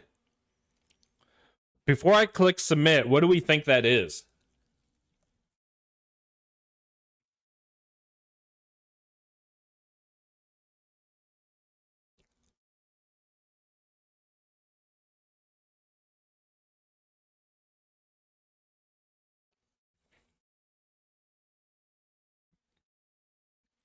These aren't like missing letters as well, are they?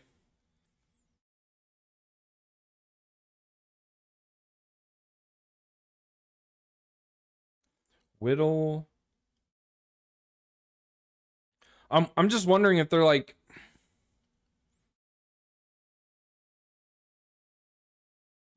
white, whittle, scraped, ed, jotted, shredded.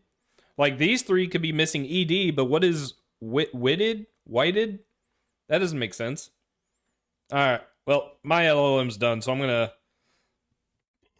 Oh, excuse me. Tiny bit.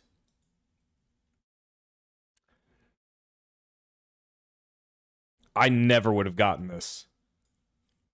Tiny bit. Just a wit. Just a wit. Just tiny bit. Nope, that's not in my vocabulary. I apologize. All right, so let's see what's happening here. Oh, this is looking like it's finding a bug in Raylib itself. Root cause, Emscripten resize callback in Raylib's C code calls set canvas element size, which sets canvas width over height directly, bypassing Emscripten's GLFW resize listener. This leaves the active width frozen at the init window. Emscripten's libglfw JavaScript code then scales every mouse coordinate by width over bounding rectangle client width. After a browser resize, which happens immediately on load because resizable is set, this ratio becomes 1280 over 800, 1.6. So a click canvas at 100 is reported, but draw rectangle uses the OpenGL viewport, which matches the actual canvas size. Hit test and visual position are in different coordinate spaces. The fix is to provide a web patch for GLFW set window size in the Emscripten callback.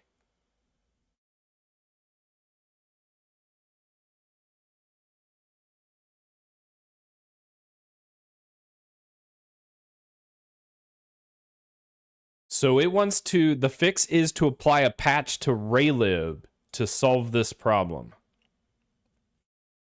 And we don't know if this is an actual problem. So I guess let's see what happens. It should rebuild Raylib, which is what is happening. So we'll see. We'll see. I'm curious if it actually finds a bug in Raylib or if I'm using Raylib incorrectly. You've never played before? Yeah, I like connections. I'm just terrible at it. And that, I would say honestly, that one was relatively easy compared to like how difficult some of them get.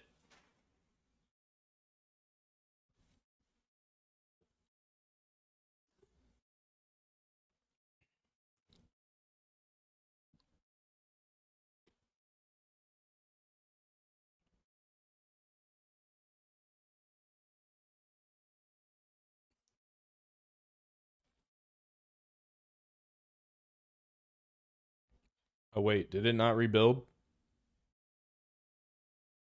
It didn't rebuild. Stand by. Clean all projects. Delete. Did we add the patch file? Fix web mouse coordinates patch.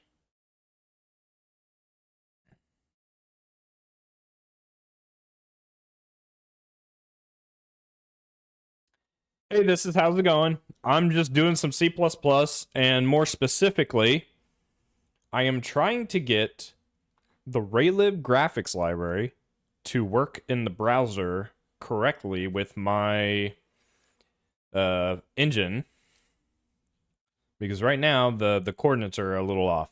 I've spent the entire morning getting events to work in general. Now they're working, but they're not working correctly. So I'm trying to figure out how to fix that. Did this actually compile? This installed Raylib. This didn't compile. That's not good. We need this to actually recompile with the patch. So let's delete this. Let's delete the build trees, downloads, packages. Nope, that's not what I wanted. I wanted to delete permanently.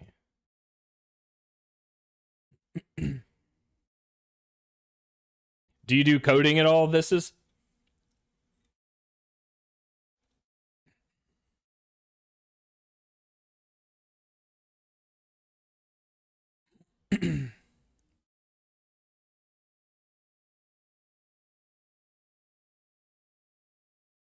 okay, so the build directory was deleted. No, these are still getting deleted. That's going to take a sec.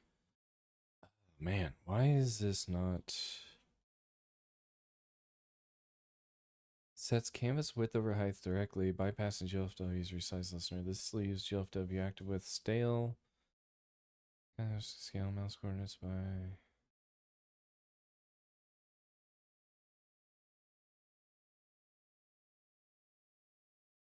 Man, is that really going to be the answer? rcoreweb.c. I'm curious if that gets fixed in Raylib 6.0.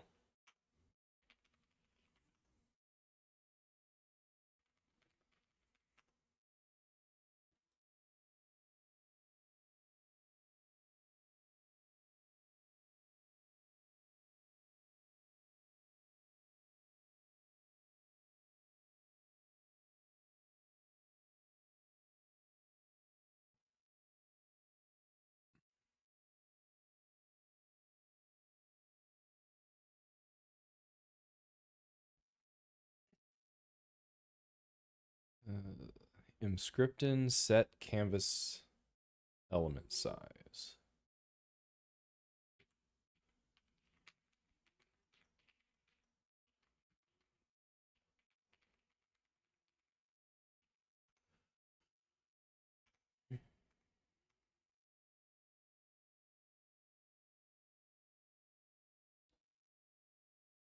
Set up viewport.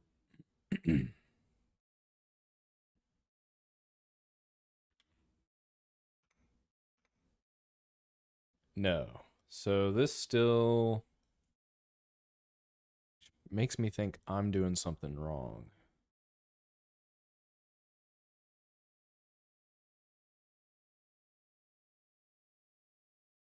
Well, that's really cool. My parents were not computer people. They made sure like I had a computer growing up, and I got to learn by just tinkering around on the computer, but they definitely were not computer people. That's pretty cool that you got to have someone, at least, even if it wasn't something you were strongly interested in, you're at least aware of it. I think everyone should be aware of computer science and at least have one class taught. Even if a lot of it goes over your head, it's still worth knowing, generally speaking, how a computer works. It is so integrated in our lives.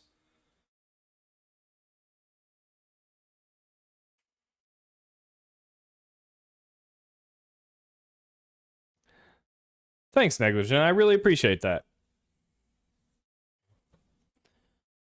Just for anyone's awareness, if you're on, I did release a YouTube video today. It's not I would say it's not a video you just want to sit down and watch. It's more informational with timestamps. So just be aware it exists to help you figure out how I am managing my project here. It gives you an idea of like how I'm able to build C++ for Windows, Linux, Android, WebAssembly, etc. Oh my god, this is taking forever to delete.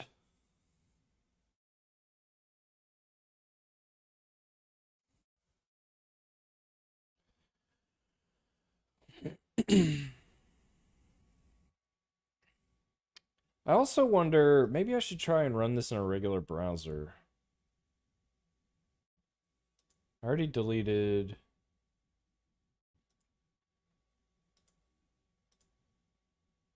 Ooh, it's really thinking about it. Okay, there we go. Now it's done. Let's try this one more time. I'm worried the build files are still cached, so it's just going to install and not rebuild. Yeah, it's just installing. No, it's downloading some stuff. Okay, I think we're good now. I think it's rebuilding. So hopefully it'll rebuild with this patch. We'll see if that fixes the events.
Alrighty, take care. Thanks for stopping by. Hopefully I'll have events up and running by the time you get back. Up and running correctly, that is.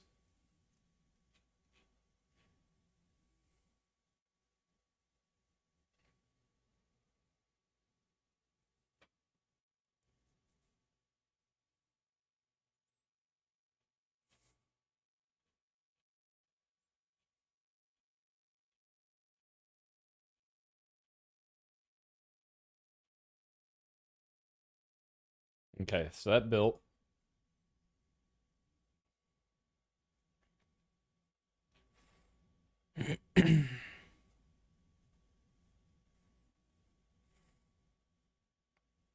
That built. Moment of truth.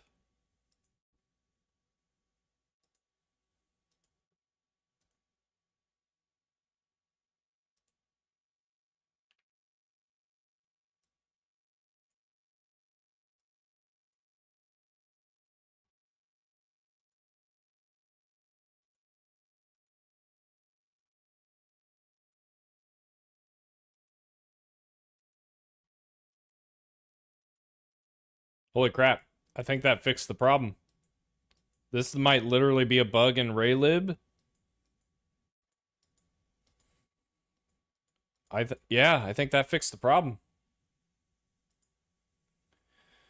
I don't This would have taken me a long time to figure out on my own. I think the LLM did its job here pretty well. So if I turn rotation and scaling back on, we'll see if that still works.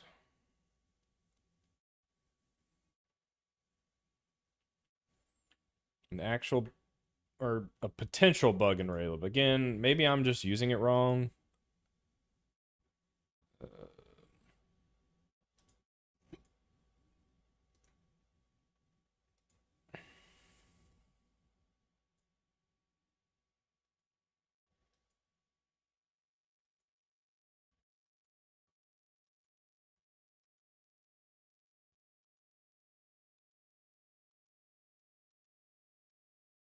Heck yeah. That's just straight up working.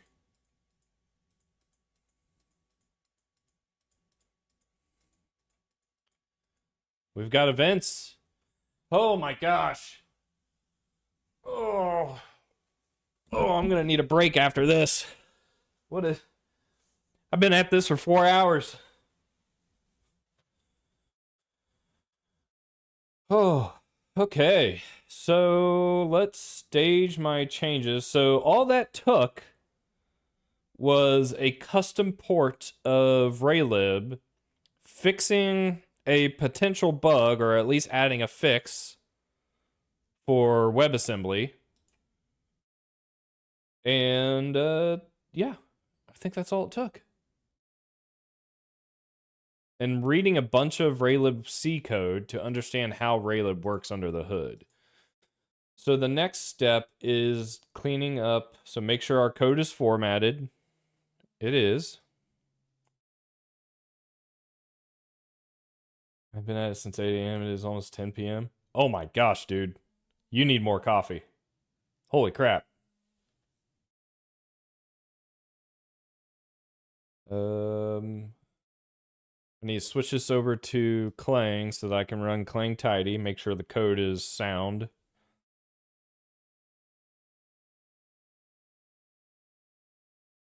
So realistically, what I need, and maybe I'll do this in my free time, I'm not sure. But VC package, we need to open a ticket to add additional feature enabling for Raylib, because I had to write my own custom port to do this, so that we can turn on custom frame control, which is what I needed in order to, so that I can choose when to process events, which is needed for WebAssembly to work correctly with a Syncify.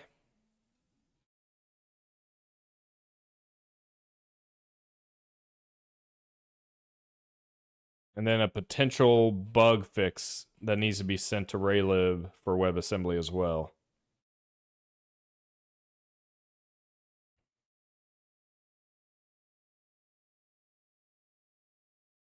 But for now, we're good, because I can just make use of this overlay, this port overlay, to automatically apply the changes to Raylib for me. Is this compiling right now? It is. Okay.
Just waiting for the paint to dry. It's almost dry. There we go. All right.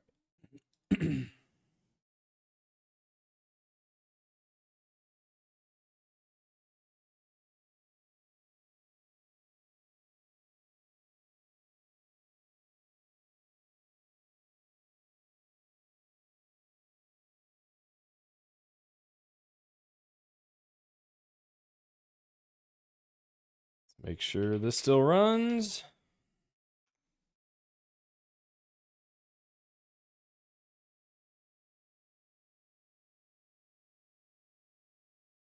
That runs. Events still processed. That's good. Let's run Clang Tidy, where everything's going to fall apart.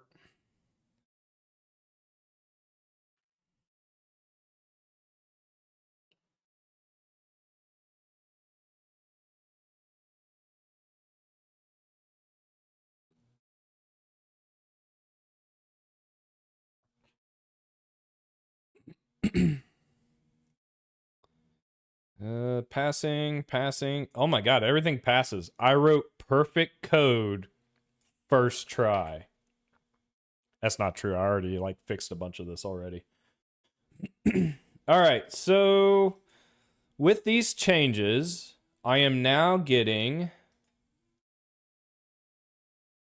I didn't really go over these changes. It's a little complicated, but I basically set the base object up to handle retrieving and caching parents and also these on-child add and remove signals so that the node can listen to those signals and internally register the children if they are of node types for transformation hierarchies without having to perform a dynamic cast every iteration.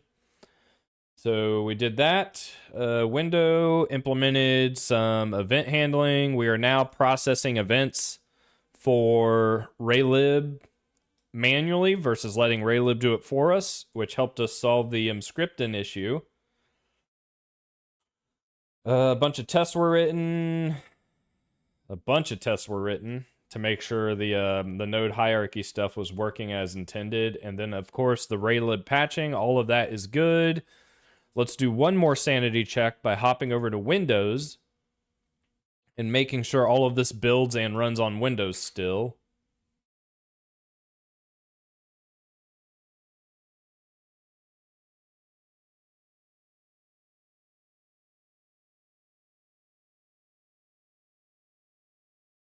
No errors first try. Delusional. Yeah, you're not wrong. This code is perfect. Just don't look at it.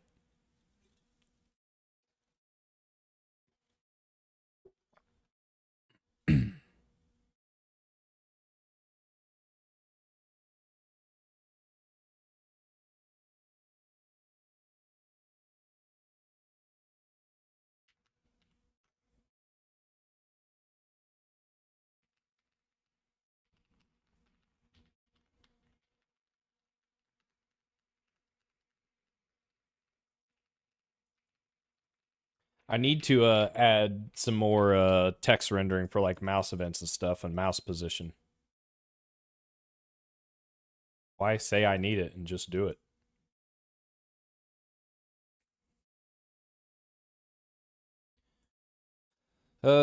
Okay, so we have root node, rectangle, text.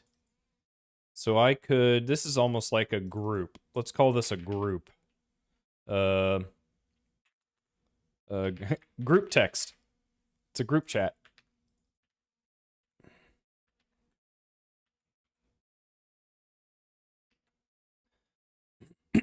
So this will be, so we have text, txt, keyboard, keys, txt keys.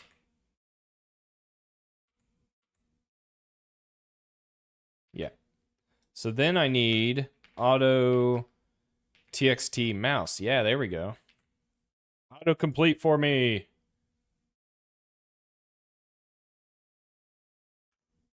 Or no, this is the mouse event, right?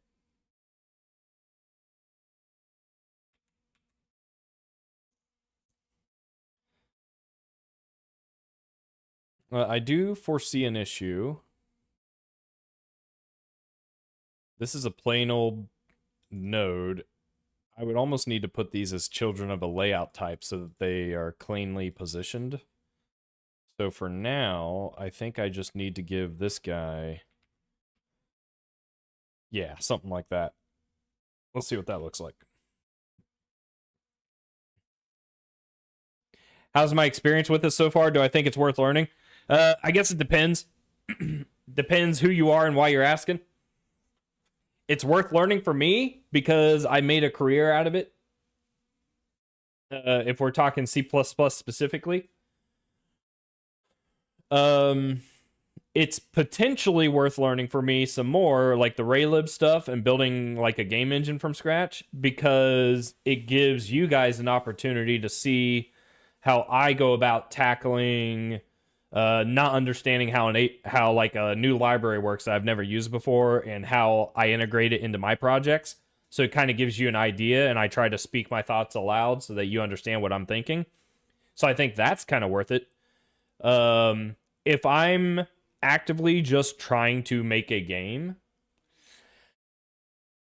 that's a tougher sell, I think, to do it the way I'm doing it, because as we have seen, we're on, I think I titled this stream day 6, and I've had other streams also playing around with my game. I don't have a game to show right now. That is probably not worth it.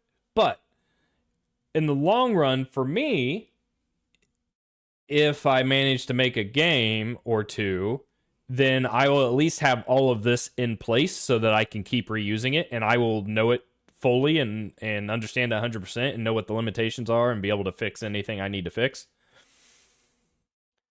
So I think it's worth it. Even if I don't make a game with it, I still think it's like worthwhile. I'm learning, or at least at a minimum, I'm practicing. I don't know if I'd recommend it to someone who's trying to make a game and sell it. I think maybe you just use a game engine and be done with it, especially if your game isn't like too crazy or too custom, right?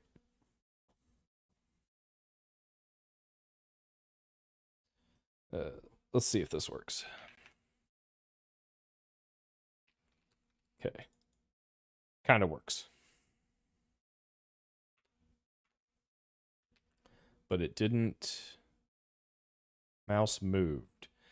Oh, I bet I don't have move events implemented. But that's okay. We'll save that. I want to get this committed since everything else is working.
We have event handling on WebAssembly. So now, what do we do? What do we do? What's the next step? Get the other events implemented, I suppose? So I don't think I have a mouse move event. We have event mouse. We have moved. We have position. But we don't have Is mouse button pressed? Is mouse button released? Is there a way to know if a mouse has moved other than get mouse position and track it? Is mouse...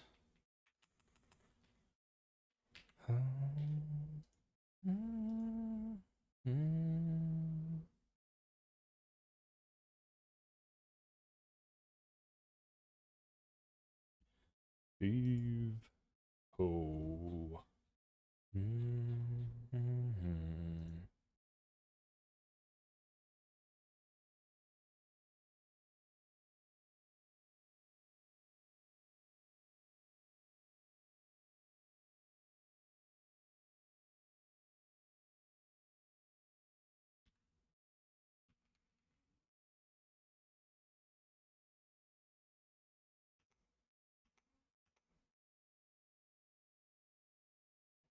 Is mouse button pressed, down, released, up, get mouse X, get mouse Y. Get mouse position, get mouse delta. Get mouse delta between frames. So maybe I can check this. If the delta is 0, the mouse hasn't moved. So maybe I need this. Together.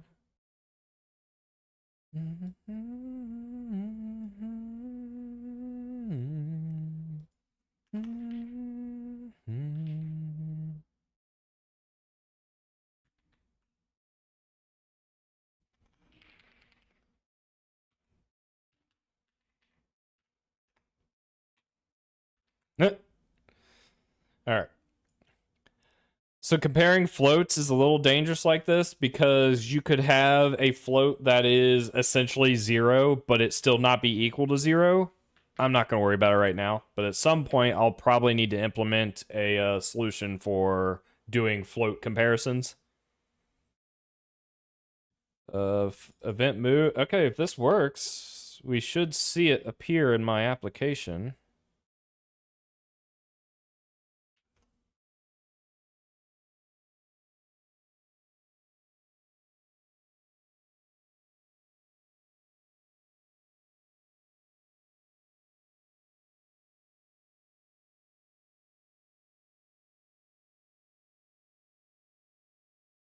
Sweet.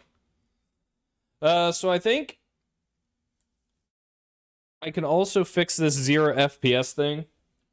Since we are now controlling the timing and not Raylib, we can't lean on Raylib's debug tool.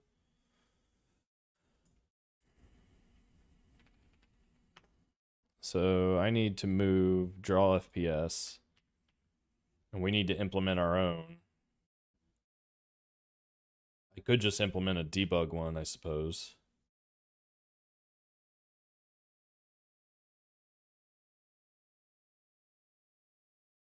Do I provide that?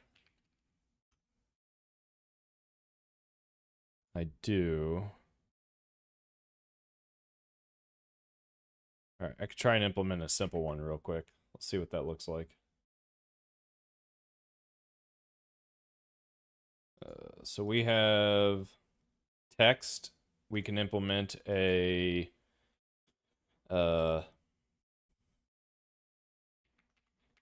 text fps.ixx, I guess.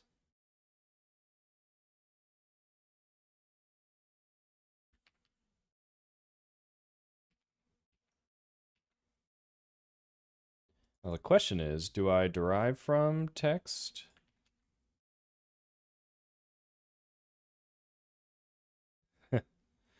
I don't need this anymore. Don't need that. Need font size. Kills me. Why is that not working?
This is crazy. Did it just implement the text FPS object for me by tab completing? Because this is all I was trying to do on update. This is update post though. Oh, get FPS. That's not going to work. We have to calculate our own. So it didn't quite get it right. Because I want to do auto delta time.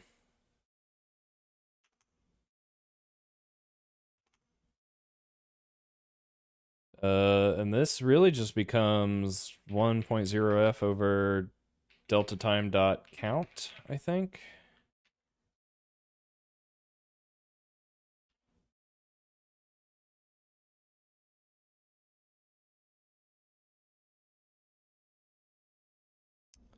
Format is not a member of. That's fair.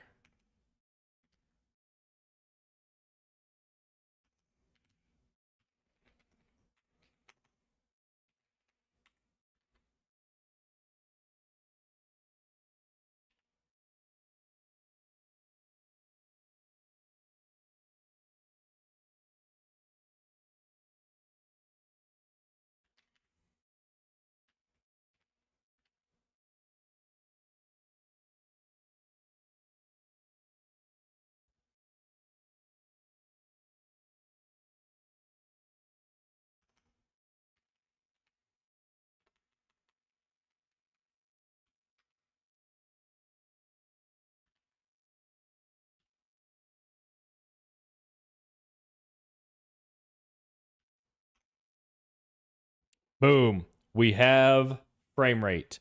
And oh my god, is it just going quickly?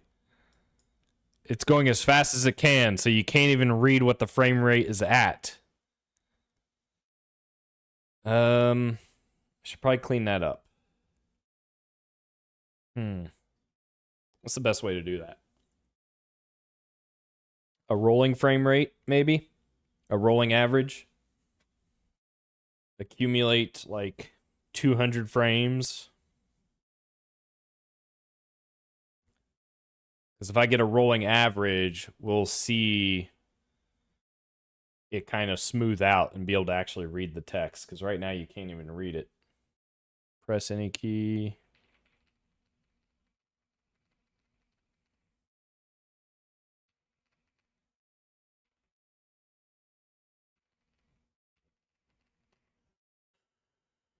Okay.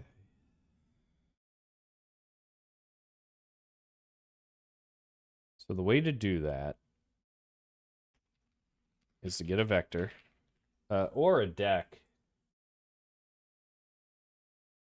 Because we're going to only want to keep 200. So that's a push. What is that? A push front pop back? A push back? You push, you push, you push, you push, you push, you push. You pop. Push, pop, push, pop. Let's use a deck.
Dang it. I was hoping... Does ranges not have accumulate?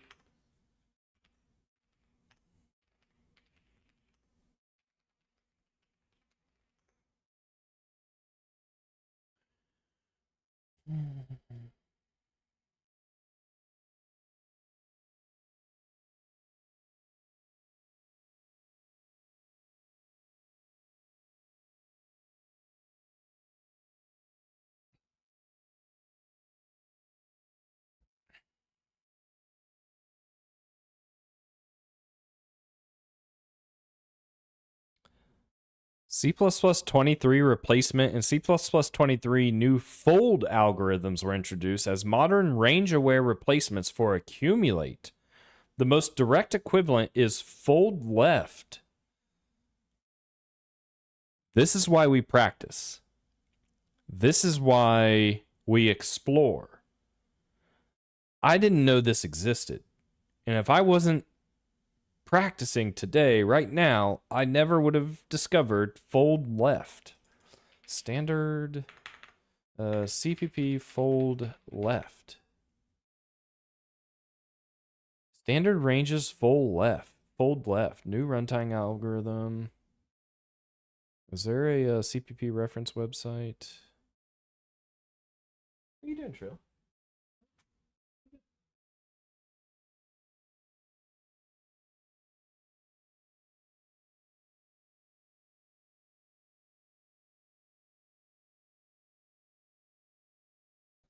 My cat's just laying on the ground, pawing at my feet.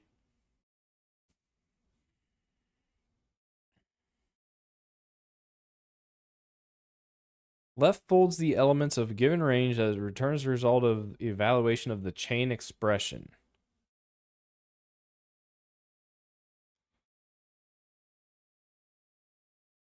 Ranges fold left using plus. So you still have to enter a begin, standard multiplies. I mean, let's try it, I guess. What header is this under? Algorithm?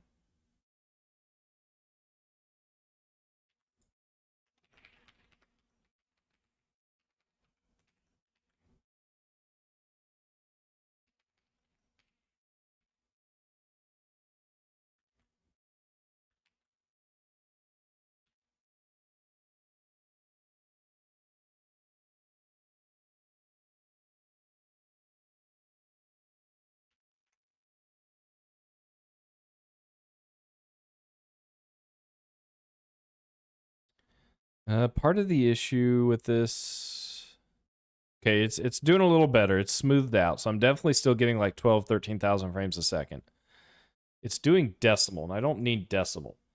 Is there a way in formatting to just like cut that off? I've not really used standard format all that much.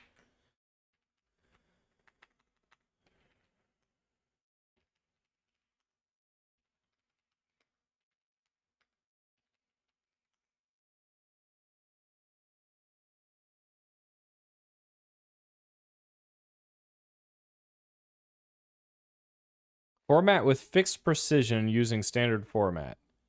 Holy crap, what does that even mean?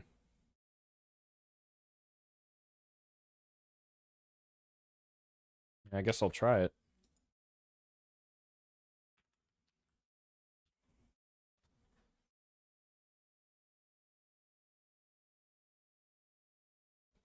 Wait, is that a compile error? What? Standard basic format string call to immediate function is not a constant expression?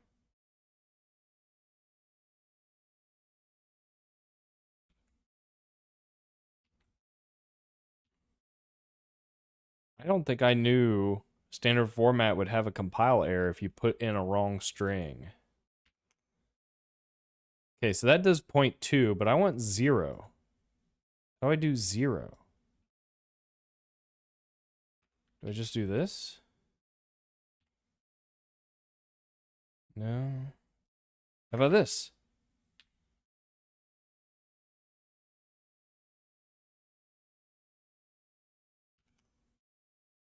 No. All right.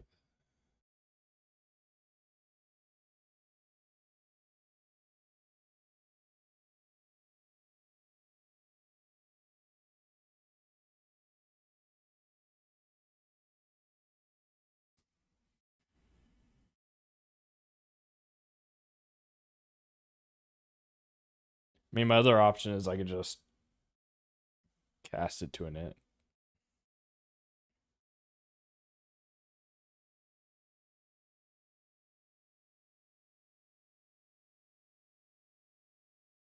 I need it to be 0. Width is 10.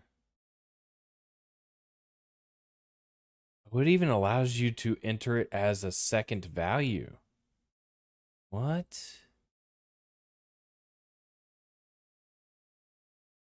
Wait, what? Colon. So I could do this and say 0 precision.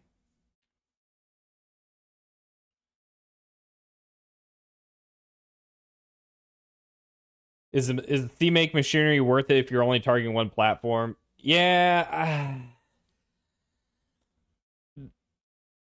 That's a tough one. For me, in my experience, it's never just one platform. You know, because what inevitably ends up happening is you'll like work on one platform, Linux, Windows, Mac, whatever. And then you'll inevitably, and this has happened at companies I've worked for many a times, we're like, yeah, we're only supporting Linux. And then literally like a few months later, it's like, hey, our client came back and it turns out most of our end users only know how to use Windows. We need to support Windows. Like, yeah, okay. For a toy hobby project, you do what you want, right? If you don't have the interest or the time or willingness to learn CMake, you can straight up build everything you need to in Visual Studio and call it a day. Just do what you want. But from my experience, for me, CMake is easier than setting up Visual Studio because I have used CMake my entire career. I know how to set my CMake projects up quicker than I know how to do Visual Studio. And so even if I was only targeting Windows or Visual Studio, I would still use CMake. But I get it. If you just don't want to spend the time to learn it, I totally understand. So you're good to just do what you want, especially if you're only targeting Windows. From a maintainability perspective, the ability to support multiple platforms cannot be discounted. If you tie yourself to Visual Studio, then none of your configuration will work for Clang or GCC. And if your configuration doesn't work for Clang or GCC, you miss out on the opportunities to discover additional like things wrong with the way you wrote your code. With my project here, I have this running on multiple platforms and making use of multiple compilers. And then I also have automated builds through GitHub's action APIs. So when I come in here, yeah, I already have a build failure, right? So like right here, my code builds for Linux or some of my Linux builds, but it fails on Mac and it fails on Windows. So if I was only building for one platform, then, you know, I wouldn't catch these. And it looks like, ooh, looks like I have test failures actually. Pretend you guys didn't see that. If you don't observe failures, then they don't happen.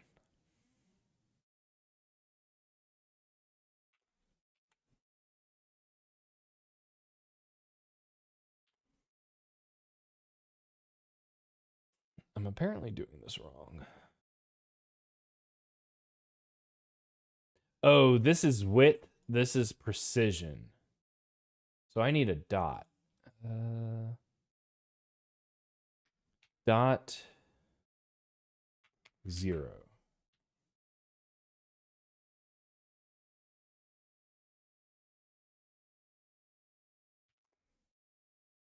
There we go.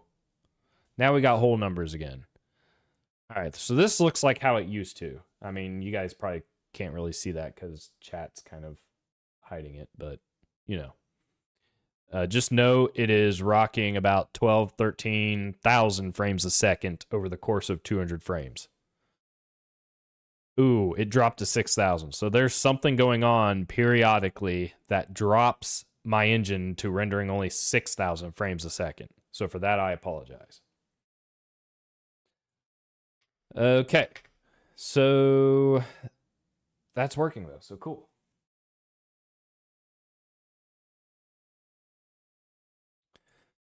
We now have a text FPS object that we can use in our engine. Man, guys, I think I'm getting really close to start building a game with this. I think the other piece I'm going to have to figure out is input handling. Like the action map, kind of like how Godot does it, but I can also kind of figure that out as we go with the game. Dude, what are you doing? My cat is on the ground biting me. What are you doing?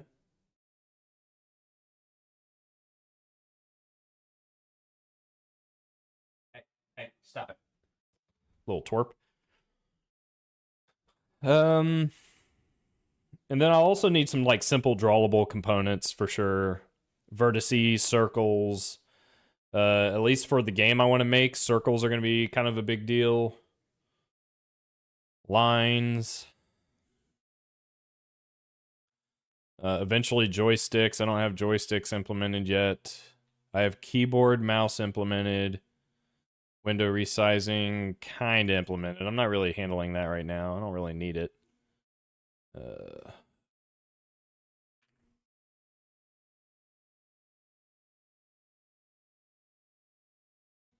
So I guess the next step is making sure all of this is working on WebAssembly again.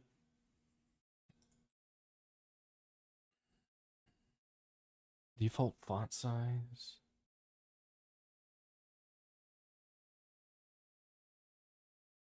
Yeah, let's swap over to Linux real quick.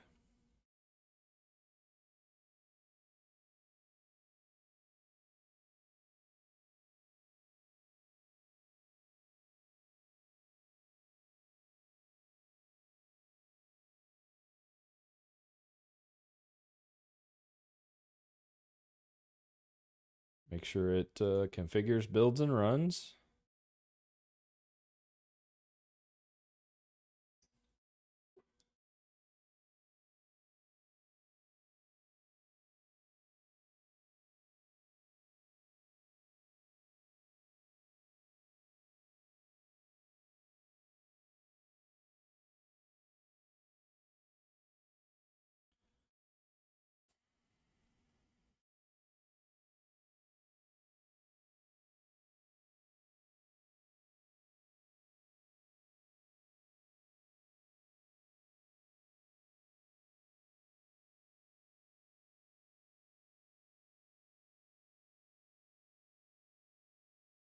What's your problem, huh? What are you doing?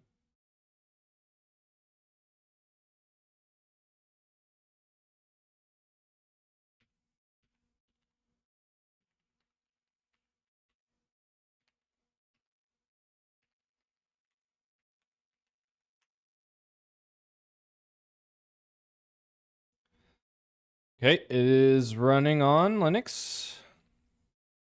That's good. Let's verify WebAssembly.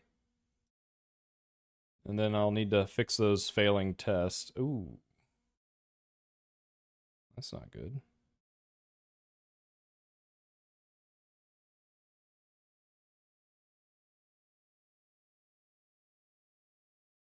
Uh-oh. Cannot find... Oh, I have ARM selected. I'm not on an ARM system. X64.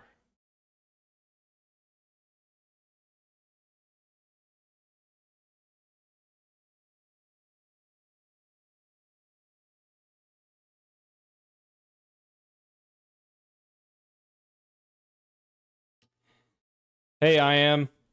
How's it going? I'm doing pretty good.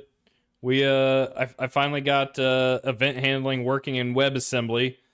All it took was patching Raylib and also disabling Raylib's control over its update loop. That's all it took. It was easy. All right, so WebAssembly is built, so let's verify. Web Show preview.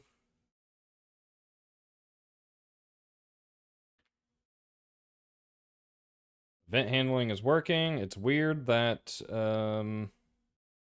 that's interesting. It's like subpixels for WebAssembly, huh? But event handling works.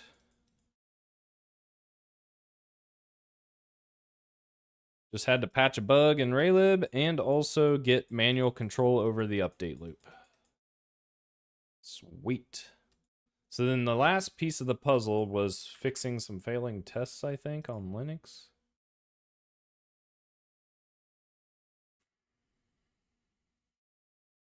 All right, once I get this fixed and pushed up, I'm going to take a couple minute break. I shall return.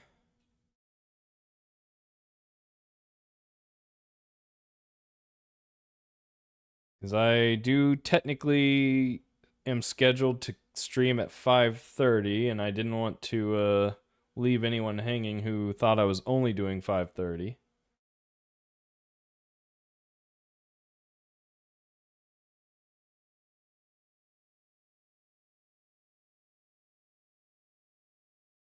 It's GCC release.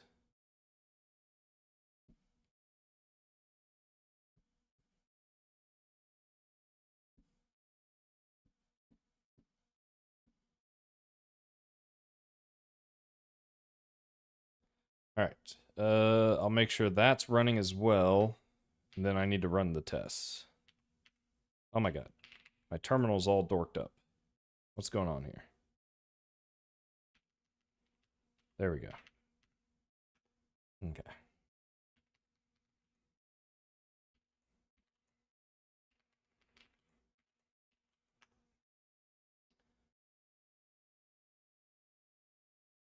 All right. That's working. Okay. The last step of the puzzle. Oh, I need to run Clang tidy. Ooh, which might require me to build it in Clang. Maybe not.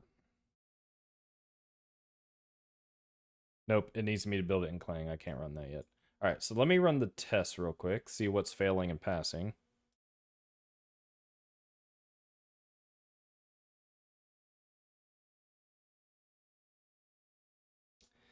Unit events mouse button unknown does not alias left.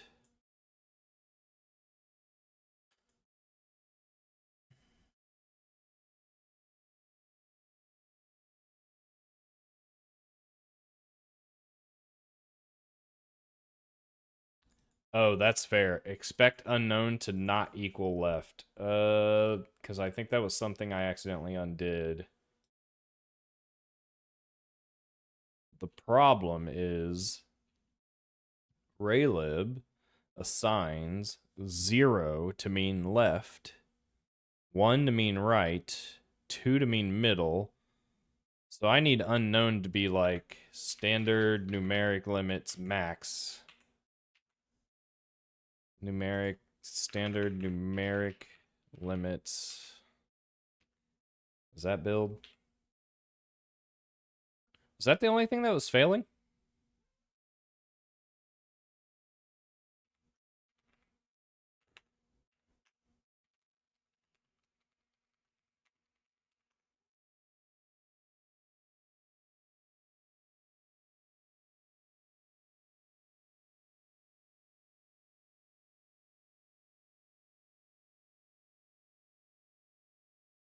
Yeah, that might have been the only thing that was failing.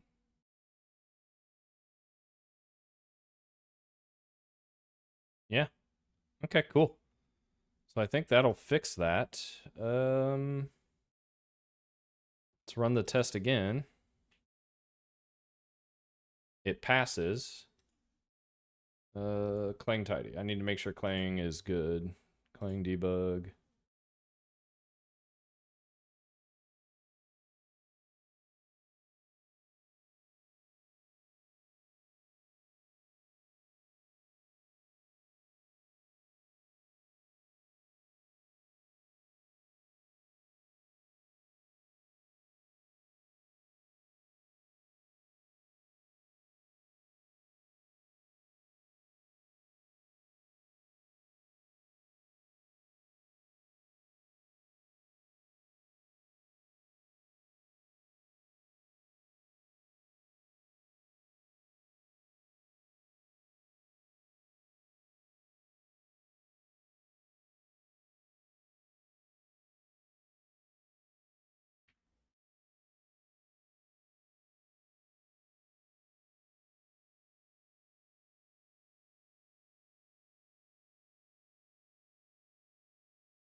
Oh, I knew it was going to call me out on the magic number.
Raid, let's go.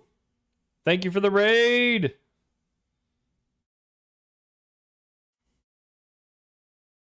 How's it going, guys? I really appreciate it. Thanks for stopping by. Thanks for saying hi.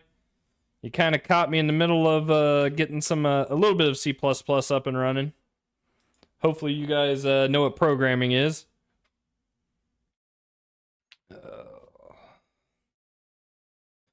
Okay, so that's good. Let's make sure this runs. Everyone see that? Everyone sees that, right? We've got events working. The keyboard's working. Clicking on the rectangle works. So that's good. And that's on Linux. On Windows, I need to make sure WebAssembly is still working with this change. WebAssembly. Fellow C++ dev, huh? Awesome. Well, thanks. I appreciate the call out, the shout out. For those who are completely new to what I'm about, I am a C++ professional of about 15 years. I am actively working on building a game. I am doing so via this open source project called Awen. C++, currently 23, hoping to move to 26 whenever all three compilers, the big compilers, support reflection. I'm very interested in looking and exploring reflections. And yeah, I have a prototype of my game built in Godot, but I'm not a huge fan of Godot and its editors, and I like C++, and people appear to pay attention to me when I talk C++, so that's kind of what I'm focusing on right now. And I've got a little website that kind of describes the game I was making called briarthorn.game that goes over this. So that's what I'm working towards right now. Is this was done up in Godot. I am building up my own application with basically Raylib under the hood to support Windows, Linux, Mac, and WebAssembly.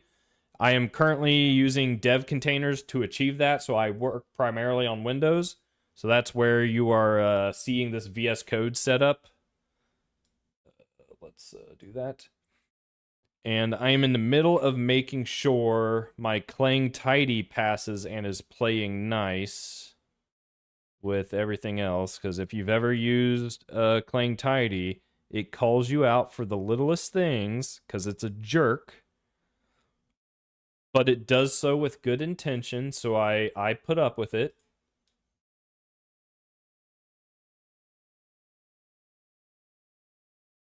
What do I think about Rust? I don't have a strong opinion one way or the other because I have never used Rust. I will say this.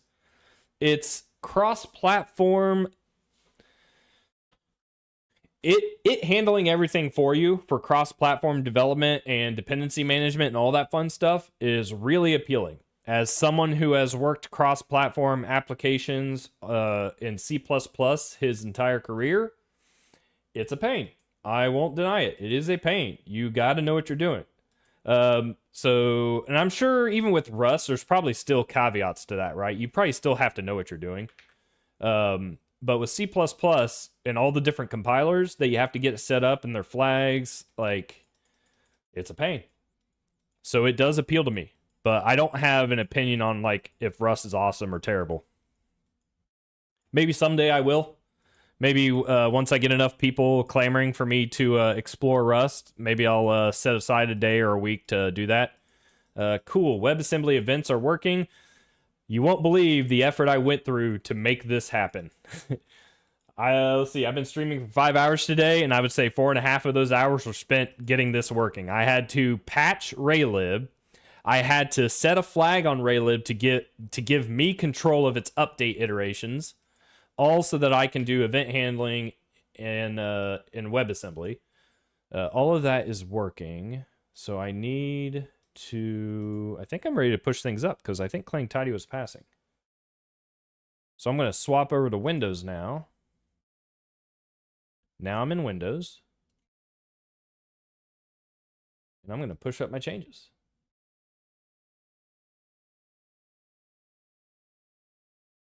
Implement a frame rate counter.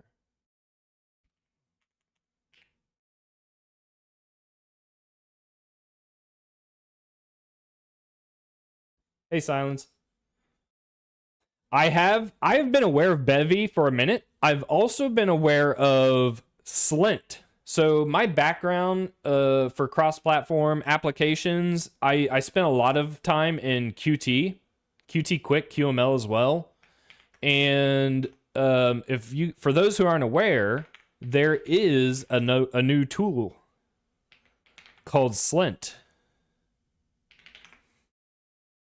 And it basically does like the same types of scripting that Qt Quick does, but it's written in Rust and supports out of the box. It supports C++, Rust, JavaScript, TypeScript, Python. That might be it. Node.js, React kind of things. So if you're into like cross-platform application development, at some point I do want to delve deeper into Slint.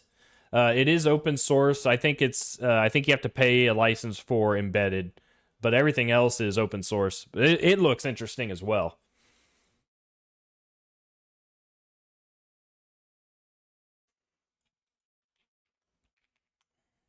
Okay, so what's next? I got events working.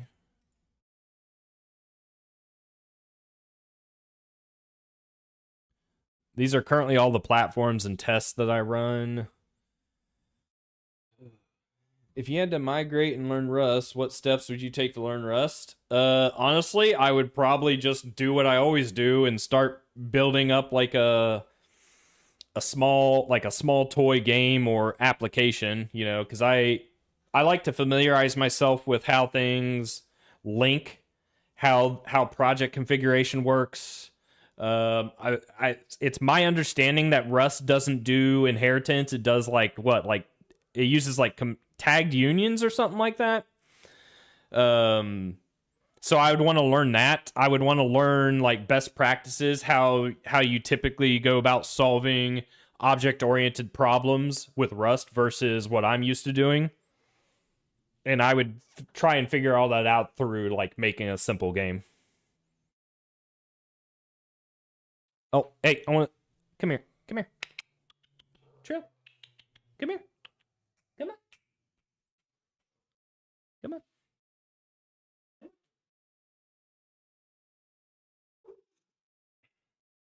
This is Trill. He likes to come and say hi sometimes. You want to say hi? Yeah.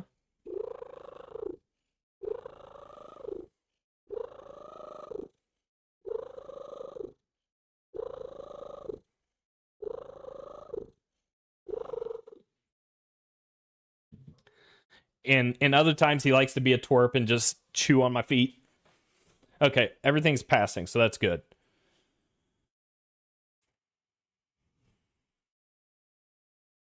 And there are a lot of new rewrites. Yeah, I also, so I'm torn, right? I professionally, I'm a C++ engineer by trade. It's what I've been doing, it's what I know, it's what I'm most comfortable with, it's what I am experienced with when I need to get something up and running quickly. But I won't deny that you got to know your shit, right? It is easy to get stuff wrong. I mean, heck, there's a reason I have so many of these like pipeline jobs to scan my C++ code, because it's easy to get it wrong and it's easy to degrade your code over the course of time when you are not strict with yourself. Other languages these days, more modern languages, they give you a lot of tools to do that for you. Now, C++ has the tools as well, but you have to know those tools exist. You have to know how to set them up, and you have to know how to get the most value out of them, right? Another language that I have been toying with is Dart and Flutter. Why? Because I can very quickly and easily get applications up and running across all the platforms with minimal effort. And with Dart Flutter, I just literally just have to come in here, go to extensions, search Flutter, install the extension, and boom, I'm up and running, right? Slint, I think, might be a little bit like that, but you do have to have Rust installed in order for that to work. So there's just like, there's something to be said about languages that you can just install via an extension on any platform and you're up and running coding. My long-term goal with Awen is to do that, but for like small 2D games or applications.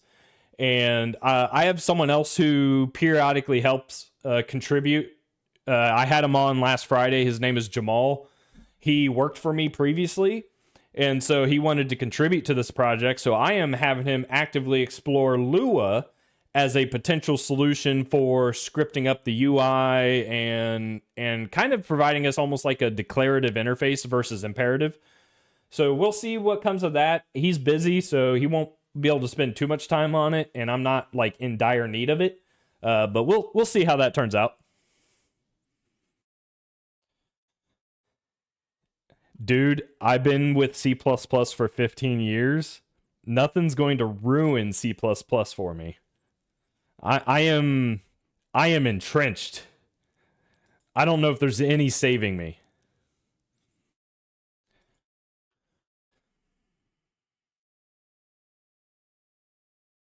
All right. So I know for the game I want to make, the next piece of the puzzle is drawing a circle. And I don't know what tools Raylib gives us to do that. I think it has a draw arc function. If that's the case, that's really all I need.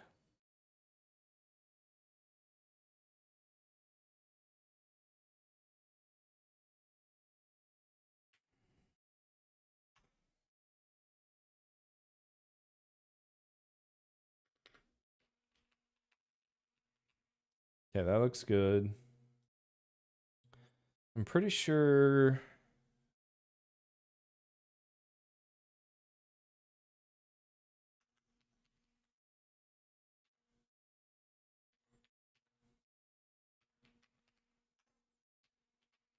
Or maybe they call it draw ring. I think Raylib calls it draw ring. I think that's what I need.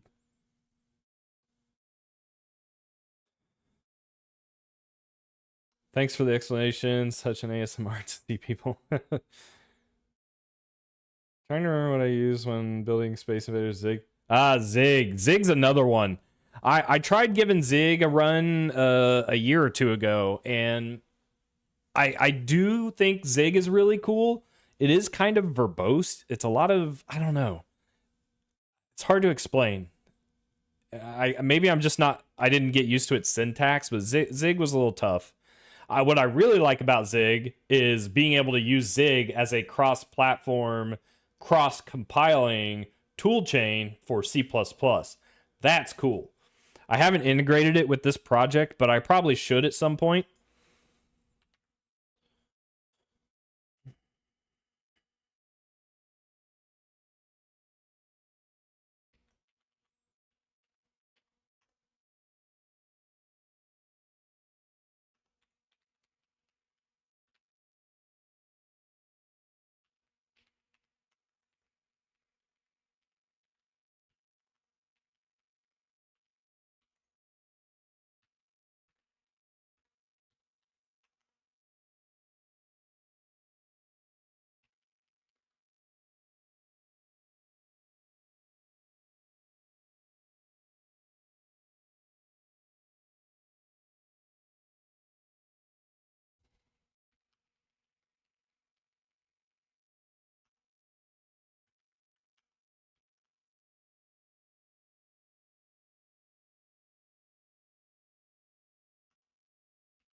Maybe I should just call it ring to keep it consistent with the Raylib API.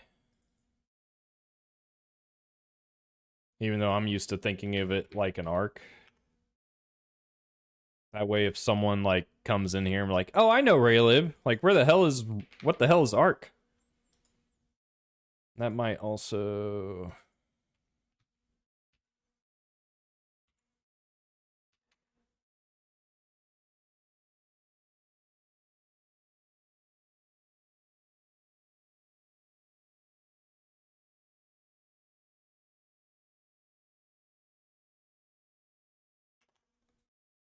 Uber uses the toolchain? Oh, that's cool. So I have tried using Zig as a cross-compile toolchain before and also integrate it with VC package, which is the package manager I choose to use. One issue I always ran into is the compile commands for C++. So in all of my different builds, I support, because CMake does it, this automatically generated JSON file that lists all of the compile commands, right? LSPs need it. Different tools need it, like Clang Tidy, for instance, Clang D. But as far as I could tell, at least a year or two ago when I tried this, Zig had no tool or no way to automatically generate that compile commands.json file. And honestly, that was like my biggest blocker. And I didn't want to write it myself. I think there might have been an open source project that did it, but I couldn't quite figure out how to integrate it. So I kind of gave up after that.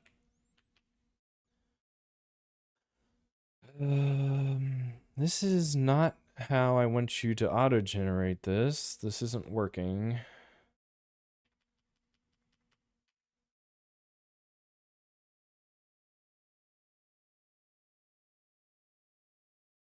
Man, this completely lost the plot. I don't know what happened here. This is not what it should be doing. It thinks I'm in a header file.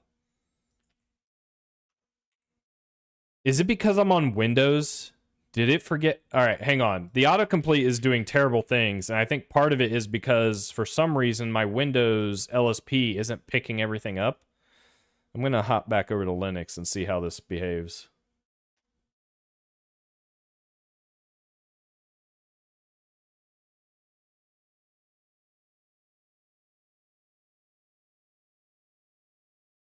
That's interesting if that's an issue. I'm going to have to figure that out.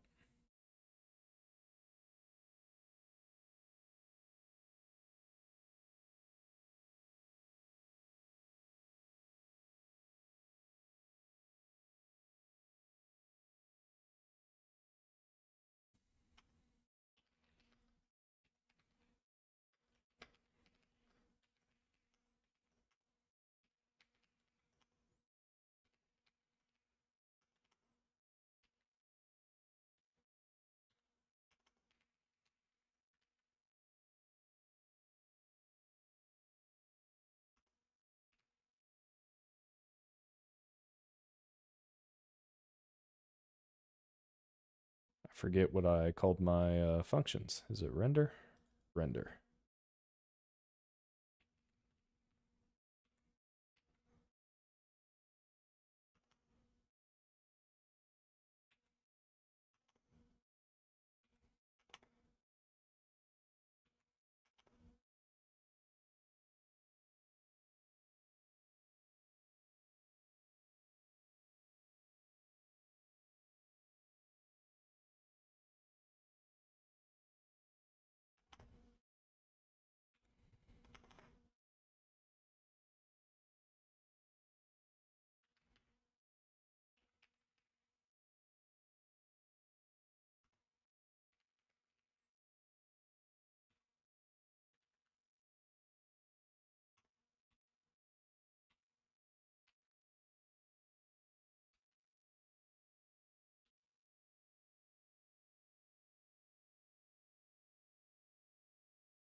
Oh man.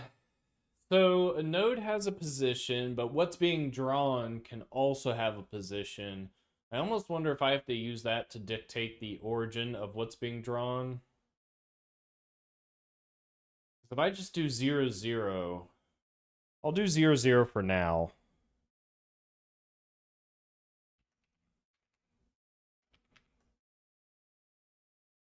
Inner radius.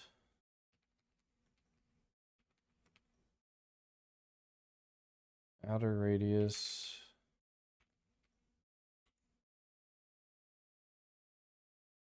Start angle.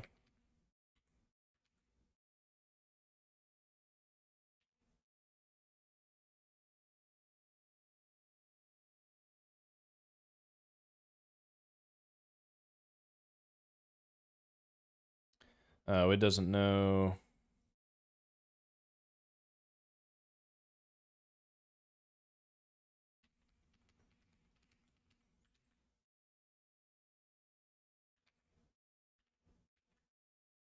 Or wait, no, it does know. I'm not converting it.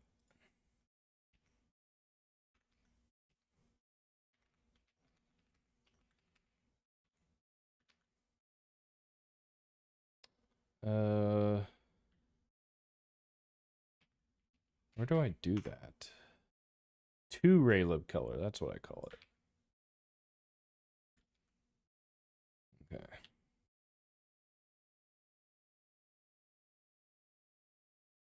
Cool.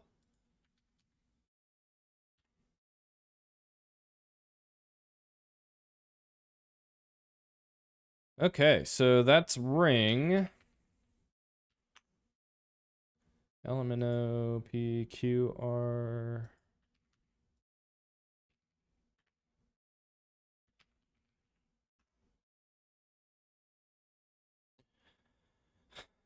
Okay, so if I want to implement a range ring to be at the center of my display, see, like I said, sometimes I feel like it listens to my mic. Let's make it white.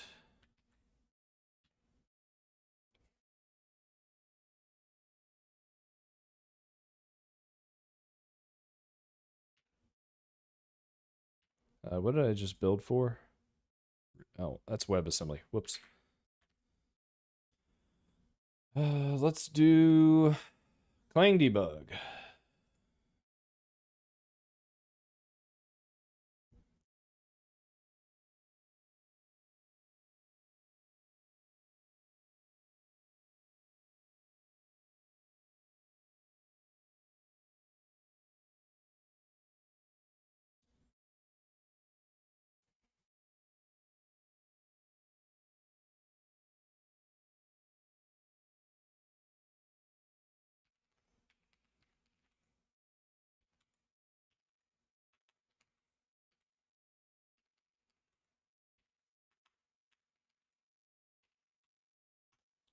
All right, so there it is running on Linux.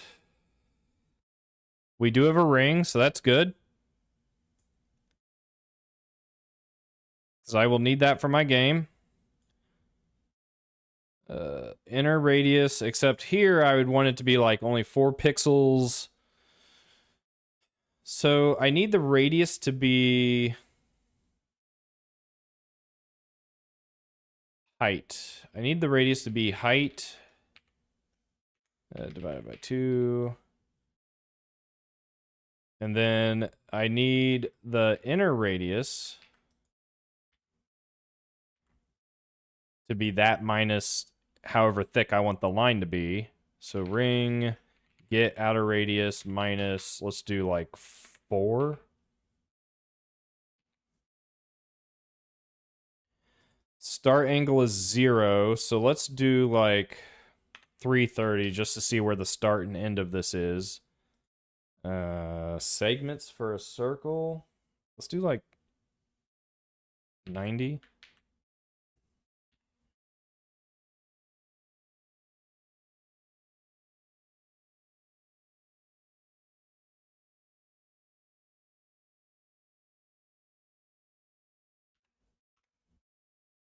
Yeah, look at that. All right, this is looking correct. That kind of looks like a range ring. Okay, so I will end up having to do some math because I will eventually want to automatically resize this, which means I probably also want property bindings at some point. So a property system, I'm gonna need.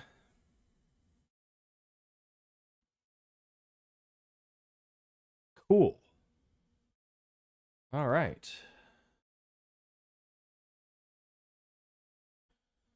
Let's make sure all that's kosher. Make sure Clang Tidy is good with it.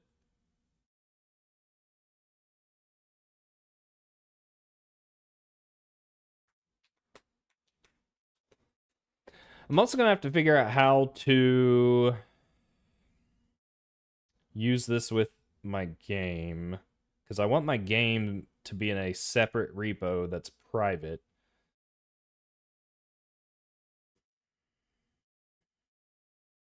I think long term, I know what I want to do. That's going to be a lot of work. Okay, Clang Tidy Pass. Everything's good then. It formats, Clang Tidy Passes.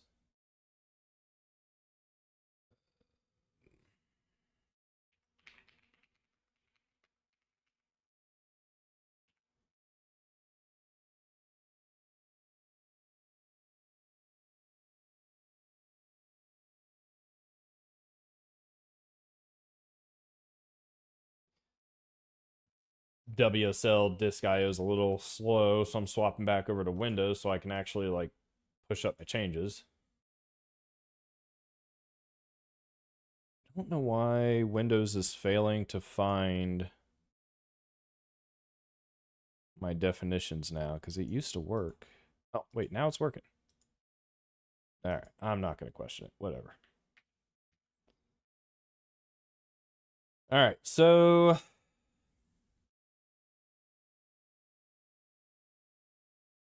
I got enough pieces in place to do rendering, some simple event handling.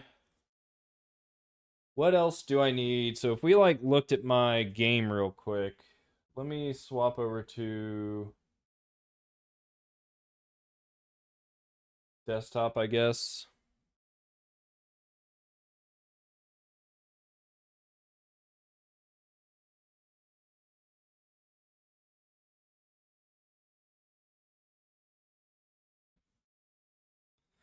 I mean, obviously, I'm going to need UI components. So layouts, automatic resizing when the window resizes, scaling, that kind of stuff. Is my... There we go. Oh, come on. Okay, there we go.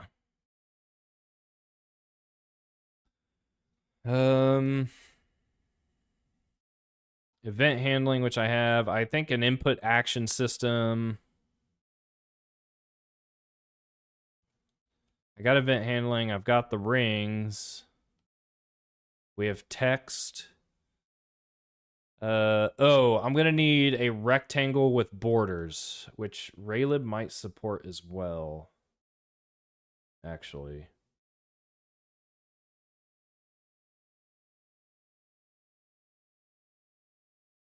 Oh, and polygons. Just generic polygons I'm gonna need. So I think that's what I need next. Is just like a generic polygon.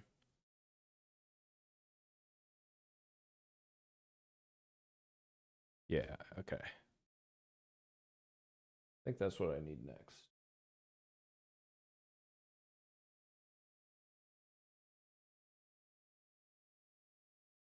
All right. I know I just got raided, and I really appreciate everyone coming by, but I was on the verge of taking a break because I really have to use the bathroom. So I will be right back. And I'm also going to grab a drink. But I think polygons are next.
All right.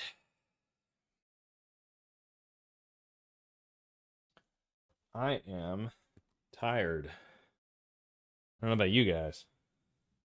It's been a long day for me. And I didn't even have to work.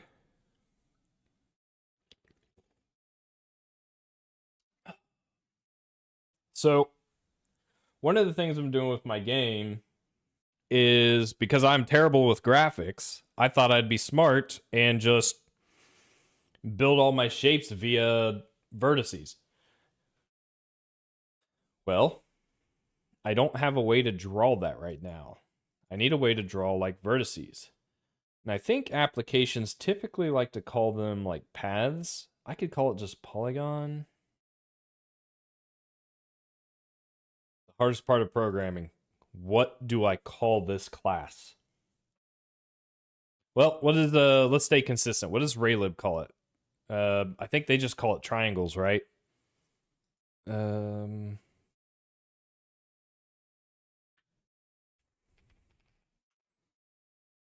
Geometry, maybe they call it, maybe Raylib calls it geometry.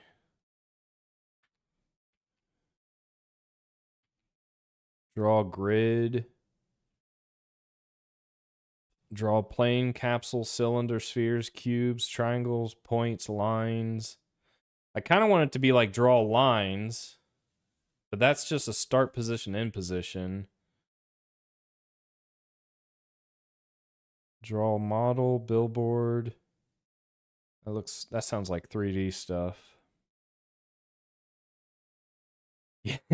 Naming conventions is so difficult. That's why I always if I can, I let Clang Tidy enforce naming conventions. That way I don't have to worry about it.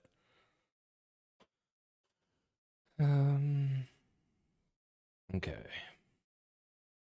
This might be an RLGL angle where I draw vertices directly.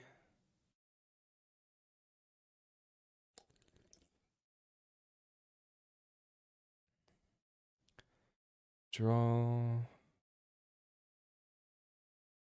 Yeah.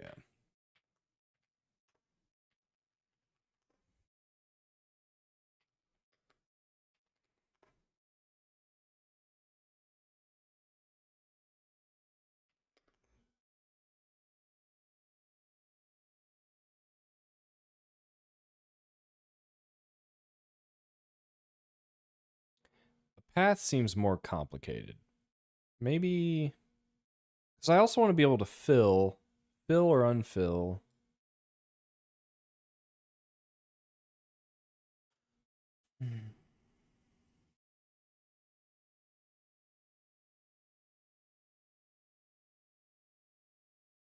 Oh, that's 3D.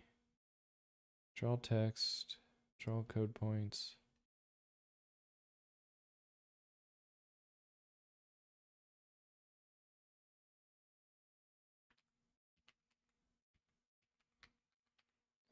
Okay. There's much more. Draw line. Start position, end position. Draw a pixel? You can draw a pixel. That's fancy.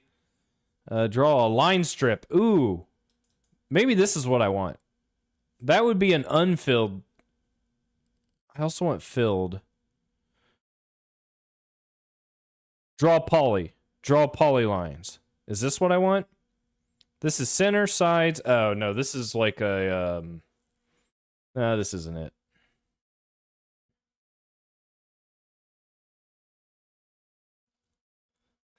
Hey, Captain. How's it going?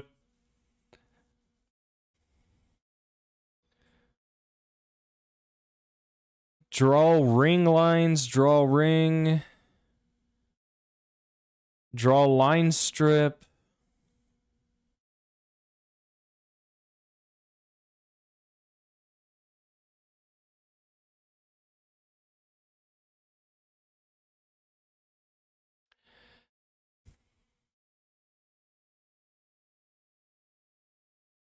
Draw triangle strip.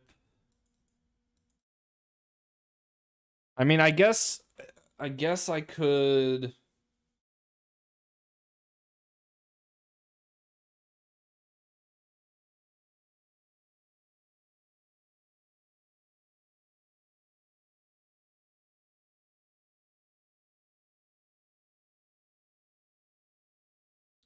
Draw rectangle lines.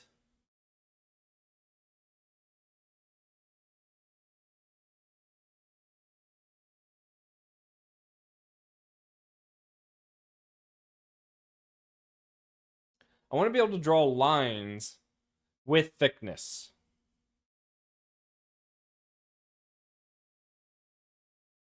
Well,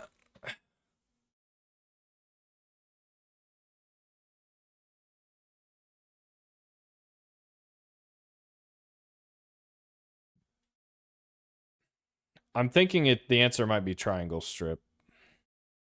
I always forget which one's which. Draw triangle lines, draw triangle strip.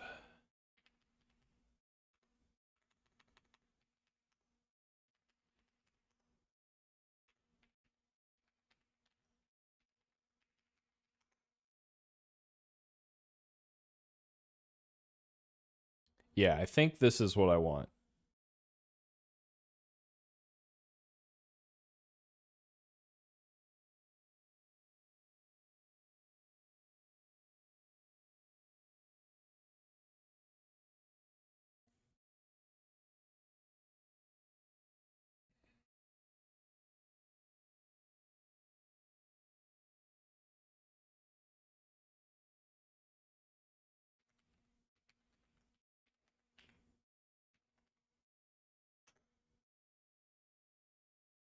Yeah, that's kind of my idea. I'm going to try some of them out.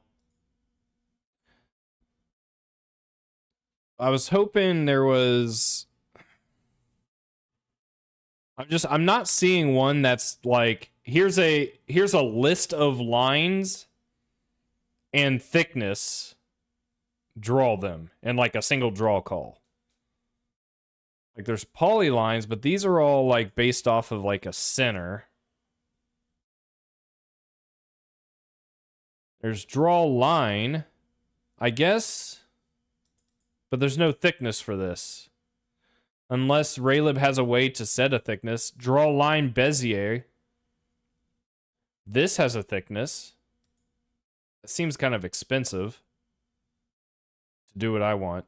But I need filled polygons first, so I think triangle strip is the answer.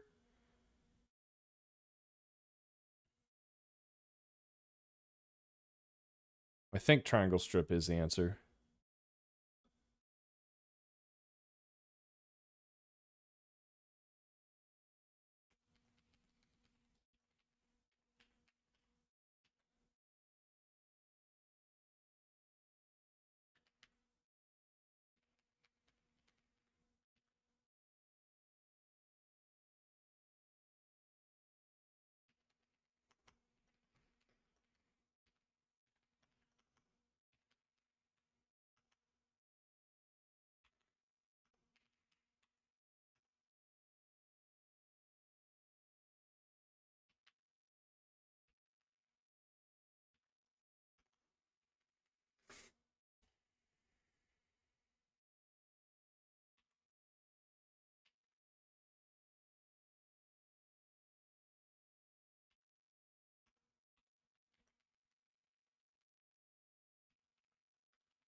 Oh, okay. This is a perfect opportunity to talk some C++ for you guys.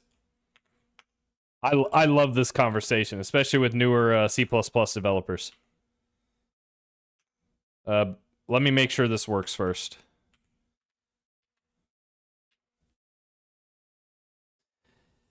Captain, you missed out on a big struggle because I started stream a lot earlier today because I was off work, so I figured I would stream more.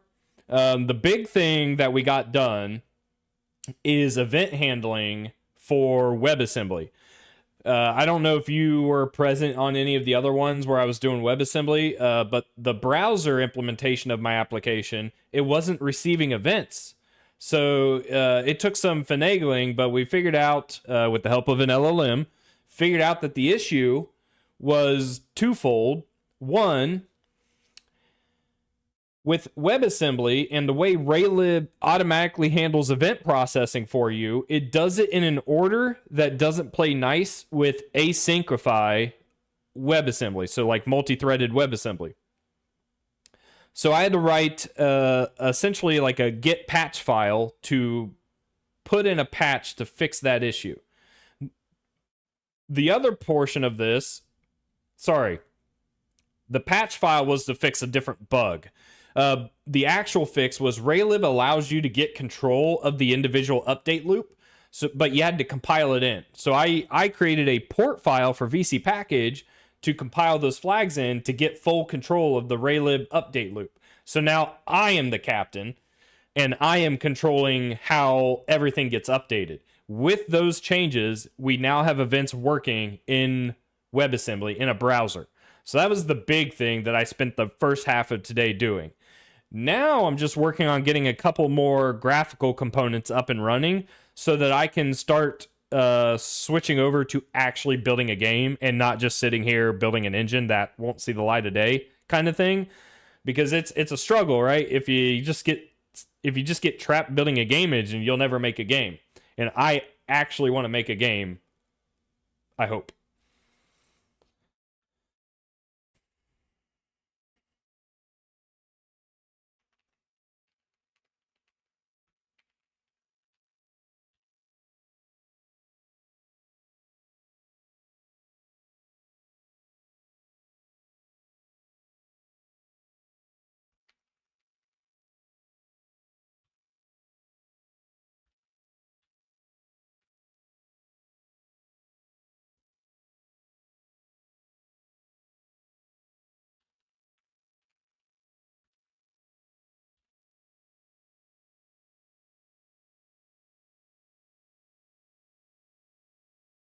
Huh.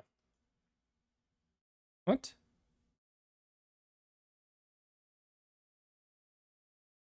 Cannot find partial ordering. Please include compare header.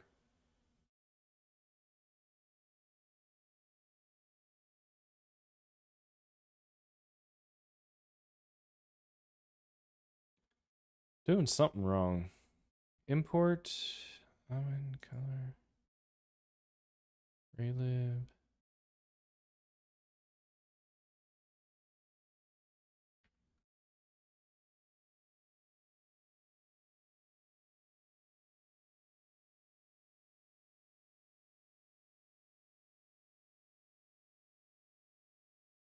What in tar nations? Why is this a problem? This was not a problem before, so what changed? Long ago, go to the window low.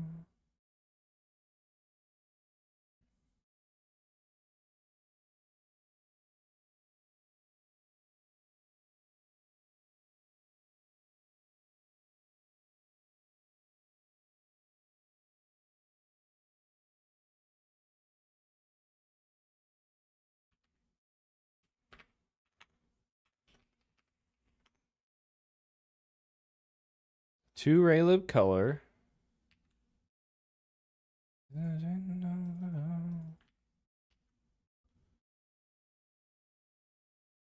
Do I need to include it here? That would be insane.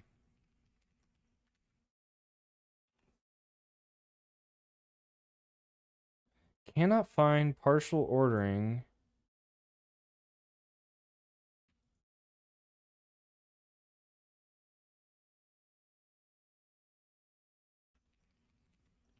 So the other thing, just so you guys are aware, I am actively learning how to use modules and like running into all kinds of issues like this where like, oh yeah, sometimes you got to include the header with the module even though you've already included it in the module.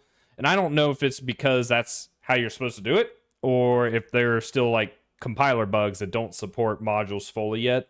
So I have had numerous workarounds put into this project to enable myself to continue using modules for the entirety of this project on Windows, Linux, Mac, Android, WebAssembly, GCC, Clang, Visual Studio 22 and 26.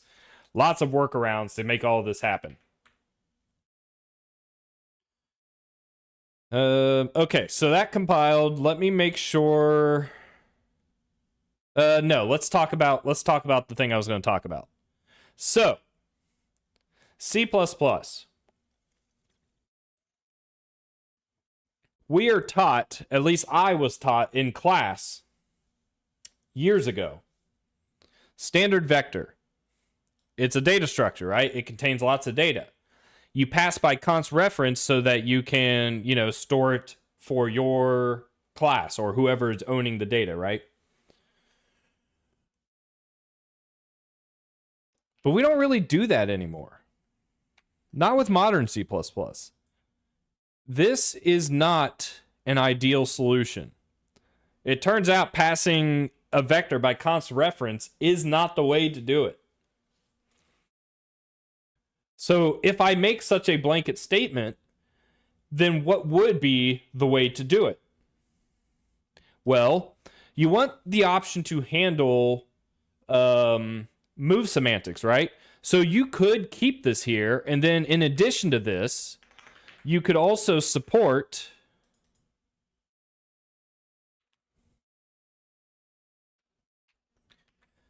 move semantics. So if you need to pass in data that you want to keep around after you're done with it, or after you call set vertices, well, then you could still do this. But if you want to hand off the data to your class, you could do this. But I don't like this, because that means anytime I am writing a setter or I need to pass data around to these classes, that means I have to implement this function more than once, which, if you've ever worked on a large enough code base with enough developers, you inevitably run into this situation where not everyone is on the same page. Not everyone has the same level of experience. Not everyone has kept up with the language standards. And sometimes you just have new people on the team, right? So I have found that it is better to reduce how much code you write. And the best way to do that, as it turns out,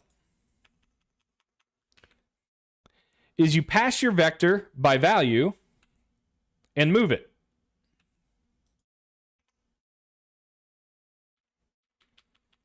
Because if you do that, you allow the compiler to determine how to use this function. Which means I could do stuff like, let's do it here. I could create a vector of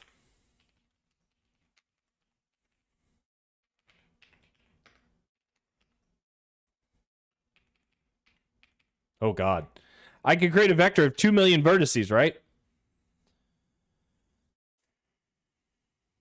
You don't want to pass that by value, so what do? Well, let's say someone who doesn't know what they're doing just calls set vertices and passes it by value.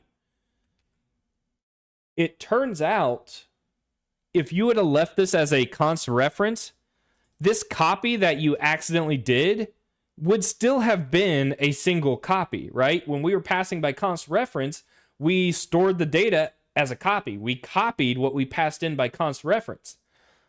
So even if the user of our API didn't know that they could call standard move on this, that one copy was going to happen no matter what. The added benefit, though, is what if you instead initialize your data inline, right? You define your vertices like this, 2 million vertices.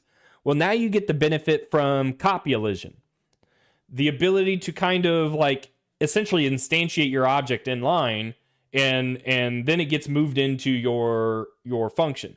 So you're still not performing any copies. So that's just like an inherent optimization that occurs because of this by value. If it was const reference, you would not get that optimization. You would have to actually separately instantiate the object and then copy it into your function.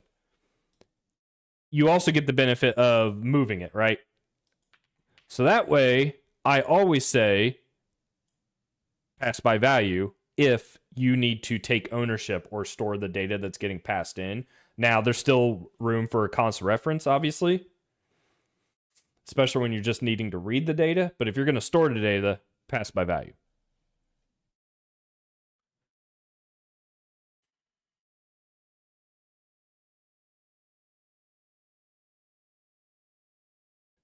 This right here could almost be an opportunity to use a span,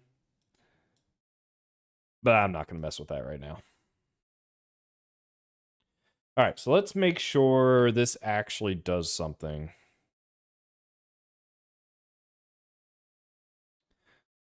Triangle strip, main.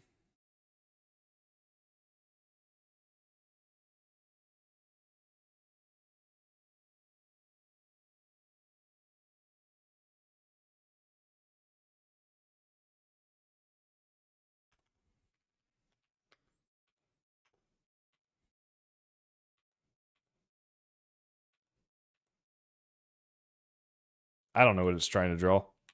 I'm just letting it do it.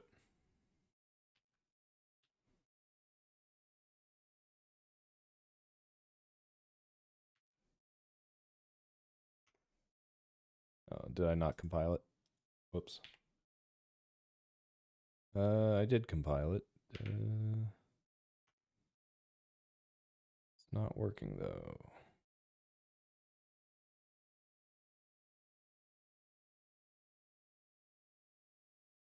Root node, we add the triangle strip, we set the vertices, set the color. Let's just do a triangle. Keep it simple, silly. 400, 100, 500, 100, 450, 200. That should be fine.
All right, we have vertices,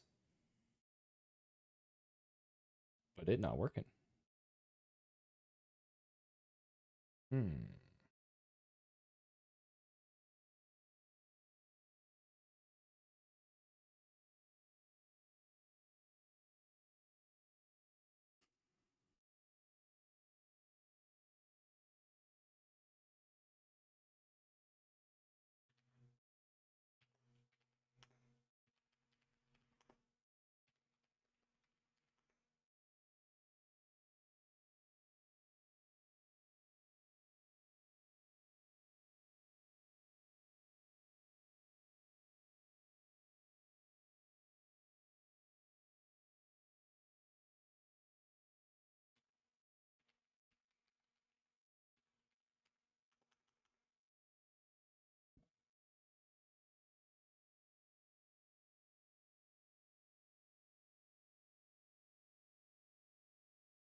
Triangle lines. Okay. Triangle, draw poly, draw line.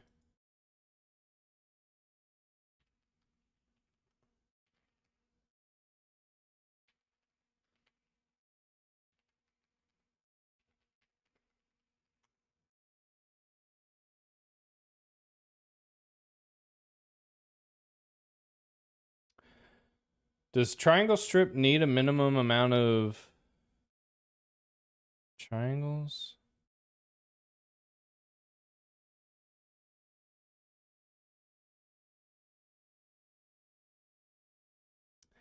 To avoid rendering issues like disappearing triangles, ensure your vertices follow a consistent clockwise or counterclockwise order, as Raylib uses backface calling by default in many contexts.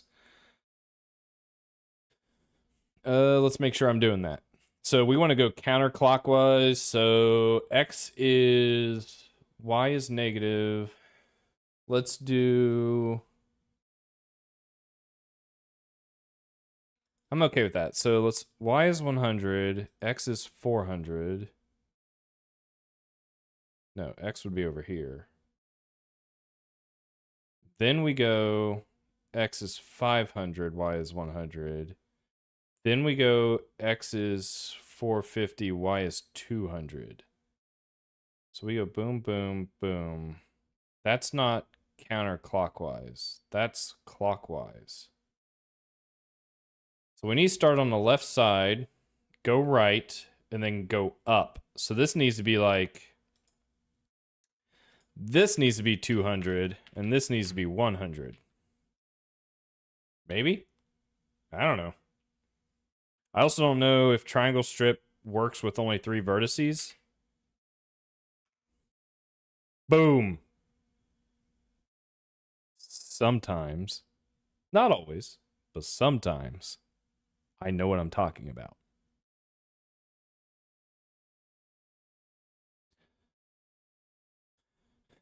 Okay, so realistically then, if this was my aircraft, what I would really want to do is normalize it around 0.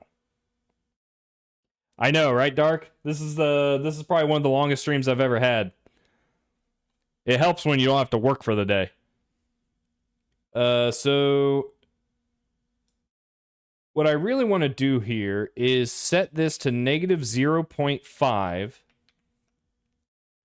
for Y, because we're doing the top center, so X would be 0. Grab a bunch of little makeup. And then we're going to go down to the left, which would be X is positive 0.5. Y is positive 0.5. No, X is not positive. X is negative. And then, yes. So now we're top center, down to the left, to the right.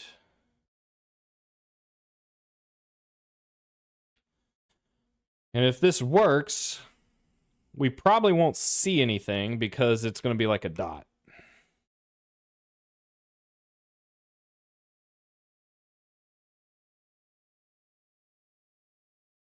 But then I should be able to scale it.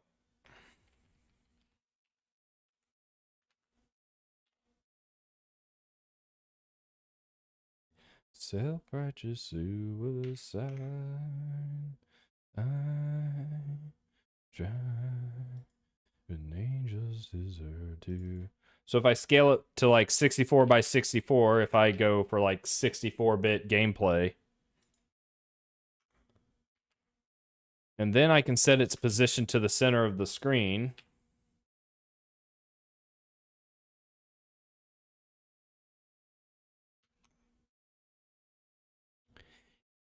It might not look it, but we are slowly turning into a video game.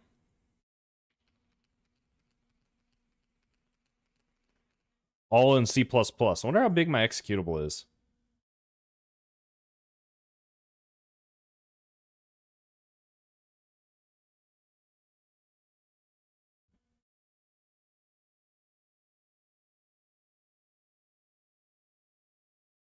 3.3 megabytes in debug.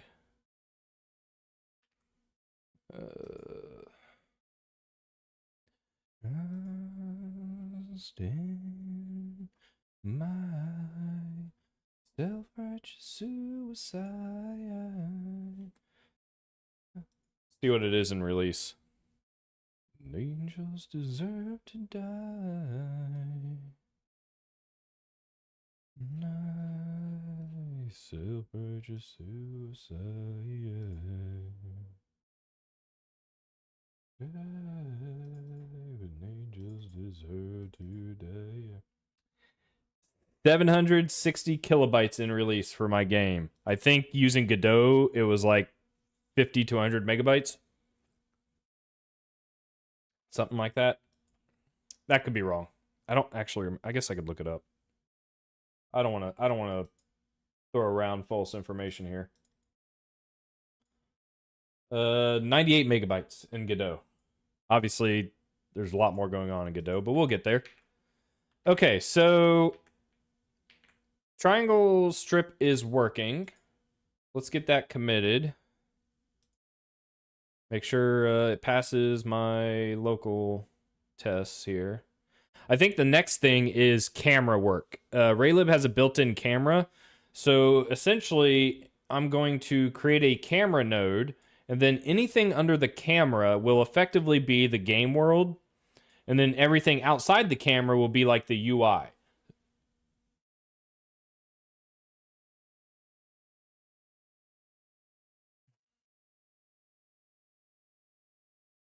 Debug.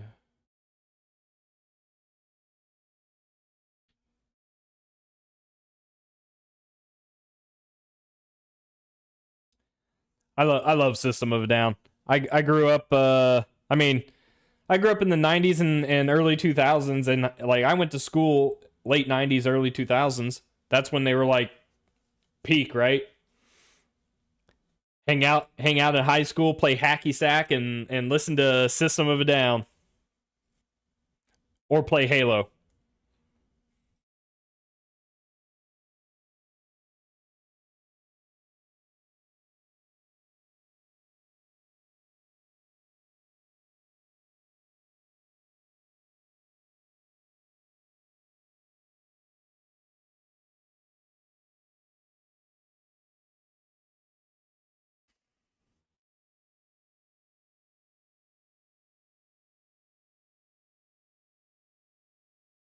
Man, clean. All right, let's get this committed.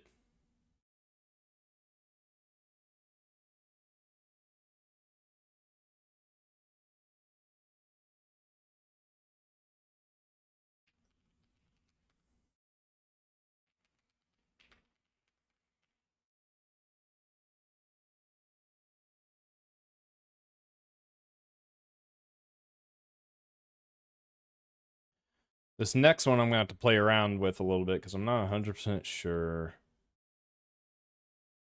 how this works. We're gonna create a camera.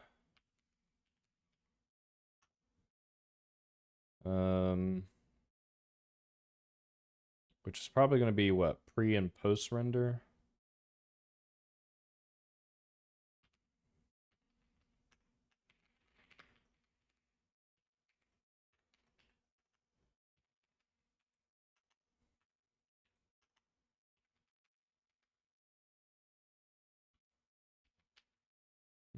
It almost figured it out. I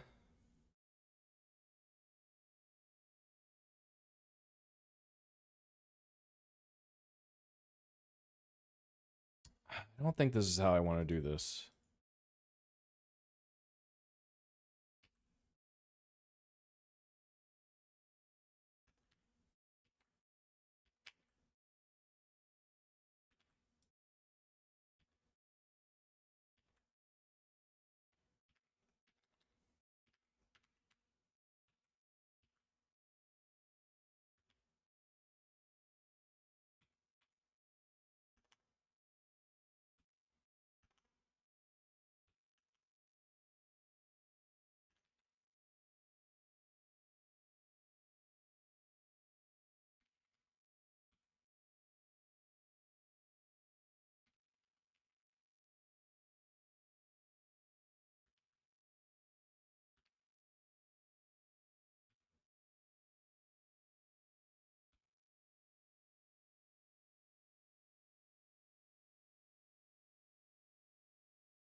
Yeah, that makes sense. I'll do that. Camera. So this really becomes camera.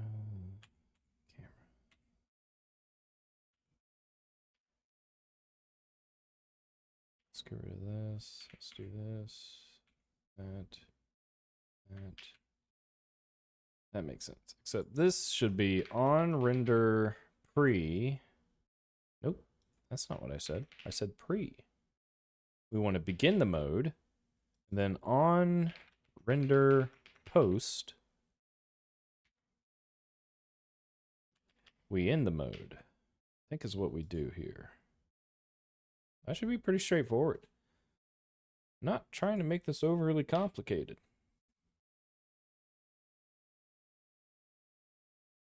Raylib's doing all the lifting. I'm just providing a C++ API that I will eventually be able to apply a scripting language on top of to modify all of this. So begin mode, end mode. So if this works, we can specify a target. Zoom.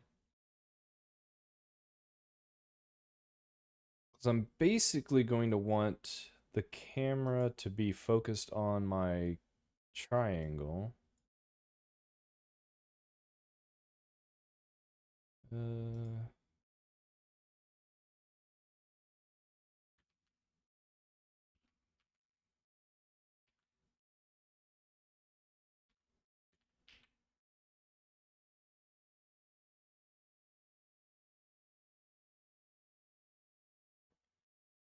So this guy here, if everything else is UI,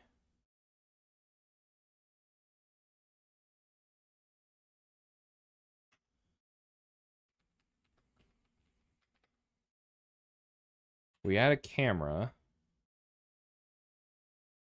with an offset in the center. And then we make this triangle. If I don't set a position, let's see what this does. I don't know if that's right.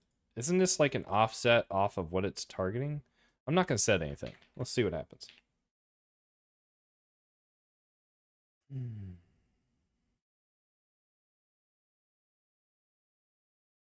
Could not find module. Awen Raylib camera.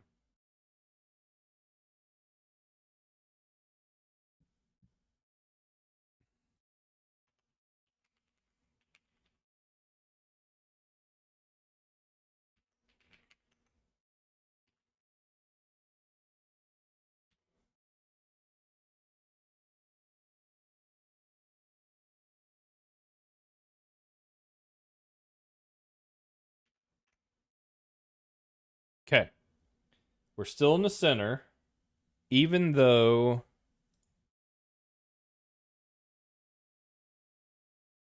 it's positioned around 0, 0 and scaled up. So if I'm right, if we remove the camera and just make this root node, then the triangle should go back to the top left corner.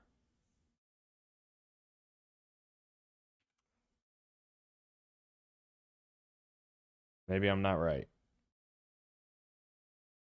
Why did that not do what I thought it was going to do?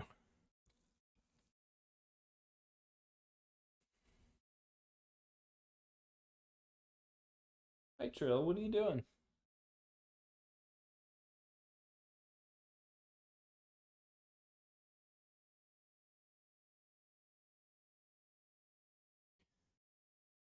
That doesn't make any sense. Why did that not do what I thought it was going to do? Because root node, we position a rectangle at an offset of 100, 100, so that makes sense.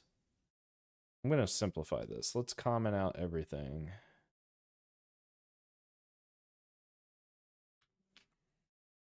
So we have a root node. We add triangle strip to the root node. Oh no. Oh. Let's comment this out as well.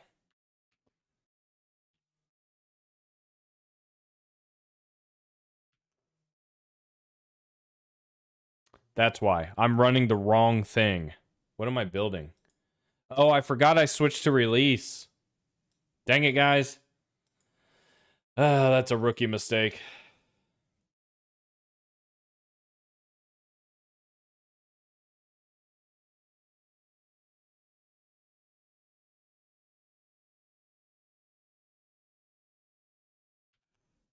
Okay, so it is doing what I thought. So without the camera, it's in the top left corner because the top left corner of the window is 0, 0.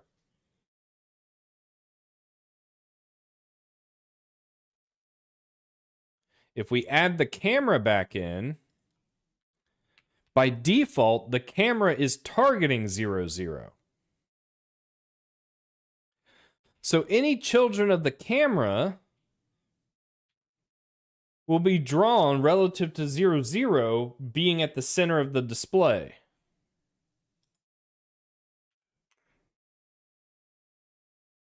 Dang it. With an offset. Damn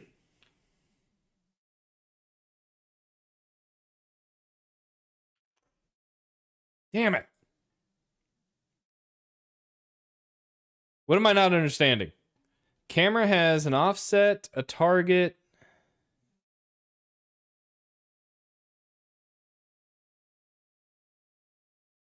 a rotation, a zoom.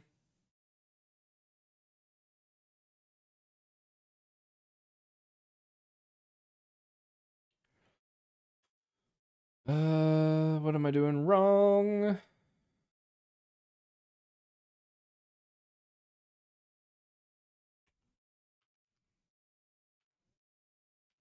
I mean, literally, the camera target should be triangle, strip, get position. So I don't know.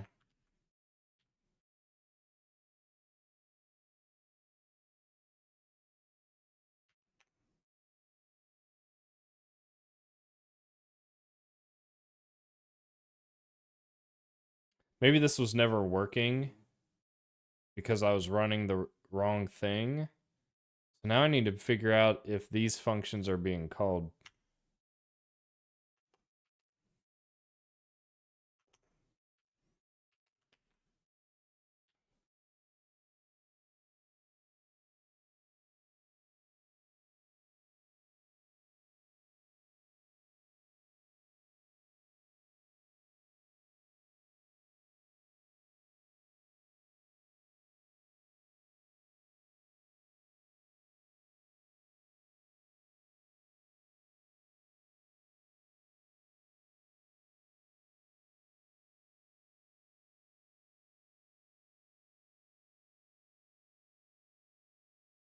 Okay. On render pre, on render post. All that looks good.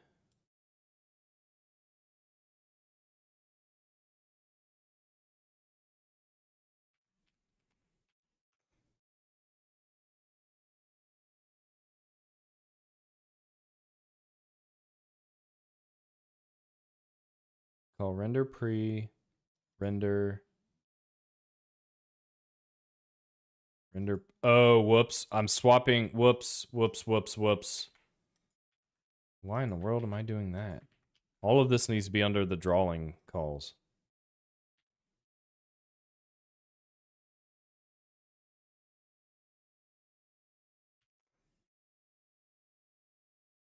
Okay. It's doing something. So let's get rid of this offset. See what happens.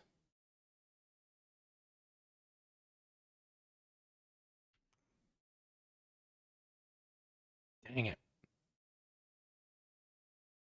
Dang it, dang it, dang it.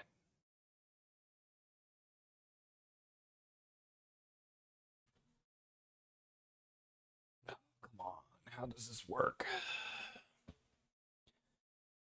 Oh. Oh, wait a minute. Wait a minute. I bet.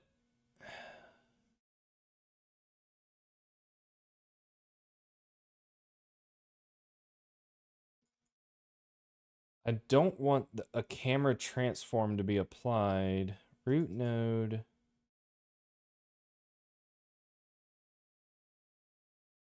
Camera.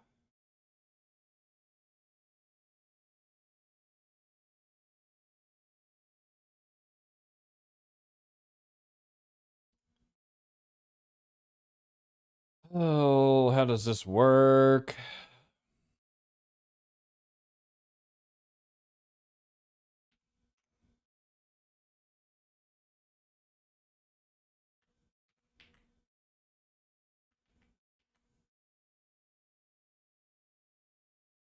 Offset, target, rotation, zoom.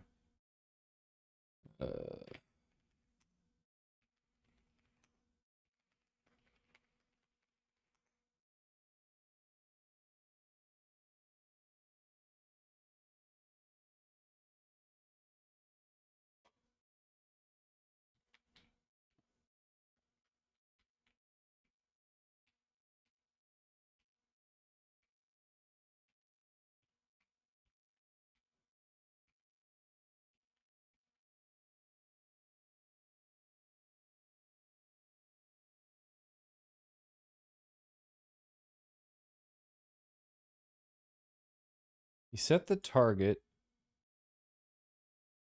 to be the player plus 20. Set the offset. Okay, so the offset is where to center the camera. So that is what I want. Screen and okay.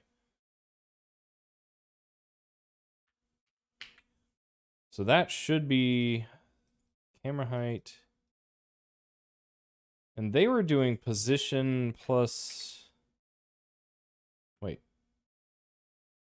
Did I seriously have. No.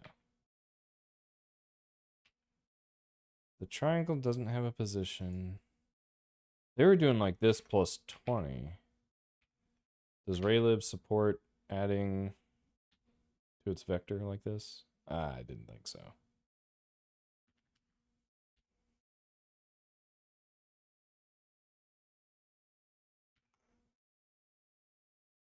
Dang it.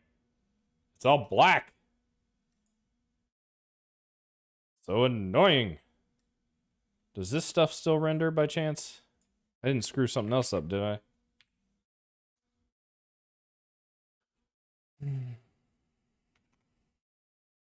Oh, I screwed something else up. Nothing's rendering. Am I building the right thing? Debug.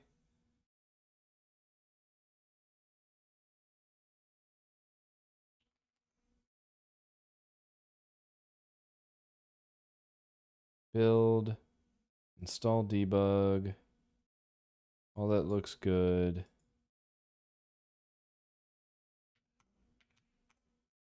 Oh yeah, I screwed something up. Okay.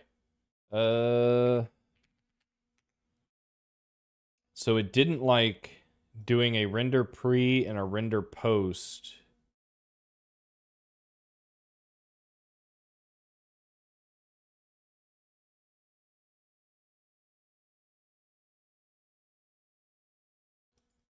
So camera begins inside begin drawing. So that's good. That's what I want. Why does it not like this? What did I do? On render free.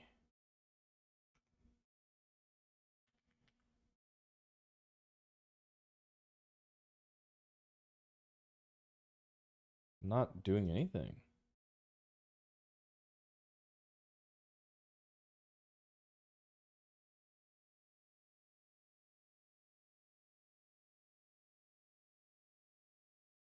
Oh, wait a minute. Does zoom need to be defaulted?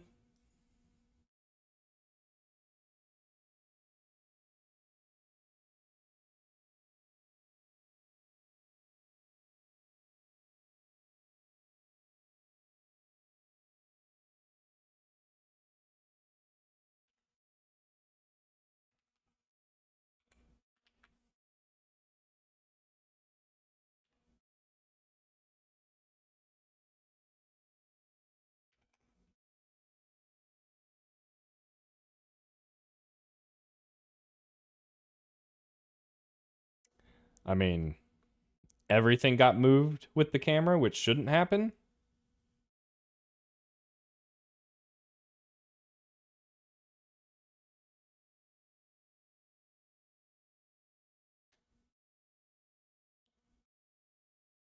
So why did that happen? No discard it's an unfortunate reality of C++, which is by default C++ doesn't yell at you if you have a function that returns a value and you call that function and then you don't use that value. That is bug prone behavior, because why would a function return a value that you don't handle? So no discard tells the compiler that if a function returns a value with no discard on it, excuse me, it will yell at you if you don't handle the return type or the return value. So for everything I've done, more recently, I would say in the past 6-7 years, I use no discard. It's annoying, but it also means that if you have functions that return values, there's an expectation that those values get dealt with or handled in some fashion. It's just one of those things that forces you to write code a certain way.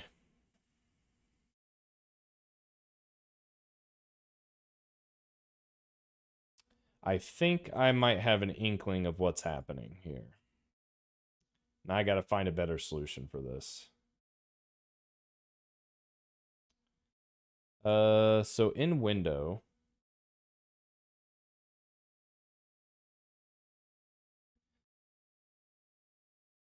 root node, all the render pre's get called first, followed by all the render posts. When really, I need render pre and render post to get called inside this render function. So I think I implemented this incorrectly.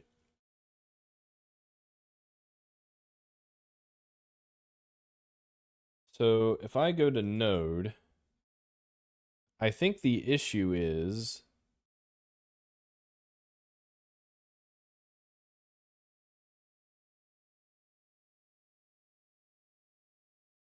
these need to be like almost like private functions.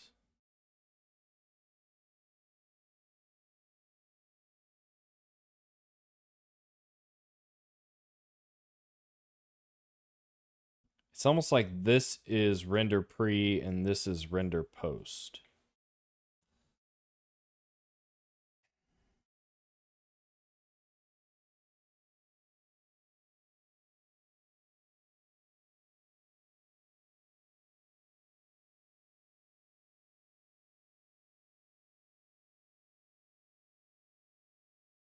I wish you guys could see this. My cat is standing on the back of his legs with his claws in the back of my chair saying, "Hey, pay attention to me." Hey, Joe, how's it going? I'm doing good. Making a lot of progress. Getting really close to being able to swap from Awen back to my Briarthorn game and start porting it up. Just got to get some rendering kinks out of the way now. We managed to get a bunch of the event handling working. But basically, are you still okay? You're still waiting patiently for me. Hang on, Trill. I'm almost ready to help you. I think this needs to become render pre. This needs to become render post. These need to get moved. I don't think anyone should be calling these directly then. So let's move that to a private implementation, I guess. Render pre, render post. Well, it's almost... I still might want this, because this still is like, hey, if you need to do anything prior to rendering, do this. Oh. All right, I want to think about this for a sec, and I'm going to take care of my cat. I'll be right back. In what situation? I'll answer that when I get back. One sec. Let me take care of my cat.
So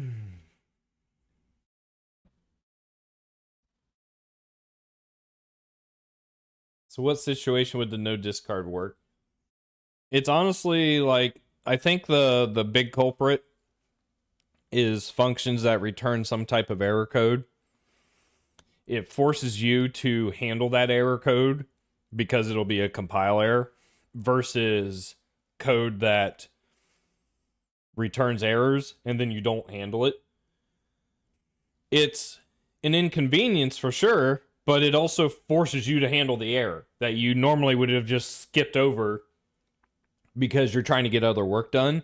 But in like large code bases with many hands working on those code bases, if every other person's being lazy and just like calling these functions that return errors that go unhandled, that's how you get bugs. So no discard all the things, and now you have to handle it or it'll be a compile error. And if it's a compile error, then your code doesn't pass pipelines and your code never gets merged.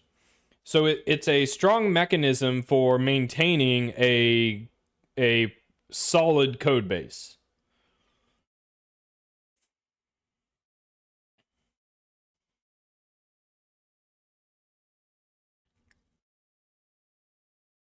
You thought the compiler would complain. Let me see.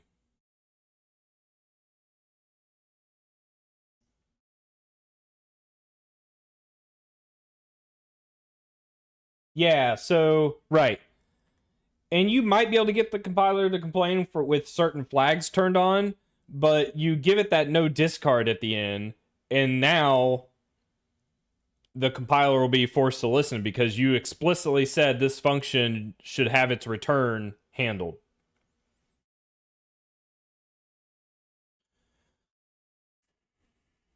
So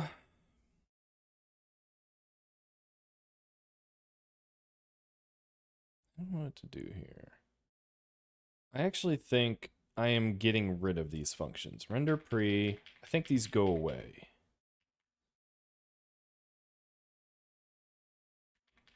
That's not what I intended. Because I need render pre, render post. So then the question becomes, are matrices transformed before rendering? I think the answer is yes.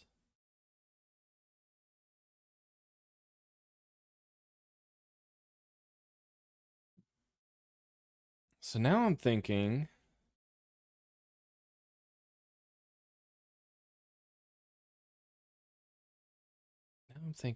on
booyah. Ooh, that's awkward. Events aren't working. Oh, wait, I have that commented out. Uh,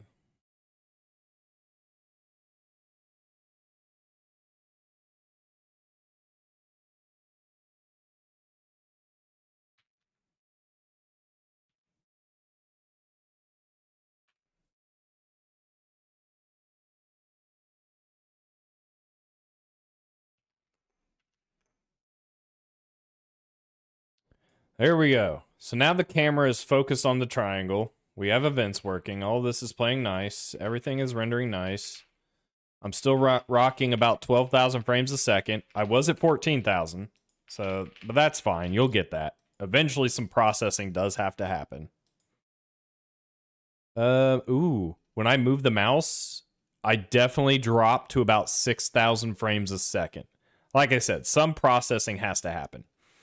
Maybe I'll, I don't know if I have time tonight because I think I'm going to end a little early. But maybe, what is today? Monday? Maybe Wednesday, I can go over profiling and show you guys how I profile applications so you can kind of visually see where your performance degradation is occurring. I mean, I'm rocking anywhere from 6 to 12,000 frames a second, so anything I'm doing right now is not a big deal, but maybe we'll see something that could be improved.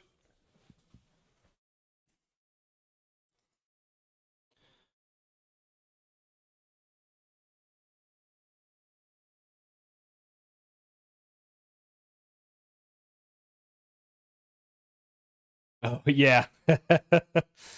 Yeah, that's where you'll find the value of like using an actual sleep to kind of like, hey, tell your CPU to relax a bit versus like pegging it.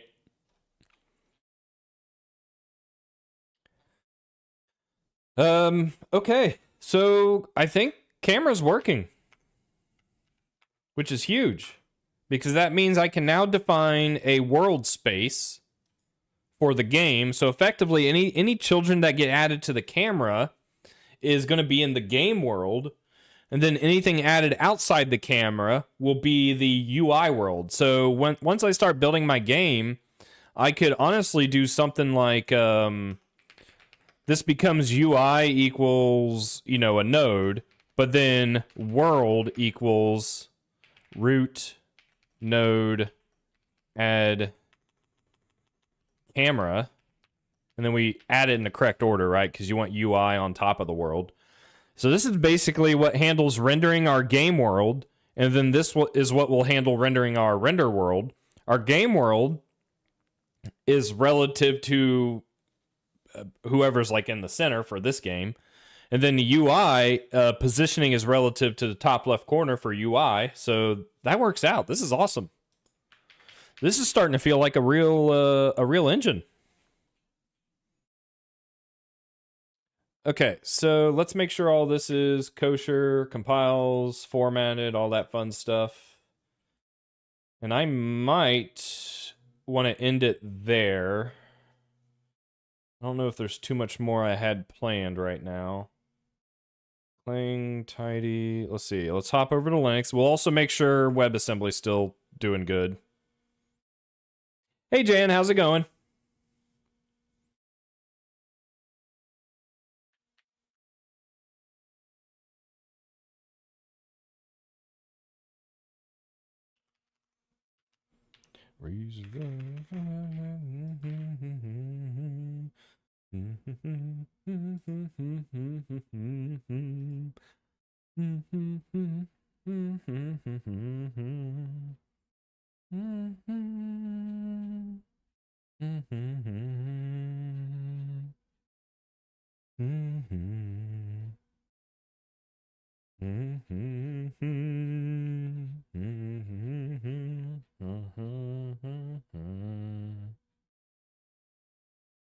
Ooh, that's awkward.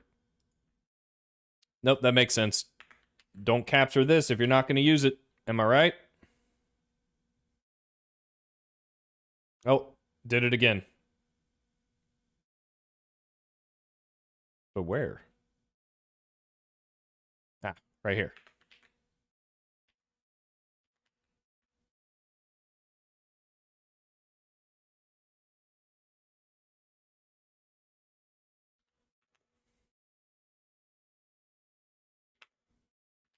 Wake the wolf, wake the white wolf. Oh, come on. Is it not going to let me do this? Missing field offset. Boo. I mean, it's fair. Boo.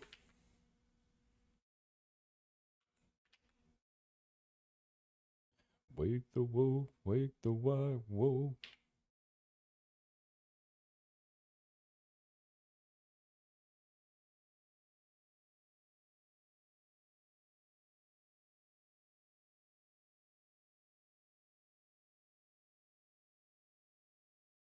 All right, that's good.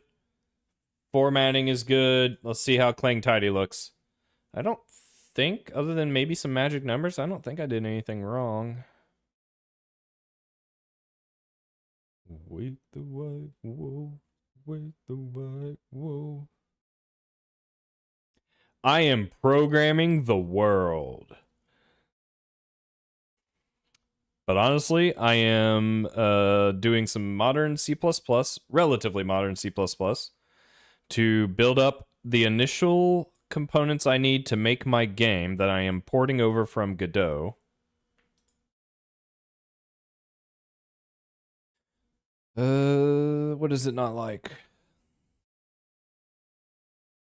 Oh, there's already a rotation. Ooh. Ooh. Ooh. Ooh. The downside to inheritance. Ooh. What do I do here? Because rotation has a different meaning. Maybe this shouldn't be a node. Ooh, crap.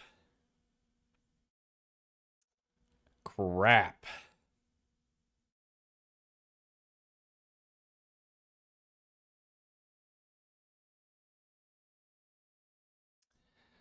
Women in the U.S. Showing with a shotgun by her dog. Yeah, yeah, you'll get that. I mean, is shot with a shotgun by her dog. Oh, yeah, that sucks. Oh, what do I do here, guys? Oh man, Node has a rotation because it's a transform. A camera has a rotation because you want to rotate the camera. The easiest solution is to give this a different name, but I don't want it to be like camera rotation because I'm already a camera. I don't need to restate that I am a camera. I could call it set angle. Ooh, am I a genius? Set angle? Well, see, that's so confusing because now you'll have set rotation. What if I actually, you know what? What if I just get rid of this? What if the transforms just inherently work for a camera? That would be crazy, right?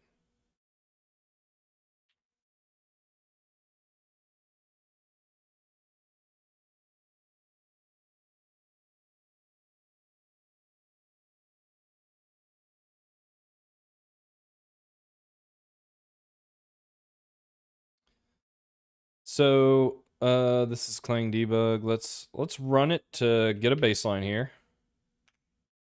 Okay, it runs. So I'm going to use the nodes transform to transform the camera and see if that actually rotates it. That would be kind of cool because then I just don't need to use it. Camera. Camera set rotation 45 degrees. We should see. We should only see. We should only see the triangle move, really, if this works. And if it does, problem solved.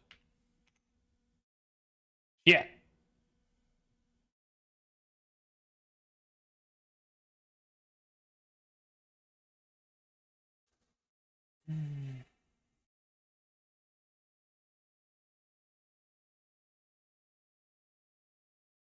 Damn it. I was really hoping that would work. Damn it. There is another solution. It's not a good one. It's a very hacky one. Actually, I don't even think that would work.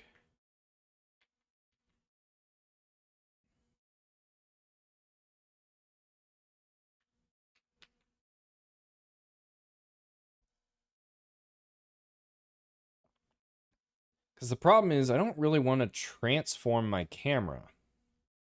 So I don't really need it to be a node, but node is the only thing that gives me access to render pre and post right now. That could be subject to change.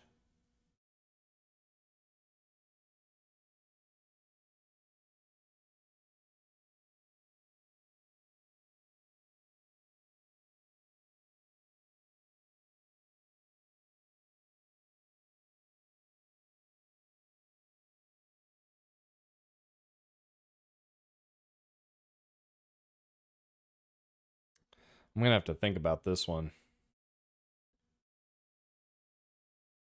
Because I actually will need to make use of the camera rotation for the like aircraft radar to rotate the world around it. Like I legit will need that. I guess for now, we'll call it camera rotation. I hate it. I don't like it one bit. Okay. I'll have to think about that one.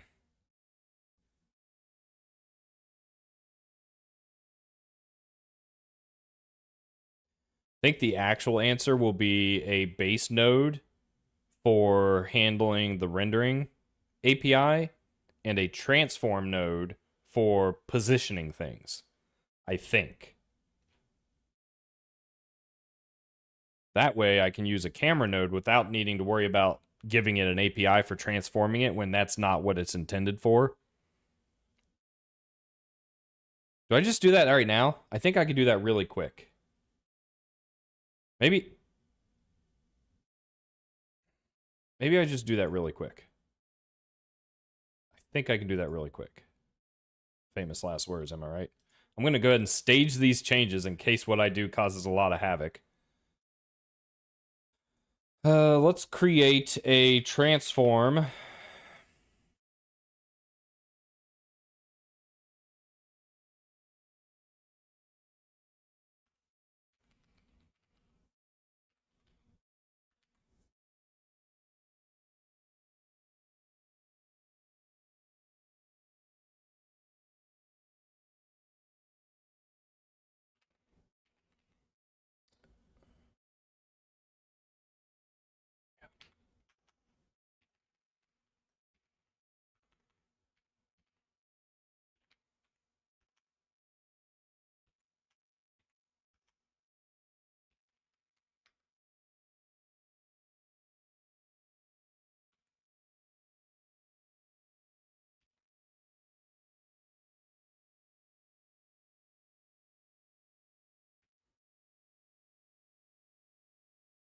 So I basically want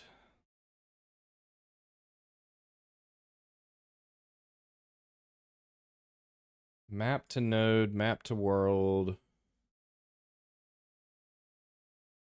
Oh, man.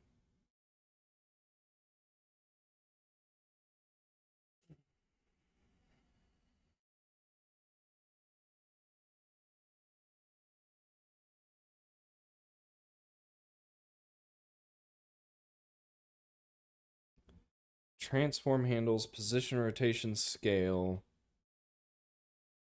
Not every node would be a transform. So the only way this API works is if you go through every transform node. All right, this isn't going to be a quick and easy solution, especially if I want to keep this clean. I'll have to deal with that later. That's why I staged everything, because now I can just do this. Discard.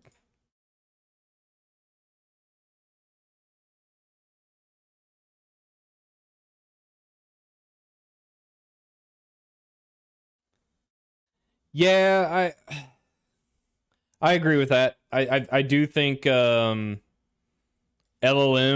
are, honestly, I think they are a better Google / Stack Overflow for finding like esoteric examples and how to use Now, the downside to that is sometimes it does get it wrong, but it doesn't get it wrong enough for me to not use it. It honestly, it gets it right more often than not, or it gets it to a point enough that I understand it, so then I know what to actually look for versus like scratching my head trying to figure out that there's this bug in Raylib that isn't working because the LLM was able to scan the source code of Raylib, Emscripten, and GLFW to determine that the reason my event handling was off by 10 to 25 pixels was because Raylib wasn't accounting for a size of a window inside a browser. You know, that kind of thing. I never used IRC. That was not really in my realm of communication. I was always like a AOL, Yahoo, trying to think what else. Email, obviously. All the different pre Facebook, pre MySpace social media sites.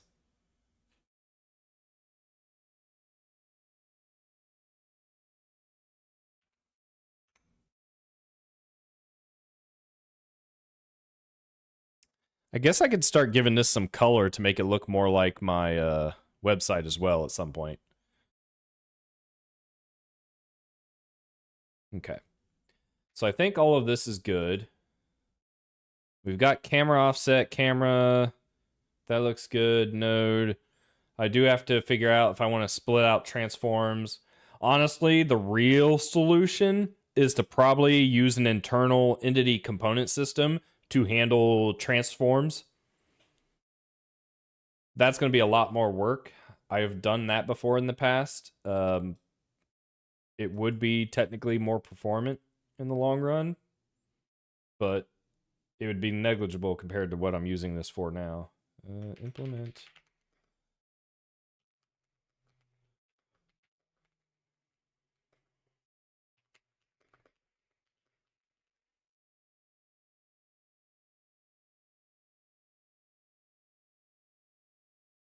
Dang it.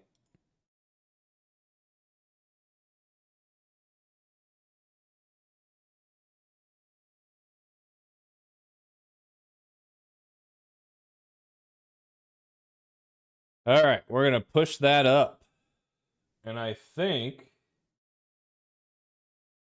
that is about where I'm going to end things. I want to say thank you for all those who came by to say hi and check out what I am all about. If you're still new or if you're just lurking, just know I'm C++ software engineer over 15 years with my domain or my expertise is like modeling, simulation, cross-platform application development. So basically what you're seeing on screen and what I'm doing is what I do professionally for my job. And especially when it comes to like maintaining a cross-platform C++ project. I have a video out as of today on YouTube that goes over in detail how I set up my C++ projects to compile for all the different platforms and all the different compilers. It's not extensive, but it does cover Windows, Linux, Mac, Android, WebAssembly.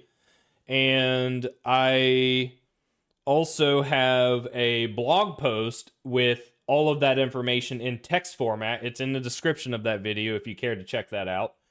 Let's see, what else? My long-term goal with this streaming thing is to educate, maybe learn something myself, explore different programming languages when the time comes, do all that kind of fun stuff. How long till video? Yeah, the video's out, Devtron. It should be out. I scheduled it to release earlier, and it apparently did not release like I thought it would, so I had to manually turn it on. But it is available now publicly. It should be, I hope, on my YouTube channel. What else? Tuesdays, Thursdays, game night. I take a break mentally from programming because, as anyone who's a developer knows, Programming's exhausting. It's a lot of thinking. It's a lot of head down typing and just nonstop, right? So I like to take a break. So Tuesday, Thursdays around 5:30 Eastern Standard, I'm playing a game. Currently playing Baldur's Gate Enhanced Edition. If that's your jam, come hang out. If not, not a big deal. Eventually, we'll play some other games. I just don't know what I want to play yet. Monday, Wednesday, Friday, generally 5:30 Eastern Standard, doing some C++, as you see, getting this game engine up and running so that I can start porting my game over. My game isn't anything yet. There's a prototype that I did in Godot. It's tactical situation, probably RPG like. I'm a huge fan of D&D, so it would be kind of weird and maybe cool to integrate some like D&D game systems into like a fighter top-down fighter pilot game, or it might be terrible. I have no idea. We will find out. But yeah, so doing that. Weekends, it all depends. I try to hop on if I have time or if I have nothing going on or I'm bored, and I'll just do a surprise pop up. Am I good at first person shooter games? That is a great question. I used to be. I think. I used to play. I was big into Halo, the original Halo games. I think the most modern first-person shooter game I've played is Destiny 2. Before that, I played Black Ops 2, I think was the most recent. And I don't remember what the rankings were, but and I don't know if this means anything, but in Black Ops 2, I think I sat around a 1.5 to 1.7 KD. I don't know what the KDA was. It probably would have been like 4 or 5, right? Do the whole nuke rotation, nuke the entire playing field kind of thing. But man, I haven't played in a minute, so I have no idea if I'm any good. I think I'm probably good enough to figure some things out, but any kind of competitive game, you know how much effort it takes, right? You got to like devote yourself to learning the maps, learning like getting a feel for where everyone is at all times so that you know where to like place your crosshair, that kind of thing. Like, I'm aware of all of that. My reaction time probably won't be great. Competitive wise, big fan of Rocket League.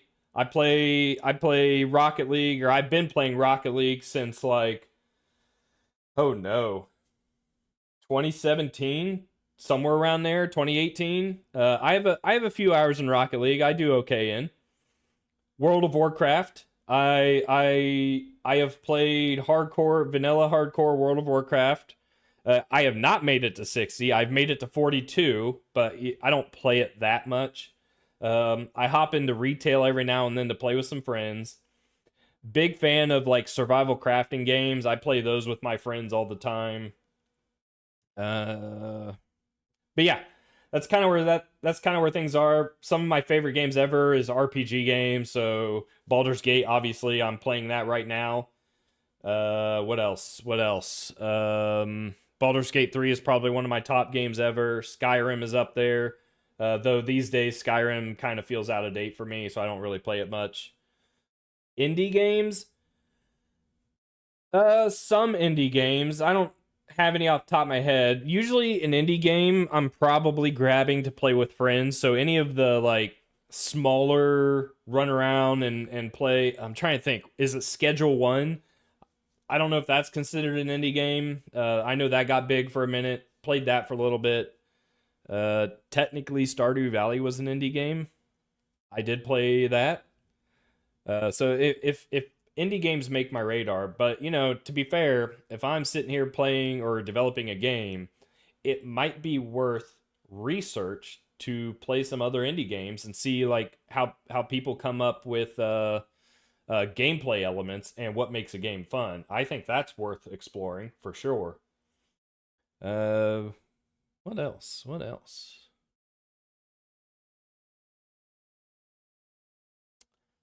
I am always open to pause what I'm doing and talk C++ with you guys. I love sharing knowledge. I love learning myself. I don't know everything. I'll pretend to know everything, but I don't know everything. Road to Vostok. I'll have to look that up. I like keeping up with a couple of streamers, just general gaming streamers. I like to see what they're up to. I enjoyed watching OnlyFans back in the day because I was a World of Warcraft player, so I enjoyed watching them. I suspect I will try some other programming languages at some time. I'm not sure when. I do kind of want to make some progress on this engine first. I think that is all I have for now. So yeah, thank you guys. I appreciate you hanging out. Thanks for stopping by. If you haven't, feel free to check out that YouTube video if you're curious about CMake presets and how to set up C++. And tomorrow I'm going to continue my Baldur's Gate playthrough. And Wednesday I will be back to programming. So until then, thank you. Have a good evening.